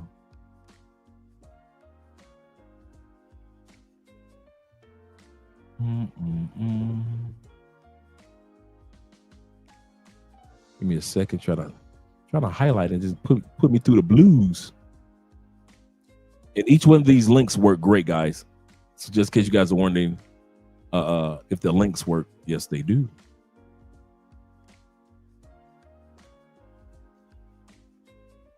Just put me through that. That's what I'll do. I don't see why I didn't even think about that before. I just click on the link myself and then highlight it from up top, or copy from up top. Here we go.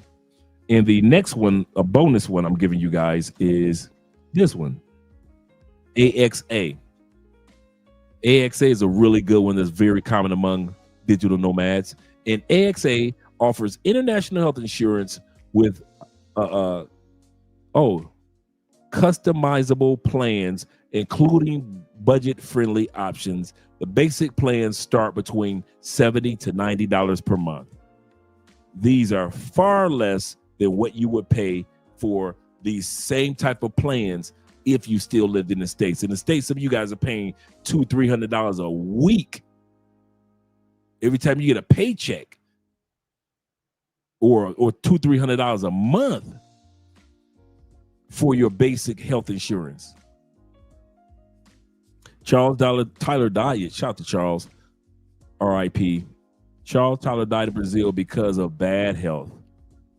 He had a conversation with a friend. He told him that he didn't have health insurance.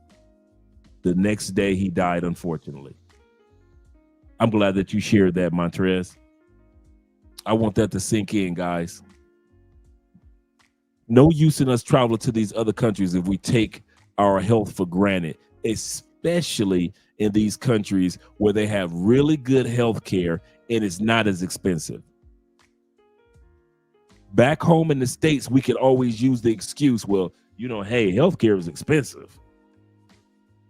It's expensive. So we could use that excuse, right? And get away with it.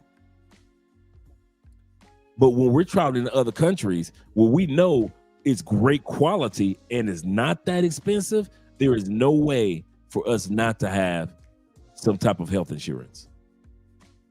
So get your international health insurance. I kid you not. Get your like I said, so for some of you military guys and you live in countries that have military hospitals for U.S. citizens, perfect. But for those of us who don't, and some of you guys that do have military benefits, if they only are good for you while in the States and you need to get international health insurance, get it. Get it. I just dropped the link to 4 of them. Get it, because they're going to ask you for that in most countries for your visa. You cannot walk into their country and not have medical insurance coverage. A lot of countries are not going to allow you to stay for a year and you don't have international health insurance. So let's continue on with insurance. Shout out to all you guys that are still here, all 79 of you getting this vital information. Before you leave the country on vacation or for work or for a missionary trip, before you leave the country, get international medical insurance. It is cheap. Forget whatever you're paying for here. Even if you have a Medicare supplement and the policy will say we'll pay up to $50,000 with a $250 deductible if it's Medicare approved, if you pay first, and then you can get the bill translated and make sure it's Medicare approved, and then they can rarely reimburse you. Just forget about all that. International medical insurance is inexpensive. This is such a great question and something that not a lot of people think about when they're traveling abroad. And hi, if you're new here, my name's Kara and I help people leave America. So if you're going to be living and traveling abroad, you absolutely want to make sure you have travel health insurance. Travel health insurance is different than travel insurance. Travel health insurance covers you in the event of an accident or if you need to go seek medical attention while you're abroad. It also allows you to go to a private hospital because essentially you have private healthcare. This is not only a way better experience than it is back in America, it's so much cheaper. This creator is absolutely correct, and not only will you have affordable healthcare abroad, but you'll also have top quality care abroad. Let me explain. And hi, if you're new here, my name's Kara. I'm the digital nomad mom and help people live and travel abroad. And I'm currently living in Greece right now with my family. Back in the States, we were paying almost $1,000 a month for our healthcare insurance, and that didn't cover everything that we needed. Now that we spend most of our time abroad, we actually save money on healthcare costs because we have international health insurance, and we get it at a fraction of the cost. In comparison to paying almost $1,000 a month for our family, we now pay a little over $500 a month for our entire family, and that includes top quality care anywhere in the world. Let me read you some of the benefits of our plan so you can see for yourself. Our health insurance covers us for any accidents and emergencies abroad. We also have access to telemedicine, and we also have our choice of doctors and hospitals. And before she goes any further, she's 100% correct in regards to this coverage. She's 100%. This coverage covers you globally. If you start off in Indonesia, your international health insurance policy goes with you because it's international to any country. So you don't have to buy another policy when you get here to Colombia.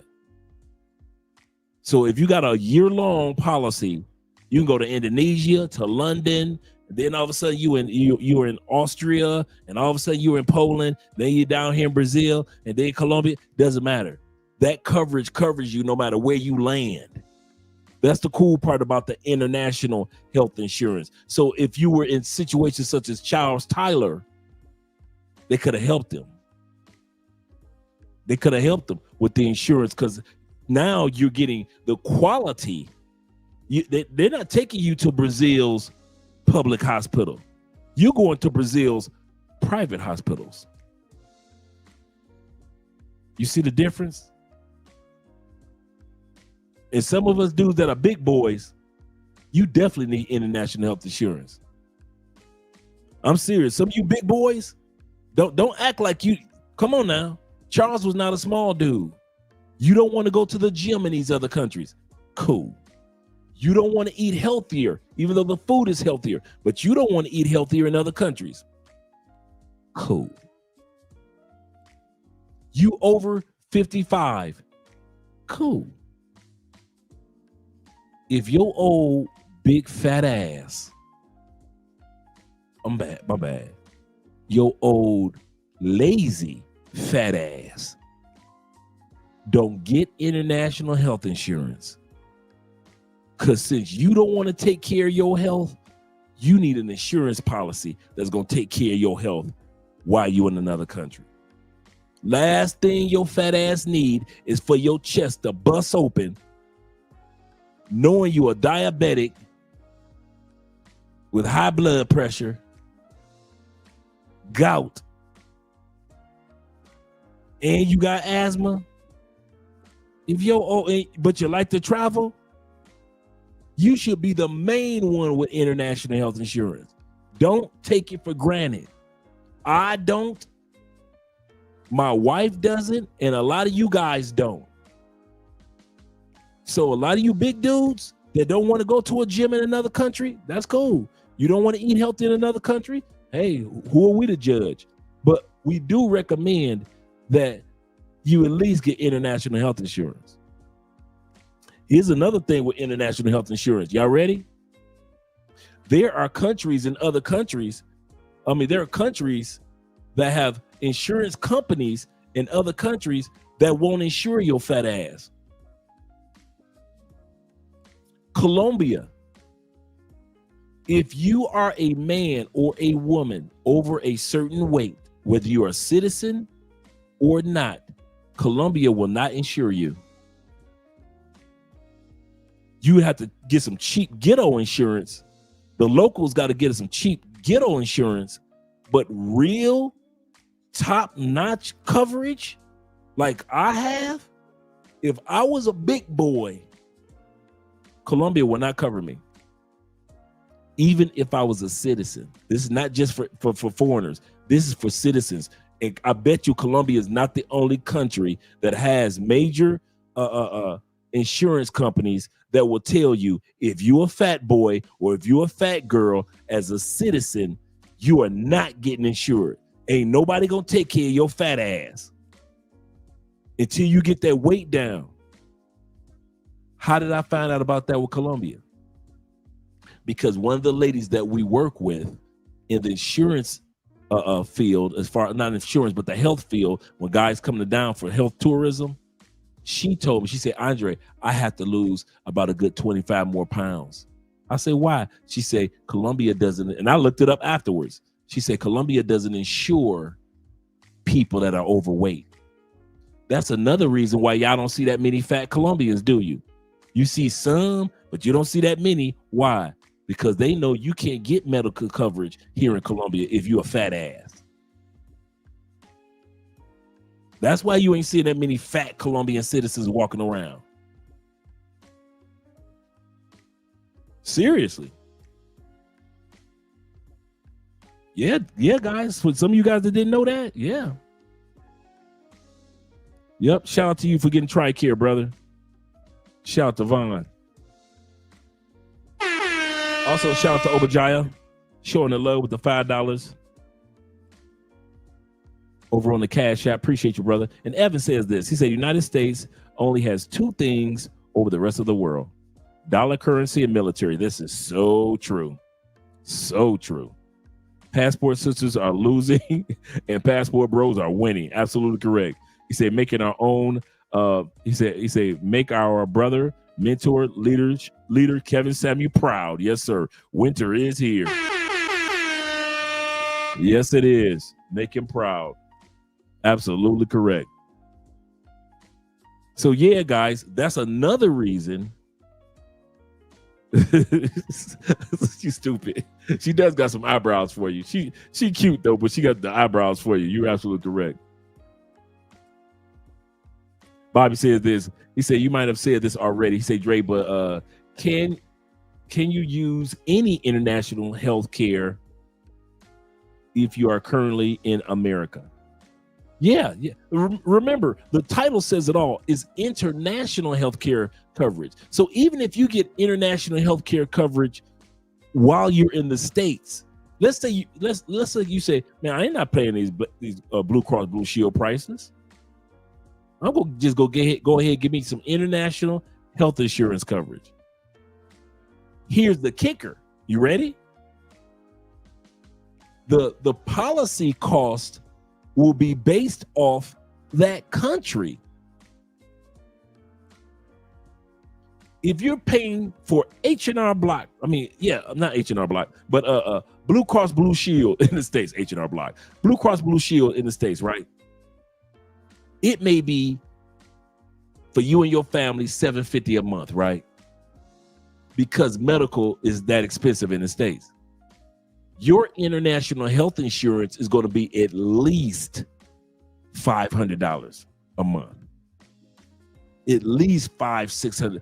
Why? Because that insurance company knows that since you're located in America, that insurance policy, and you bought it while you were in America, that insurance policy, and you plan on staying in America, they're gonna be like, hey, America's expensive. So your monthly premium, or not your monthly premium, but your monthly cost is gonna be up there. But once you start using it outside the United States or purchasing it before you leave the United States, and you're using it in other countries, it drops tremendously to like $75 a month, $50 a month, $60 a month, $110 a month. Like this young lady said, she said her and her husband and her kids are in Greece, and for her whole family to get the best of the best of the best insurance in Greece is only $500 a month. But yeah, he said definitely needed that.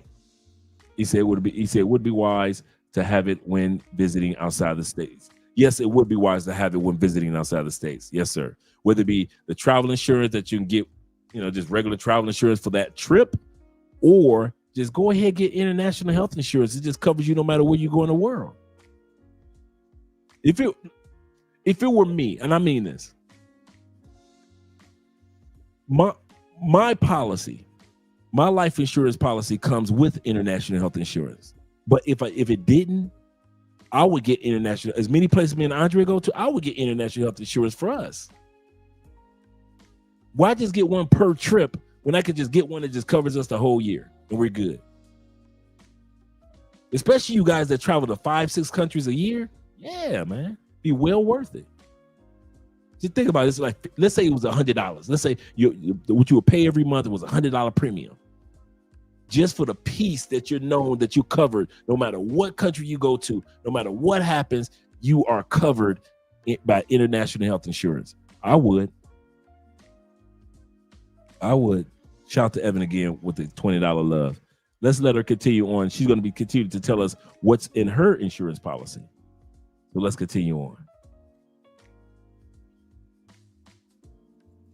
In addition to medical consultations and examination, treatment for chronic conditions such as cancer, diabetes, Lyme's, and Crohn's disease, fillings, extractions, and root canal, as well as 2 professional cleanings per year, eye examinations, and also up to $300 every 2 years for glasses and contacts, all preventative care and routine checkups. Even things like chiropractic, acupuncture, massages, and speech therapy are covered. For me, this is important as we decide to grow our family. All of my pregnancy care is also covered.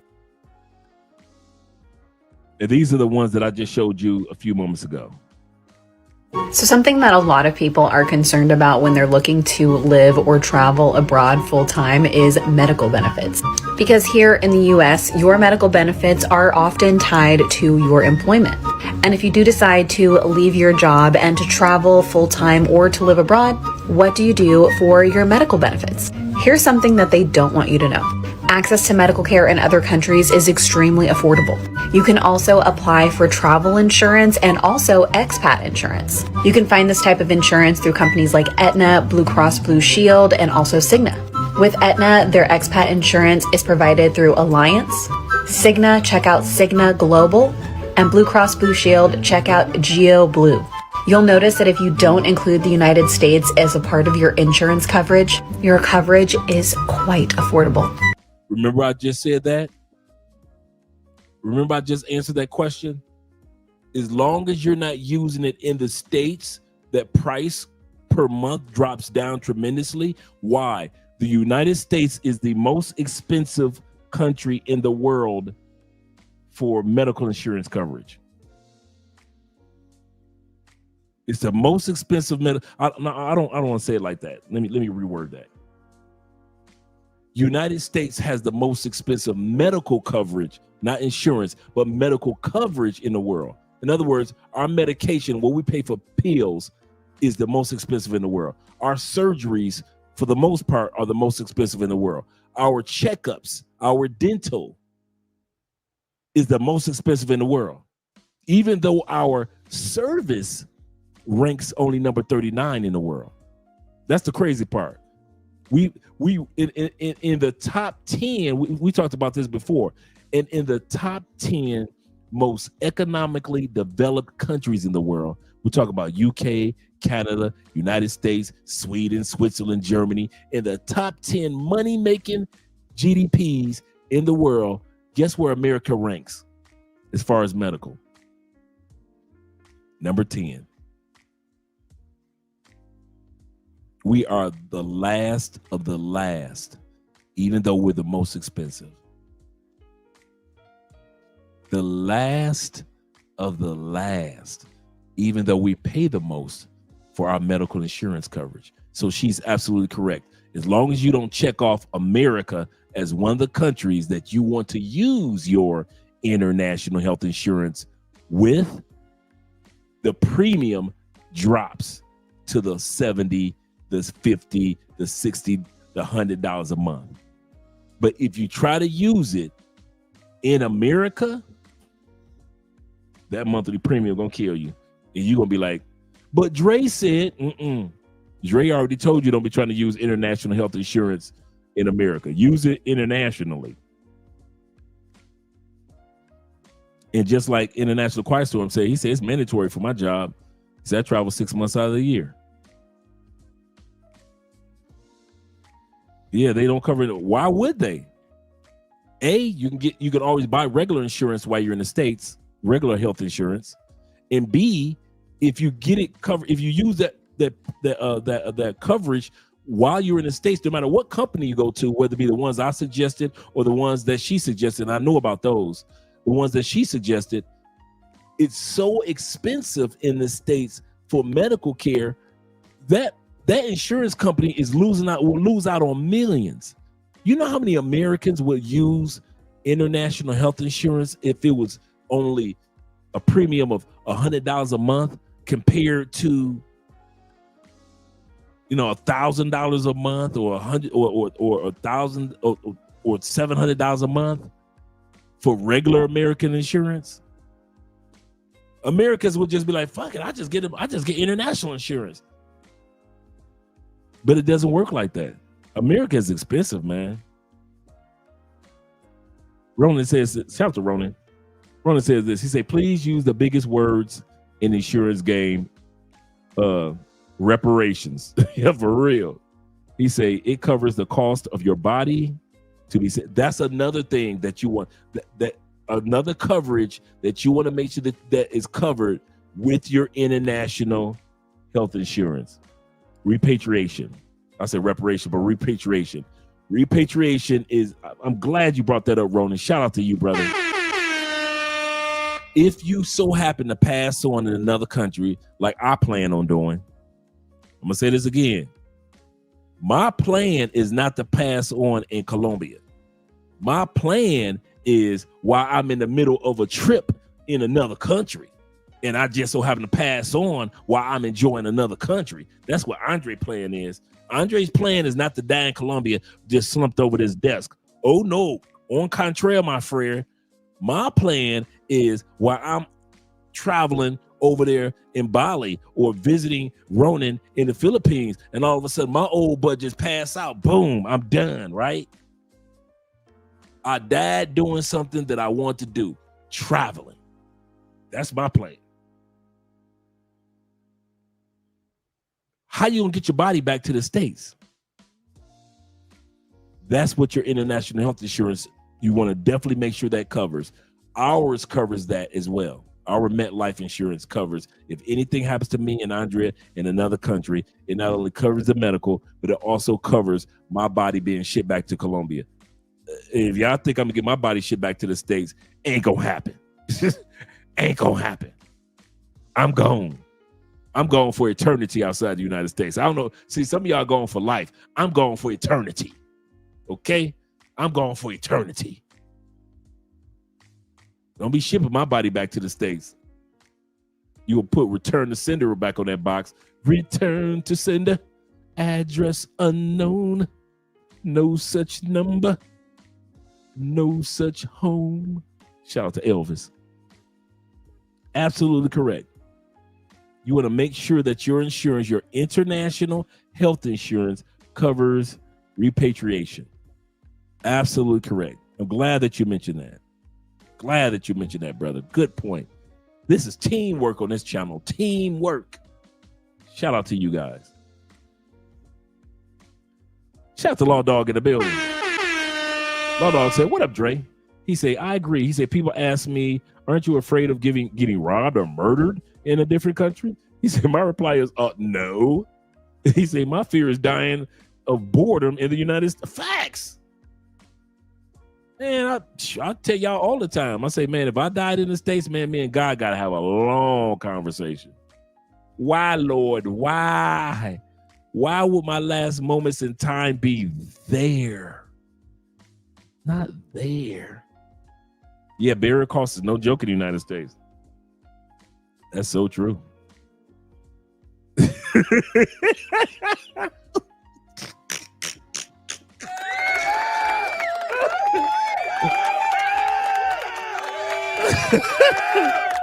You know what? If it was anywhere, it would be back in the D. I ain't gonna even lie.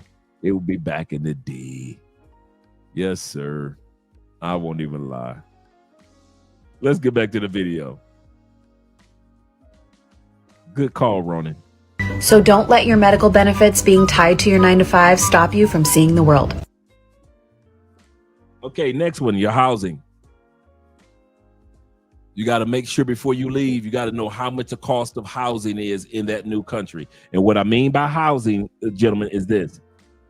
The rent or the mortgage, the utilities, Wi-Fi, cable. Does it come along with utilities?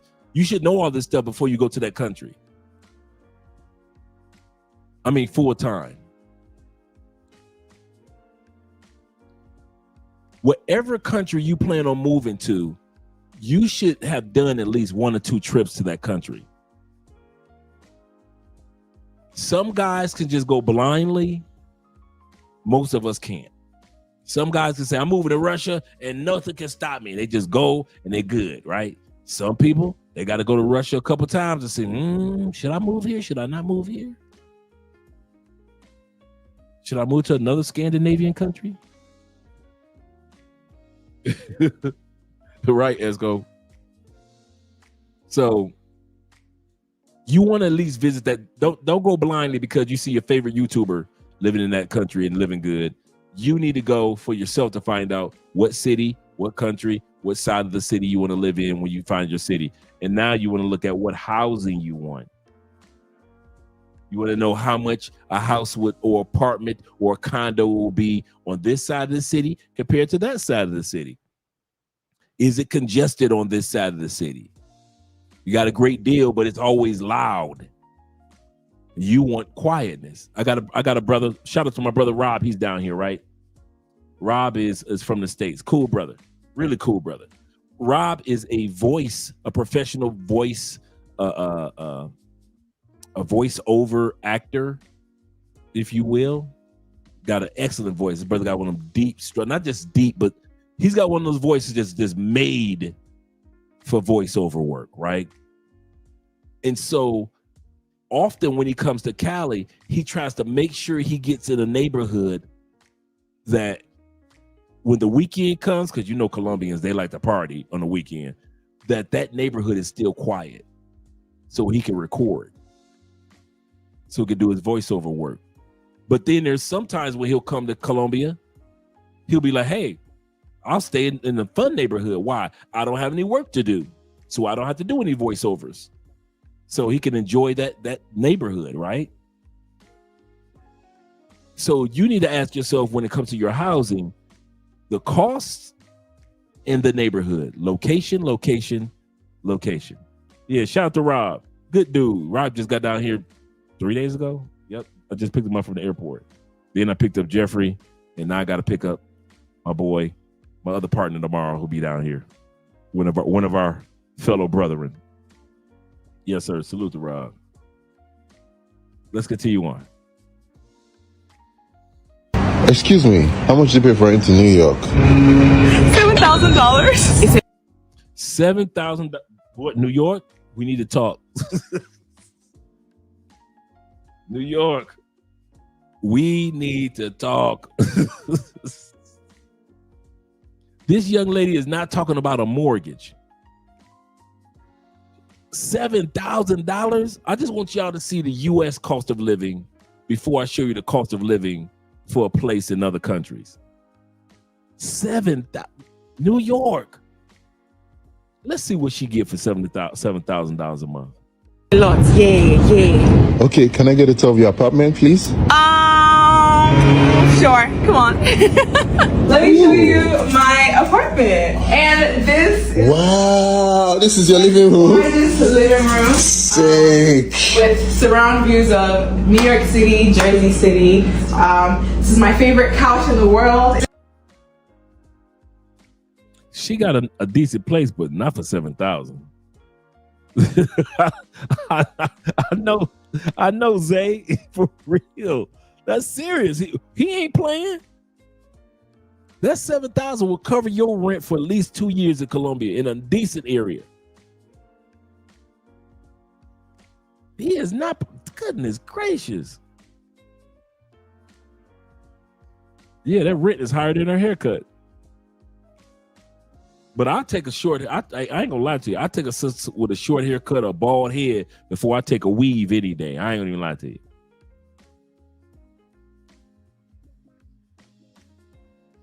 But I don't think that place where she's staying in is worth $7,000 a month. This is a $8,000+ couch. $8,000. That's my rent for 2 years. This is my office space. And this is my absolutely gorgeous view. That's World Trade Center right there. Yes, it is. Oh, wow. This is my creating station, and I like to say this is my executing station as well. I have 2 YouTube channels, so most of the work for the YouTube channel goes on here, and most of the work for my Instagram and TikTok goes on here. I moved to Nairobi, Kenya. Now I'm saving thousands every month. And I didn't cut back on anything. I just don't have to deal with that New York cost of living. See, I'm building a startup, so every dollar matters. But living in NYC, rent alone was eating half my income. The crazy part is, I was making decent money. Literally, my side hustle alone covered most of my bills. But it never felt like I could truly invest in my dreams. So how I'm saving all this money now? Let me break it down. Rent in NYC, $2,100 for a 1-bedroom shoebox. Kenya, that's $800 for a high-rise with a bunch of space and all the amenities you can think of. Groceries, $60 at Trader Joe's, that's probably 3 days tops. $60 in Nairobi, that's over a week of meals easily. Now to get around, of course, the Metro card might run you about $132 a month. And if you got a car, $80 just to fill. In Kenya, $2 to $5 Uber's practice. Hey, I'm Lexi. I live in Japan, and I'll share my bills with you for the month of June. My rent is 35,000 yen. My car payment was 15,000 yen. My internet bill was 3,000. My water was 1,000. Electricity, 3,782. It's up because I've been blasting the AC nonstop this summer. And gas was 3,522. Before you ask about where I live, my apartment tour is already posted, so take a look. See you next time. Bye. Alright, so here's how much it costs to live in Bali as an American who's been here for about 2 years. And just for reference, $100 is equal to 1.5 million Indonesian rupiah, so your money goes a long way. First up, we have rent, and for the past few months, I've spent about $500 a month, and that includes everything from utilities, housekeeping, maid service, all that shit, so you have nothing else to worry about. Next up, we have food, and while I am on a very strict diet, I still eat out for every single meal, breakfast, lunch, and dinner, and still some way I've only managed to spend $450 this month, and I eat out a lot. Next up, we have transportation, and recently I did purchase my own bike, but when I was renting one, it would cost me about $90 a month, and then I would spend maybe an extra, I'd say $40 to $50 a month whenever I needed to go long distances, and I just decided to hire a driver. Next up, we have what I like to call my fun shit category, and this is activities like kayaking, going on yachts and shit like that, going to pottery classes. So you see the brother is not putting his life on limits. I'll tell you what I mean by that. You still see the brother living his best life without going broke. Just because I'm talking, right now I'm going to talk to you guys that have money, that have a nice nest egg. That doesn't mean that you got to go broke using it. You can still enjoy life like this brother is doing. He's showing you all the things that he's doing. And if you got the money to do it like that, cool. If you don't, he's still showing you you still can do it as an average person relocating to these other countries. Just riding ATVs, beach clubs, all that shit. And I'll spend about $200 because stuff in Bali is pretty cheap and there's a lot of free shit to do. And finally, we have my miscellaneous expenses like my training at the gym, going to get dentist appointments, doctor's appointments, any work that I have to do like recording and shit like that, visa runs, you know, flights and all that good shit. And for this, I'd say I spend on average about $300 every single month. So over the past few months, I've averaged spending about $1,600 every single month living in Bali. So if you're planning on coming here, this is pretty much what you're going to get. Networking, very, very important. Before you leave the United States, you should start with Facebook groups such as Black Men's Travel Facebook group, the Passport. I'll name off some. Let me just name off some of them that I'm in. Let me pull that up on Facebook. Let's not even play with this. American Black Men Married to Foreign Women. Passport Bros. Enlightened Western Men. Blue Book Gentlemen. These are all Facebook groups I'm talking about. The Black Men's Travel 2.0. So there's two. My man Aaron has Passport Bros, and he also has, because the other one got so large, so he started a second one, Black Men's Travel, or Black Men Travel 2.0. Passport Cartel Official Blue Book. Let me see. Oh, Passport Bros in Spanish countries. This is just some of them, just some of the websites or Facebook pages that you should be joining. There is no way in the world you're moving to another country in this day and age and you're not starting your network process early. A consultation, not just with me. You should have a consultation if you plan on relocate. Hey, if you're vacationing to another country, cool. You might or might not need a consultation. If you're vacationing and you get one, cool. That'll save you a lot of world of headache. I got a consultation when we went to Europe. That's why it saved me a lot of world of headache when we got to Europe. I already knew where the grifters were coming from because I got a consultation prior to, right?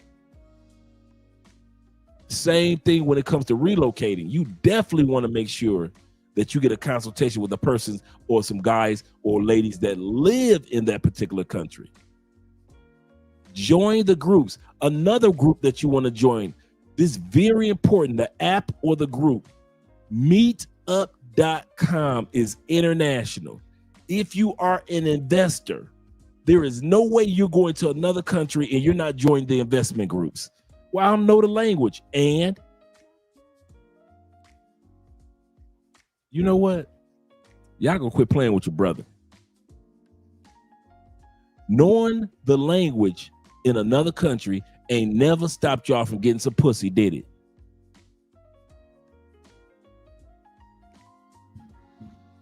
When you went to Poland, did you not get you some Poland pussy, even though you don't speak Polish? What about when you went to Germany? You don't know a lick of German. All you military brothers, but y'all was smashing them German chicks, weren't you?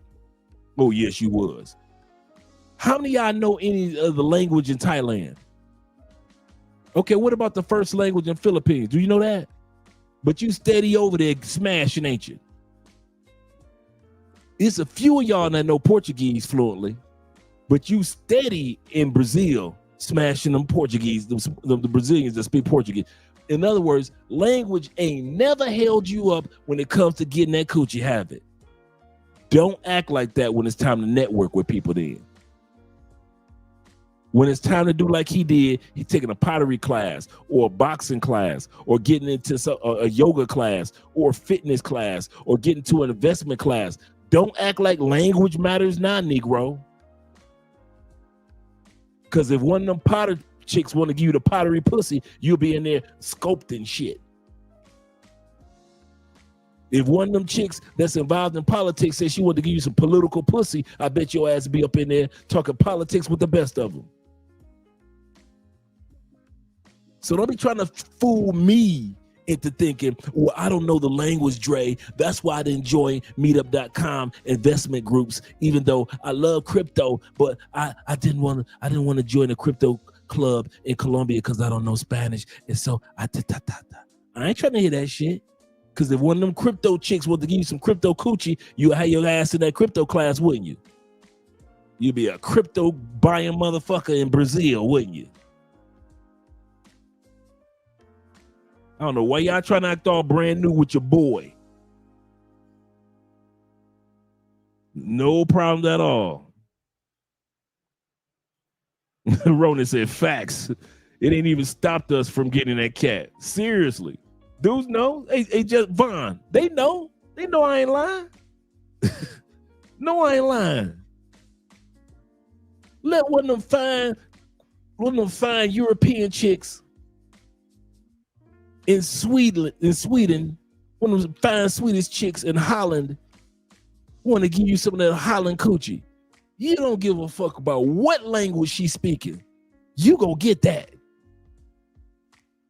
Now all of a sudden, when it's time to investments in Holland, you don't know. I don't understand the language, so I guess I won't join Meetup.com.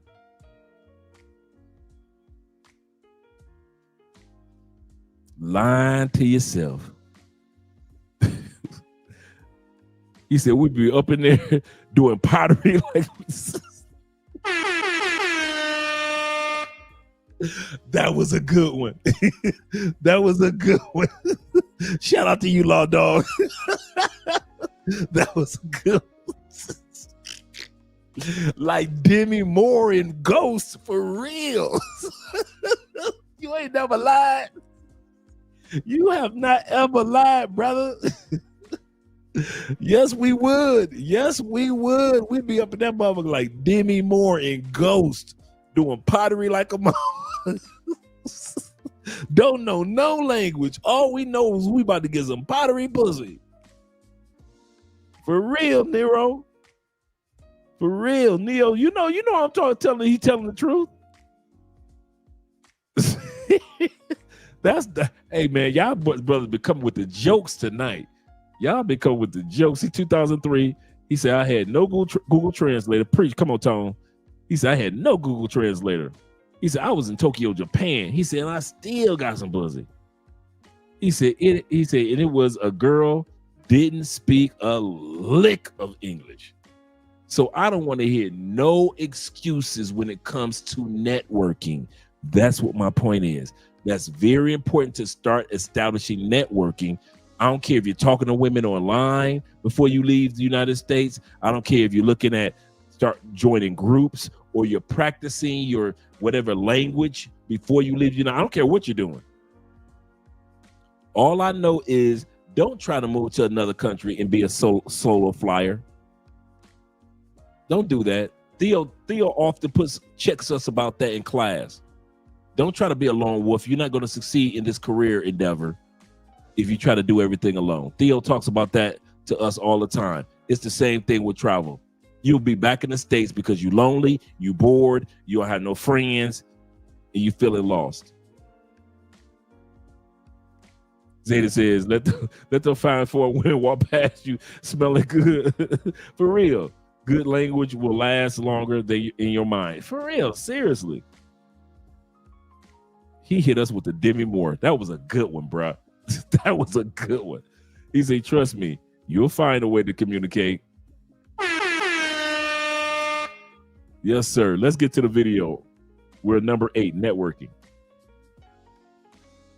Some of you all are too attached to your families to move out of the country. You have to learn to let your family go in order for you to go on to new opportunities and new experiences in life. I'm not saying get rid of your family. I'm not saying throwing them away, but you're going to have to detach from the hanging around them, going over their houses, social gatherings, because moving abroad could be very lonely. But what you can do is connect with a community when you do go abroad. In a lot of cases, if you move abroad and you don't know anybody, some people actually go back home their first month. Build a circle of expats and also resources before you move abroad. That way you don't feel lonely, you're not missing your family. You do not want to travel solo without some type of support system, either at home or where you are going, because it can get lonely.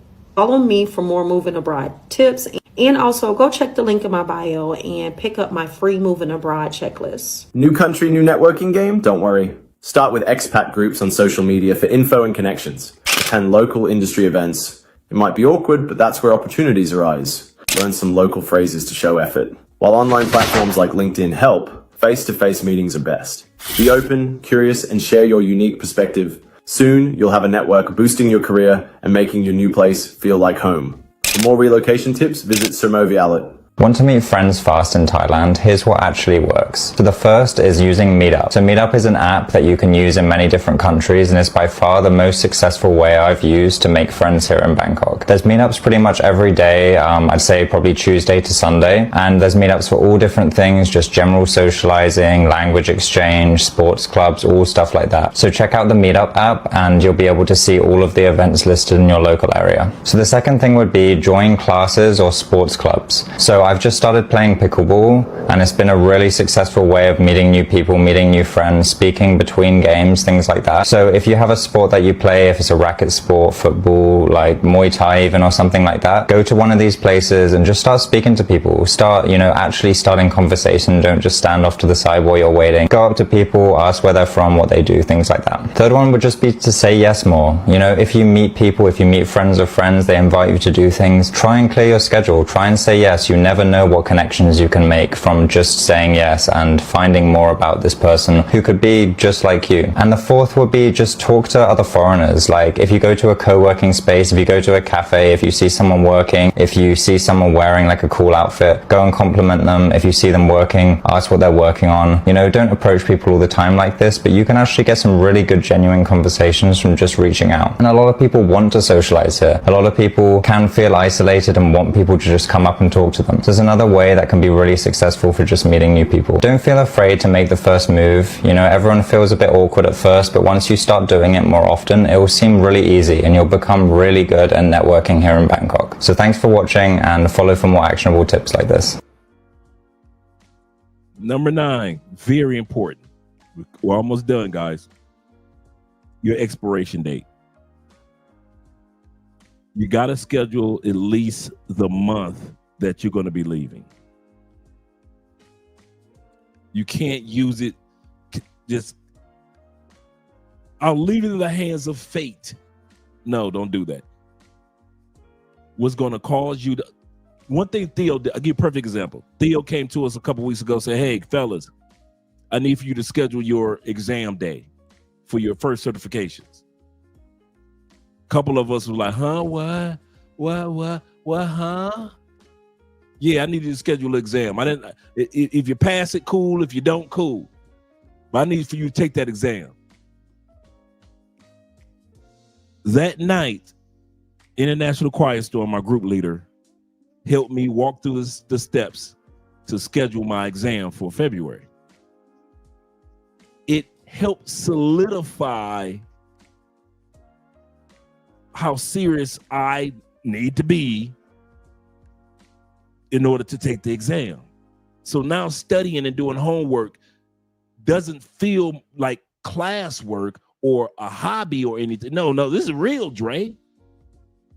This is for real now. You got in other words, you got an expiration date. You got an actual date on it now. You've put money into it. It's $100 for the test per test.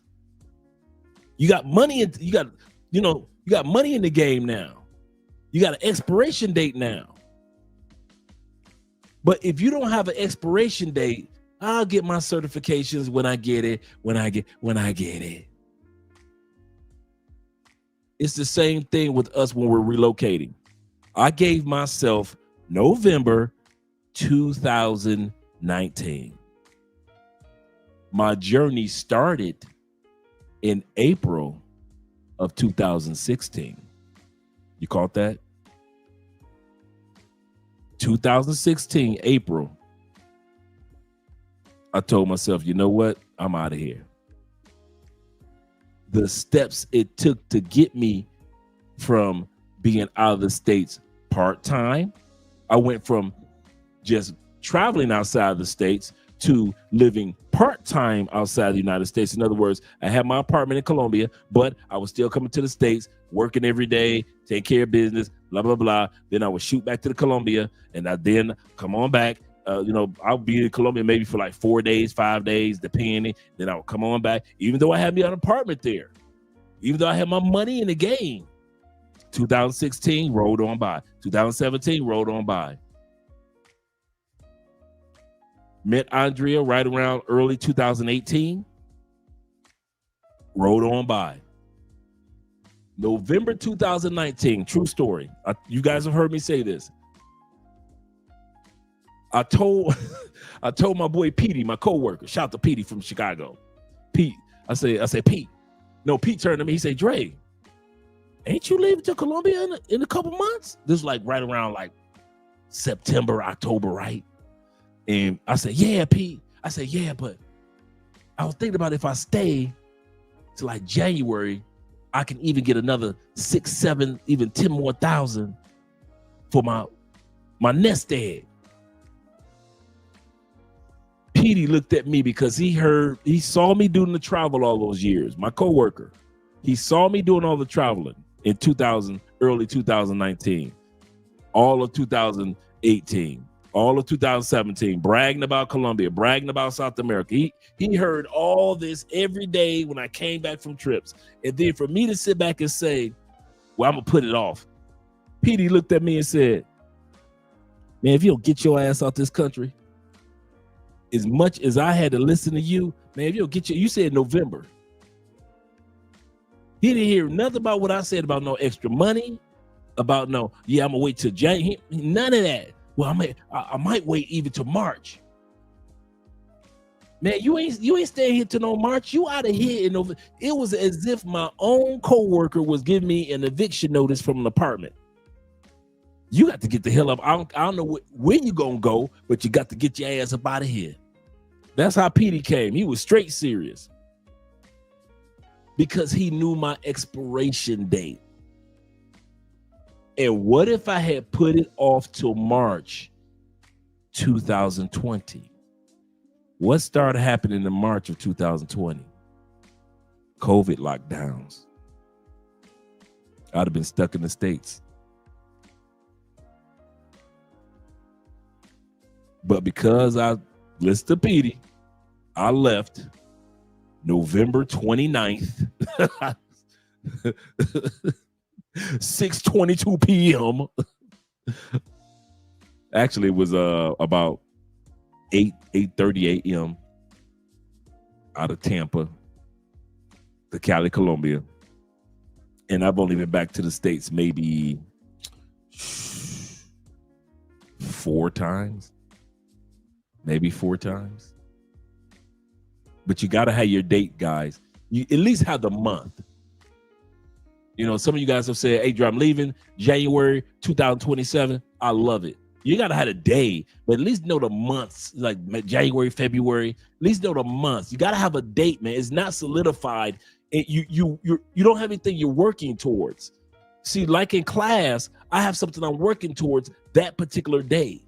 In February. Okay, Andre, you need to make sure you got this, got that. Reach out to your classmates for this. Make sure you watch the videos for that. You got the book for this. Make sure you got the cliff notes. You got all that, flashcards. You got all that because February is coming sooner than you know it, right? But if you don't have an expiration date, that your time in the States has expired as far as living there full time, you might still live there part time. In other words, you might still be like me, go back to the States to make your money, but 90% of your clothes are back in your new country. Your new country is where your shoe collection is, but you go back to the States because that's where your 9 to 5 is. So the only reason you're in the States because you're 9 to 5, for no other reason but that. Your new girlfriend is in Brazil. Most of your furniture is in Brazil. Your new apartment is in Brazil. Your bowling balls, because you like to bowl, you bought some brand new bowling balls in Brazil. You didn't buy no more new bowling balls in the States. You gave those away, but you bought some new ones in Brazil. So you bowl while you're in Brazil. When you're back in the States, for the next couple of years until you move to Brazil full time, you're going to be in the States making your money. That's how many of us do it. Make your money in the States, make the States your second home, make your new country your first home until the time comes where you can make your new country your full-time home, and now you're just visiting the United States. March 18, 2021, 8:30 a.m. Copa Airline. I should have known. Shout out to Los. Yes, sir. Absolutely correct. Absolutely correct. I remember when Los moved to Bogota. Absolutely correct. Los kind of snuck up here on me. Absolutely correct. He said, Ronald said, thank you for the fire. He said, I enrolled last week for the PMP program. Yes, sir. He said, I need to set up a date for the exam. Correct. Correct. Yes, sir. Investment in the game now. Shout out to my man Rent be in the building. Your rent due 22. Let's continue on with the next one. Number 9, expiration date.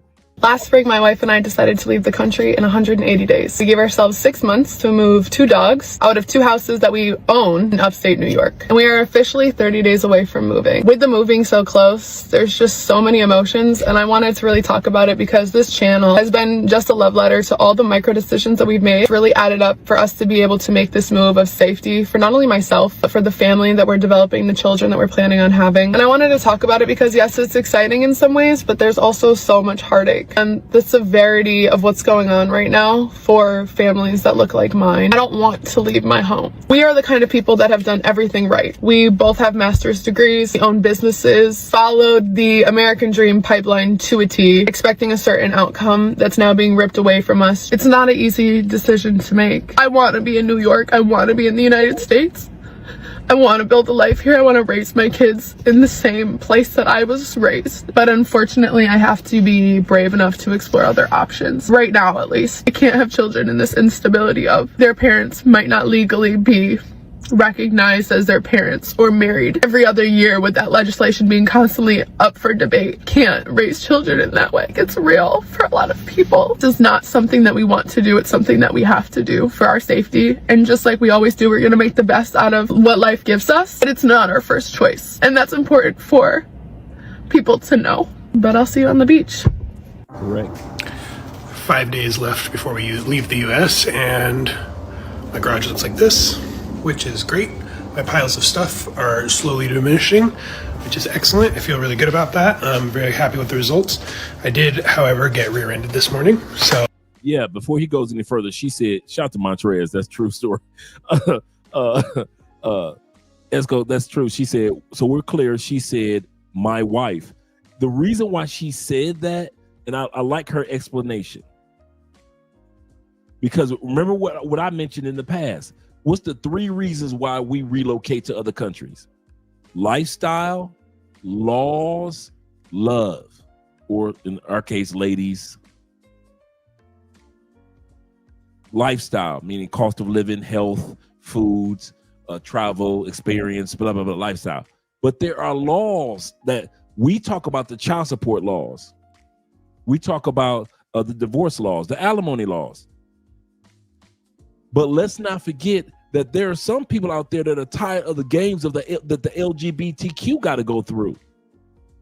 1 minute you got a cool president like Biden. Next minute you got a dude that's hating on you like Trump. Then all of a sudden you got to deal with another cool president. And then you got to deal with then you got to deal with 2 more haters like Trump. So she said, you know what, me and my wife, we done with these games. We done with this you're cool with the LGBTQ, then you ain't cool with the LGBTQ when it comes to the laws. There are other people other than how we, what we experience as men, but even the LGBTQ are tired of the games when it comes to the laws. Like, for example, they've just taken off of the passport application You can no longer put other or X when it comes to gender. According to the Trump administration, you must put your biological birth date. I mean, not birth date, but birth, such as male and male or female, on the application. You can't put anything else. But under the Biden administration, you had another line. These games that the LGBTQ got to deal with in the States, a lot of people are like, I'm done with this, man. I'm done playing these little petty games with y'all. Every time you get a new election, a new president, we got to hold our breath. We tired of that. So that's where she's coming from. And that's why she was crying. She was like, I would love to raise our kids. So one of them have had kids, or maybe they adopted kids. I would love to have kids and raise them in New York where I was raised. But these games, we ain't going through this no more. And so now they're traveling. Yep. Absolutely. Yeah, she tripping. I thought that she had a whole husband. No. She's talking about her girl. He said, okay, I thought I misled. She didn't strike me as the type. Yeah, she mentioned it. Yeah, she mentioned it about her and a girl. And I had watched that particular part of the clip a couple times, so I kind of already knew what she was talking about. Bobby says this. He said also that you got to be mindful of the legislation is written in something to take out of one person, but it is relatively, but in reality, it really works to take out a bunch of people that it can open a Pandora's box. Absolutely correct. Bobby says this. He say, look, that ain't my cup of tea. He said, I don't agree with it, but you got to understand the legality. I'm the same way, bruh. I'm the same way. It ain't my world, but as far as how we talk about laws that impact people and make them want to leave the United States, I can relate to that. I can relate to unfair divorce laws. I can relate to 87% of alimony is paid by men. I can relate to being in a country where over 70 to 80% of divorces are filed by women. I can relate to being in a country where men mostly pay the child support. So I don't know what it's like to feel like the laws aren't fair. So when it comes to the practice of LGBTQ, that's none of my business. But when it comes to the legalities of going through the BS that they go through, I understand what it's like to deal with BS. And many of us men can understand that. Shout out to Zeta. Then I said, hola, gents. He said, I wouldn't raise any of my kids in the States. I'm not doing it, but I'm not hating on it either. I'm not hating on it, but I'm not doing it. Not today's States. It's crazy. Let's go back to the brother. That was exciting. I had both my kids in the car. This is just one of those things that people follow too closely. And it was like a 17-year-old kid. His first question as he got out of the car was, are your kids okay? Really appreciate that. Not super mad about that, but you know, we live in a very car-centric culture, and this is one of the reasons that I've said on this channel why we're leaving. It can't happen soon enough. Now, remember, on this portion number 9, we're talking about your expiration date. Always have to set a date. He's got 5 days left. He said, Andre, a quick question. I got to email you to start the consultation process. Yes. He said, I don't know. Yes, just send me an email, and then we'll schedule a day, like you said, at the end of next month. Bada bing, bada boom. We'll schedule your day, your time period. Let's continue on, gentlemen. But something crazy, which I wish I would have documented sooner, it was we got rid of our blackberry bushes. And what you can't see, what you haven't, I didn't do a before video, but this was all blackberries behind me. This was all blackberries, and now this is all yard. So that is crazy. Our lot just increased in size by I don't know. I'm gonna start stepping. 1, 2, 3, 4, 5, 6, 7, 8, and fence. That was all blackberries before now this is all yard. So got our blackberries removed, which is really cool. So yeah, the process is coming along. They removed the blackberries on the other side of the fence too. I'm gonna just peek over the other side of the fence. Wow, it's all gone. That's crazy. That was all blackberries. Again, I wish I had taken a better before photo, but yeah, it's happening. My drop off of my daughter's last day of daycare was today, and they didn't do it super well. They didn't handle that super well. They were struggling for sure. I kind of wish I had been able to be there a little bit more for them, but they were having a bit of a hard time. So we're excited to get going. I mean, we still have a decent amount to do. I think today will be a very productive day. It seems like my wife is kind of taking the day semi off, but we have some yard work and things to do, and then just general packing. But I feel good about the overall progress, and I feel like we're going to be able to make it happen. So, wish us luck and follow along. I left about 3 months ago. I really feel like America was killing my mental health, and the goal was to come to Bali, be here for a year, maybe 2, and then return. Now I don't know.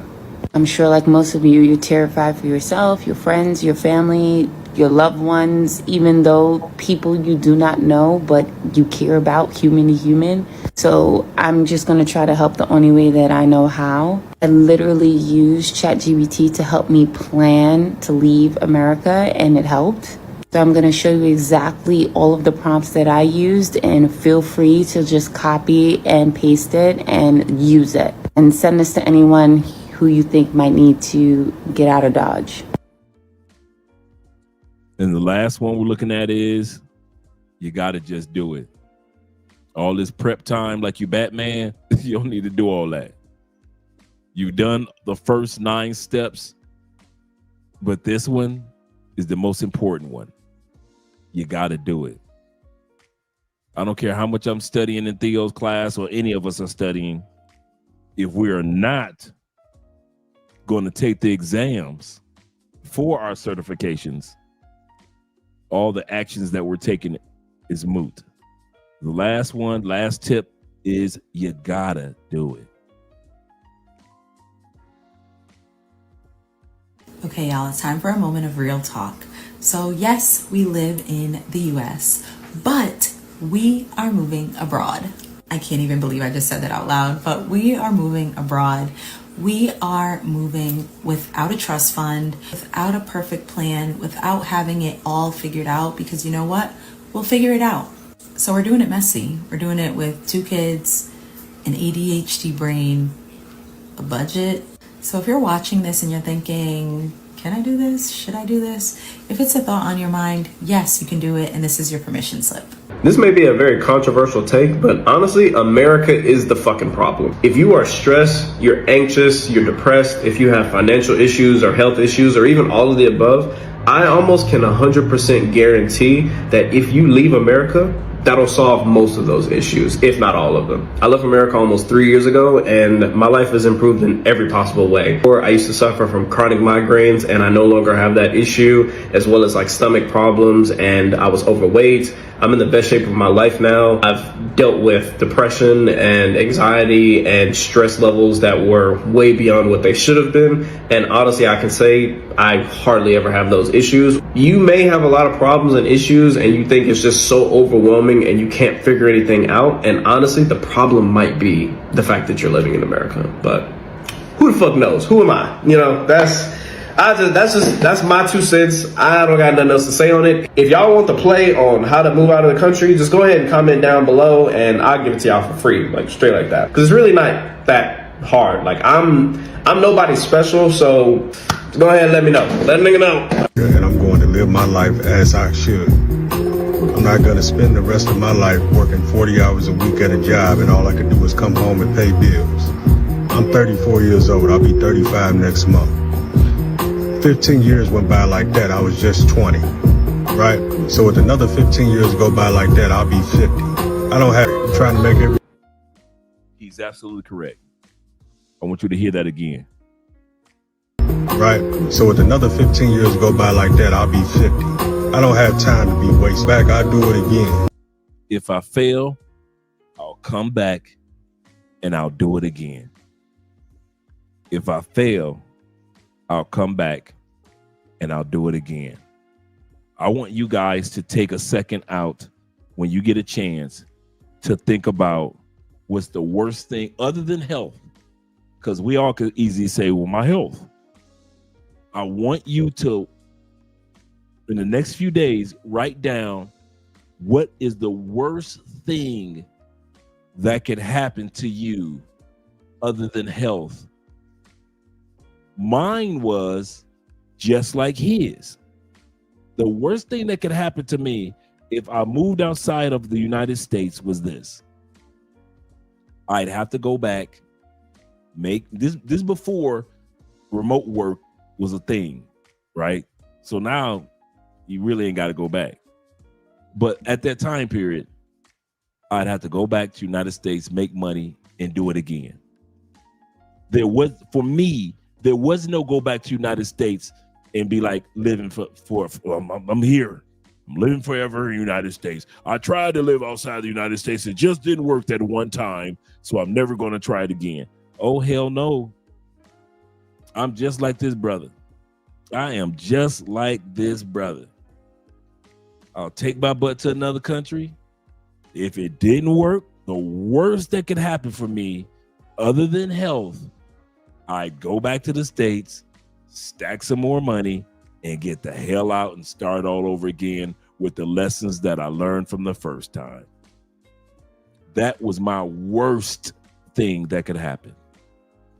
I don't know what your worst thing that could happen could be. Maybe it's like his and mine, but you'd have to find out and come to that conclusion for yourself. Shout out to International Quiet Storm for dropping all the links of everything that we talked about tonight.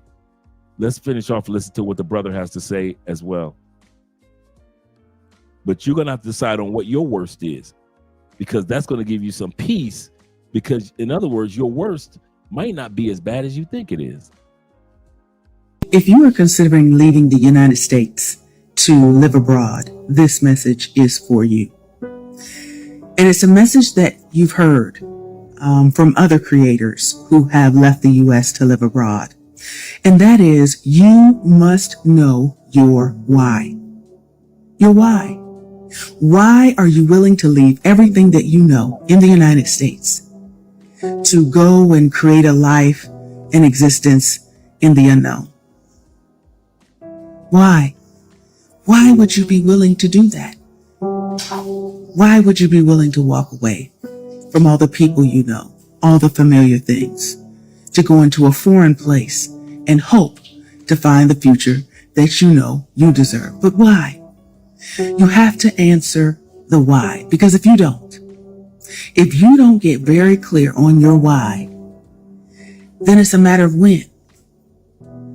When are you going to abandon your goal and dream of living abroad? Is it when the time between you getting your direct deposit and you needing to pay some fee or plane ticket or accommodation gets too close? Is that when you're going to abandon your dream?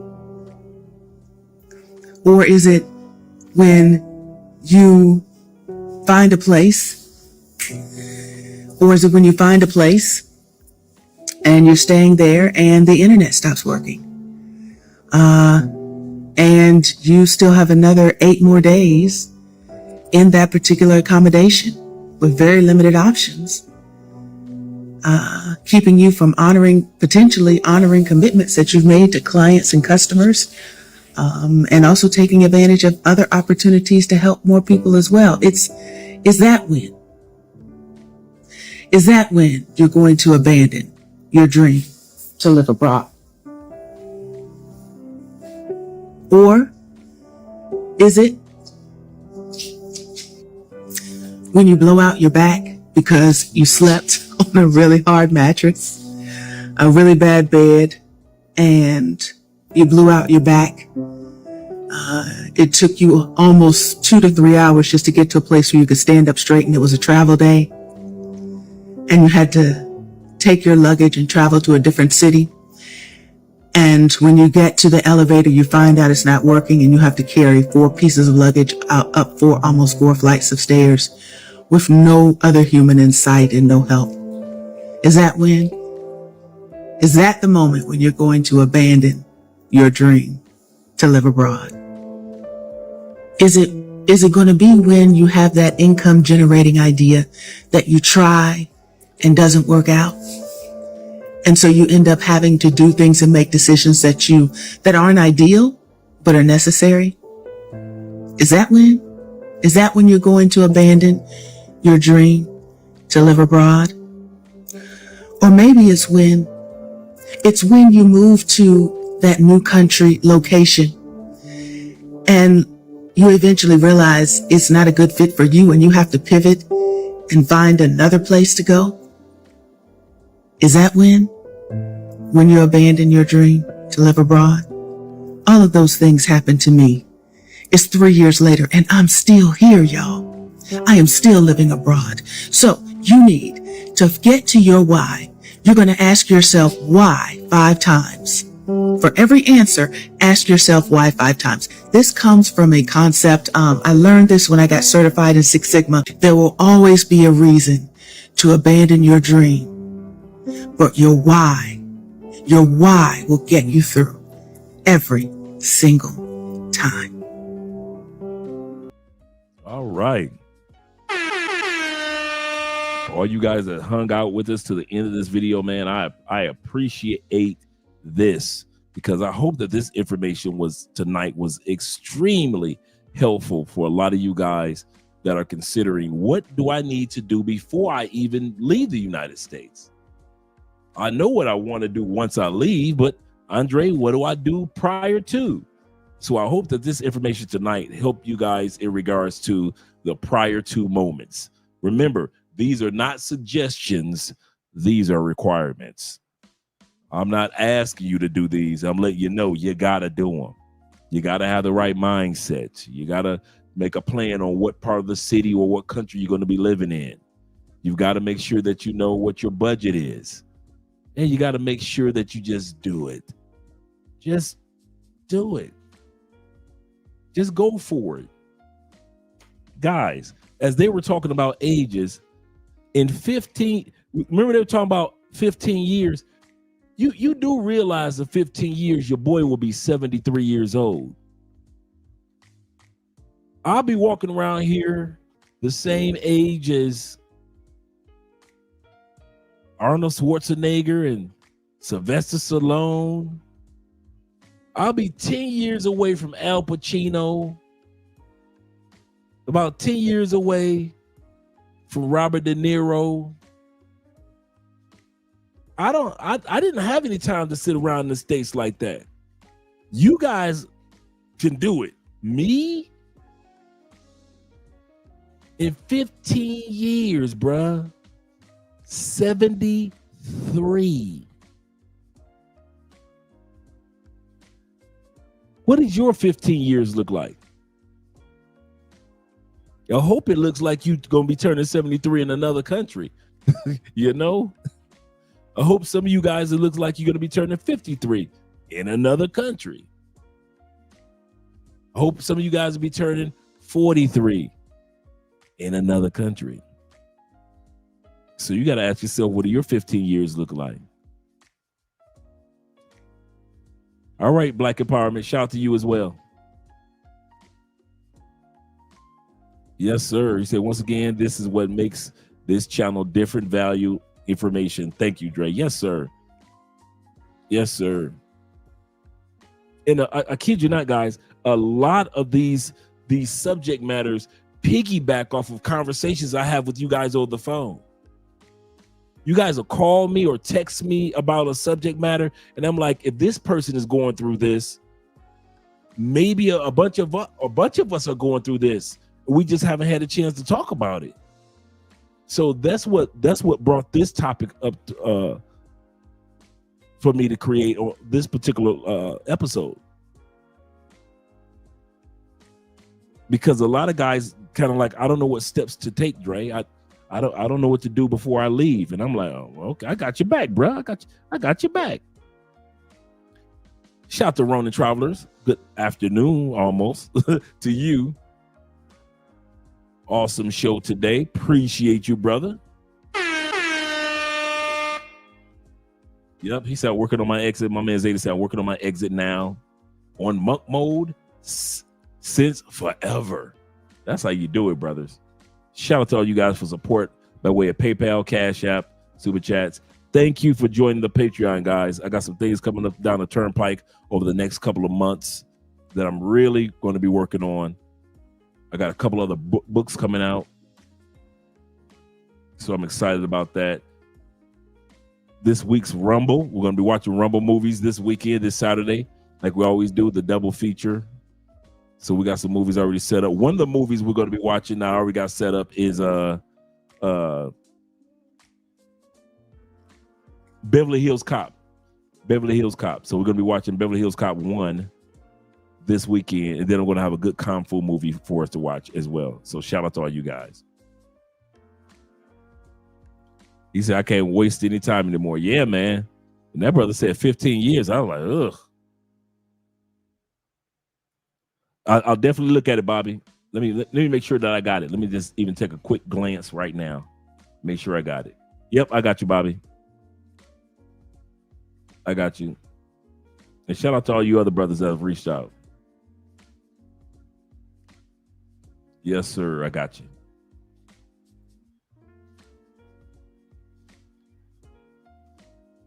Yeah, Al Pacino just had a shorty. Yep. Great information. My favorite channel. Shout out to Jay Carson, man. Jay Cason in the building. Glad that Jay Cason is representing. Yeah, we did Harlem Nights a couple weeks ago. Actually, a couple months ago, we did Harlem Nights. So, yeah, we're going to do the Axel Foley, Detroit representing the D, and LA at the same time.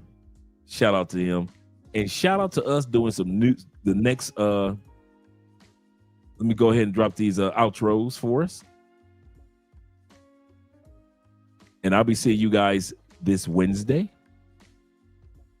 But let's get some outro videos going.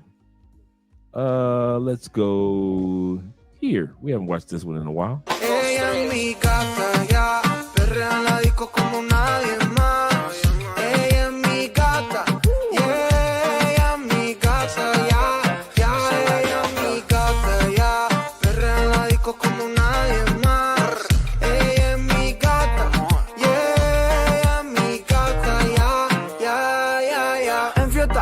No pierde ni una, es de aquí, pero parece de cuna. Pero así no le piche a ninguna. Criminal como nada para Dios. Ella sabe que de la disco no la van a quitar. Los fines de semana son tan santos, hay que vacilar. Ready, con ropita cortita para janguear y tirar. De mí se deja llevar.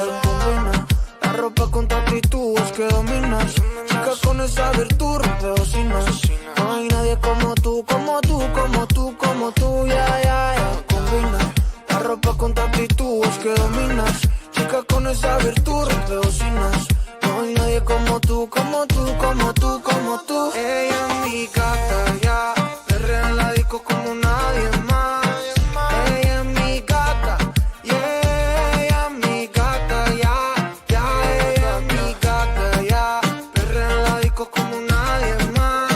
Ella es mi gata, yeah, ella es mi gata, ya. Un traguito de cine pa' la gata en la barra. Te vi por internet en una playa en Nicaragua. Se buffet si está gourmet, pero lleno de piraña. El río está movido, que está nada las arañas. Por eso que tú te acercas a mí.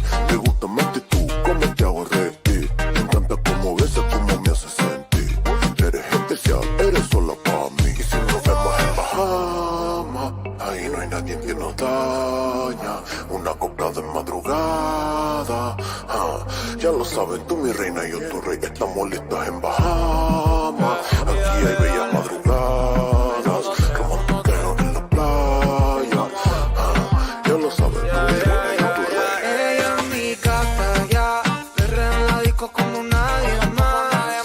Ella es mi gata, yeah, ella es mi gata, ya, ella es mi gata, ya, perrea en la disco como nadie más. Me gusta gozar así la y en un traguito de Fernet, se la toda, ya,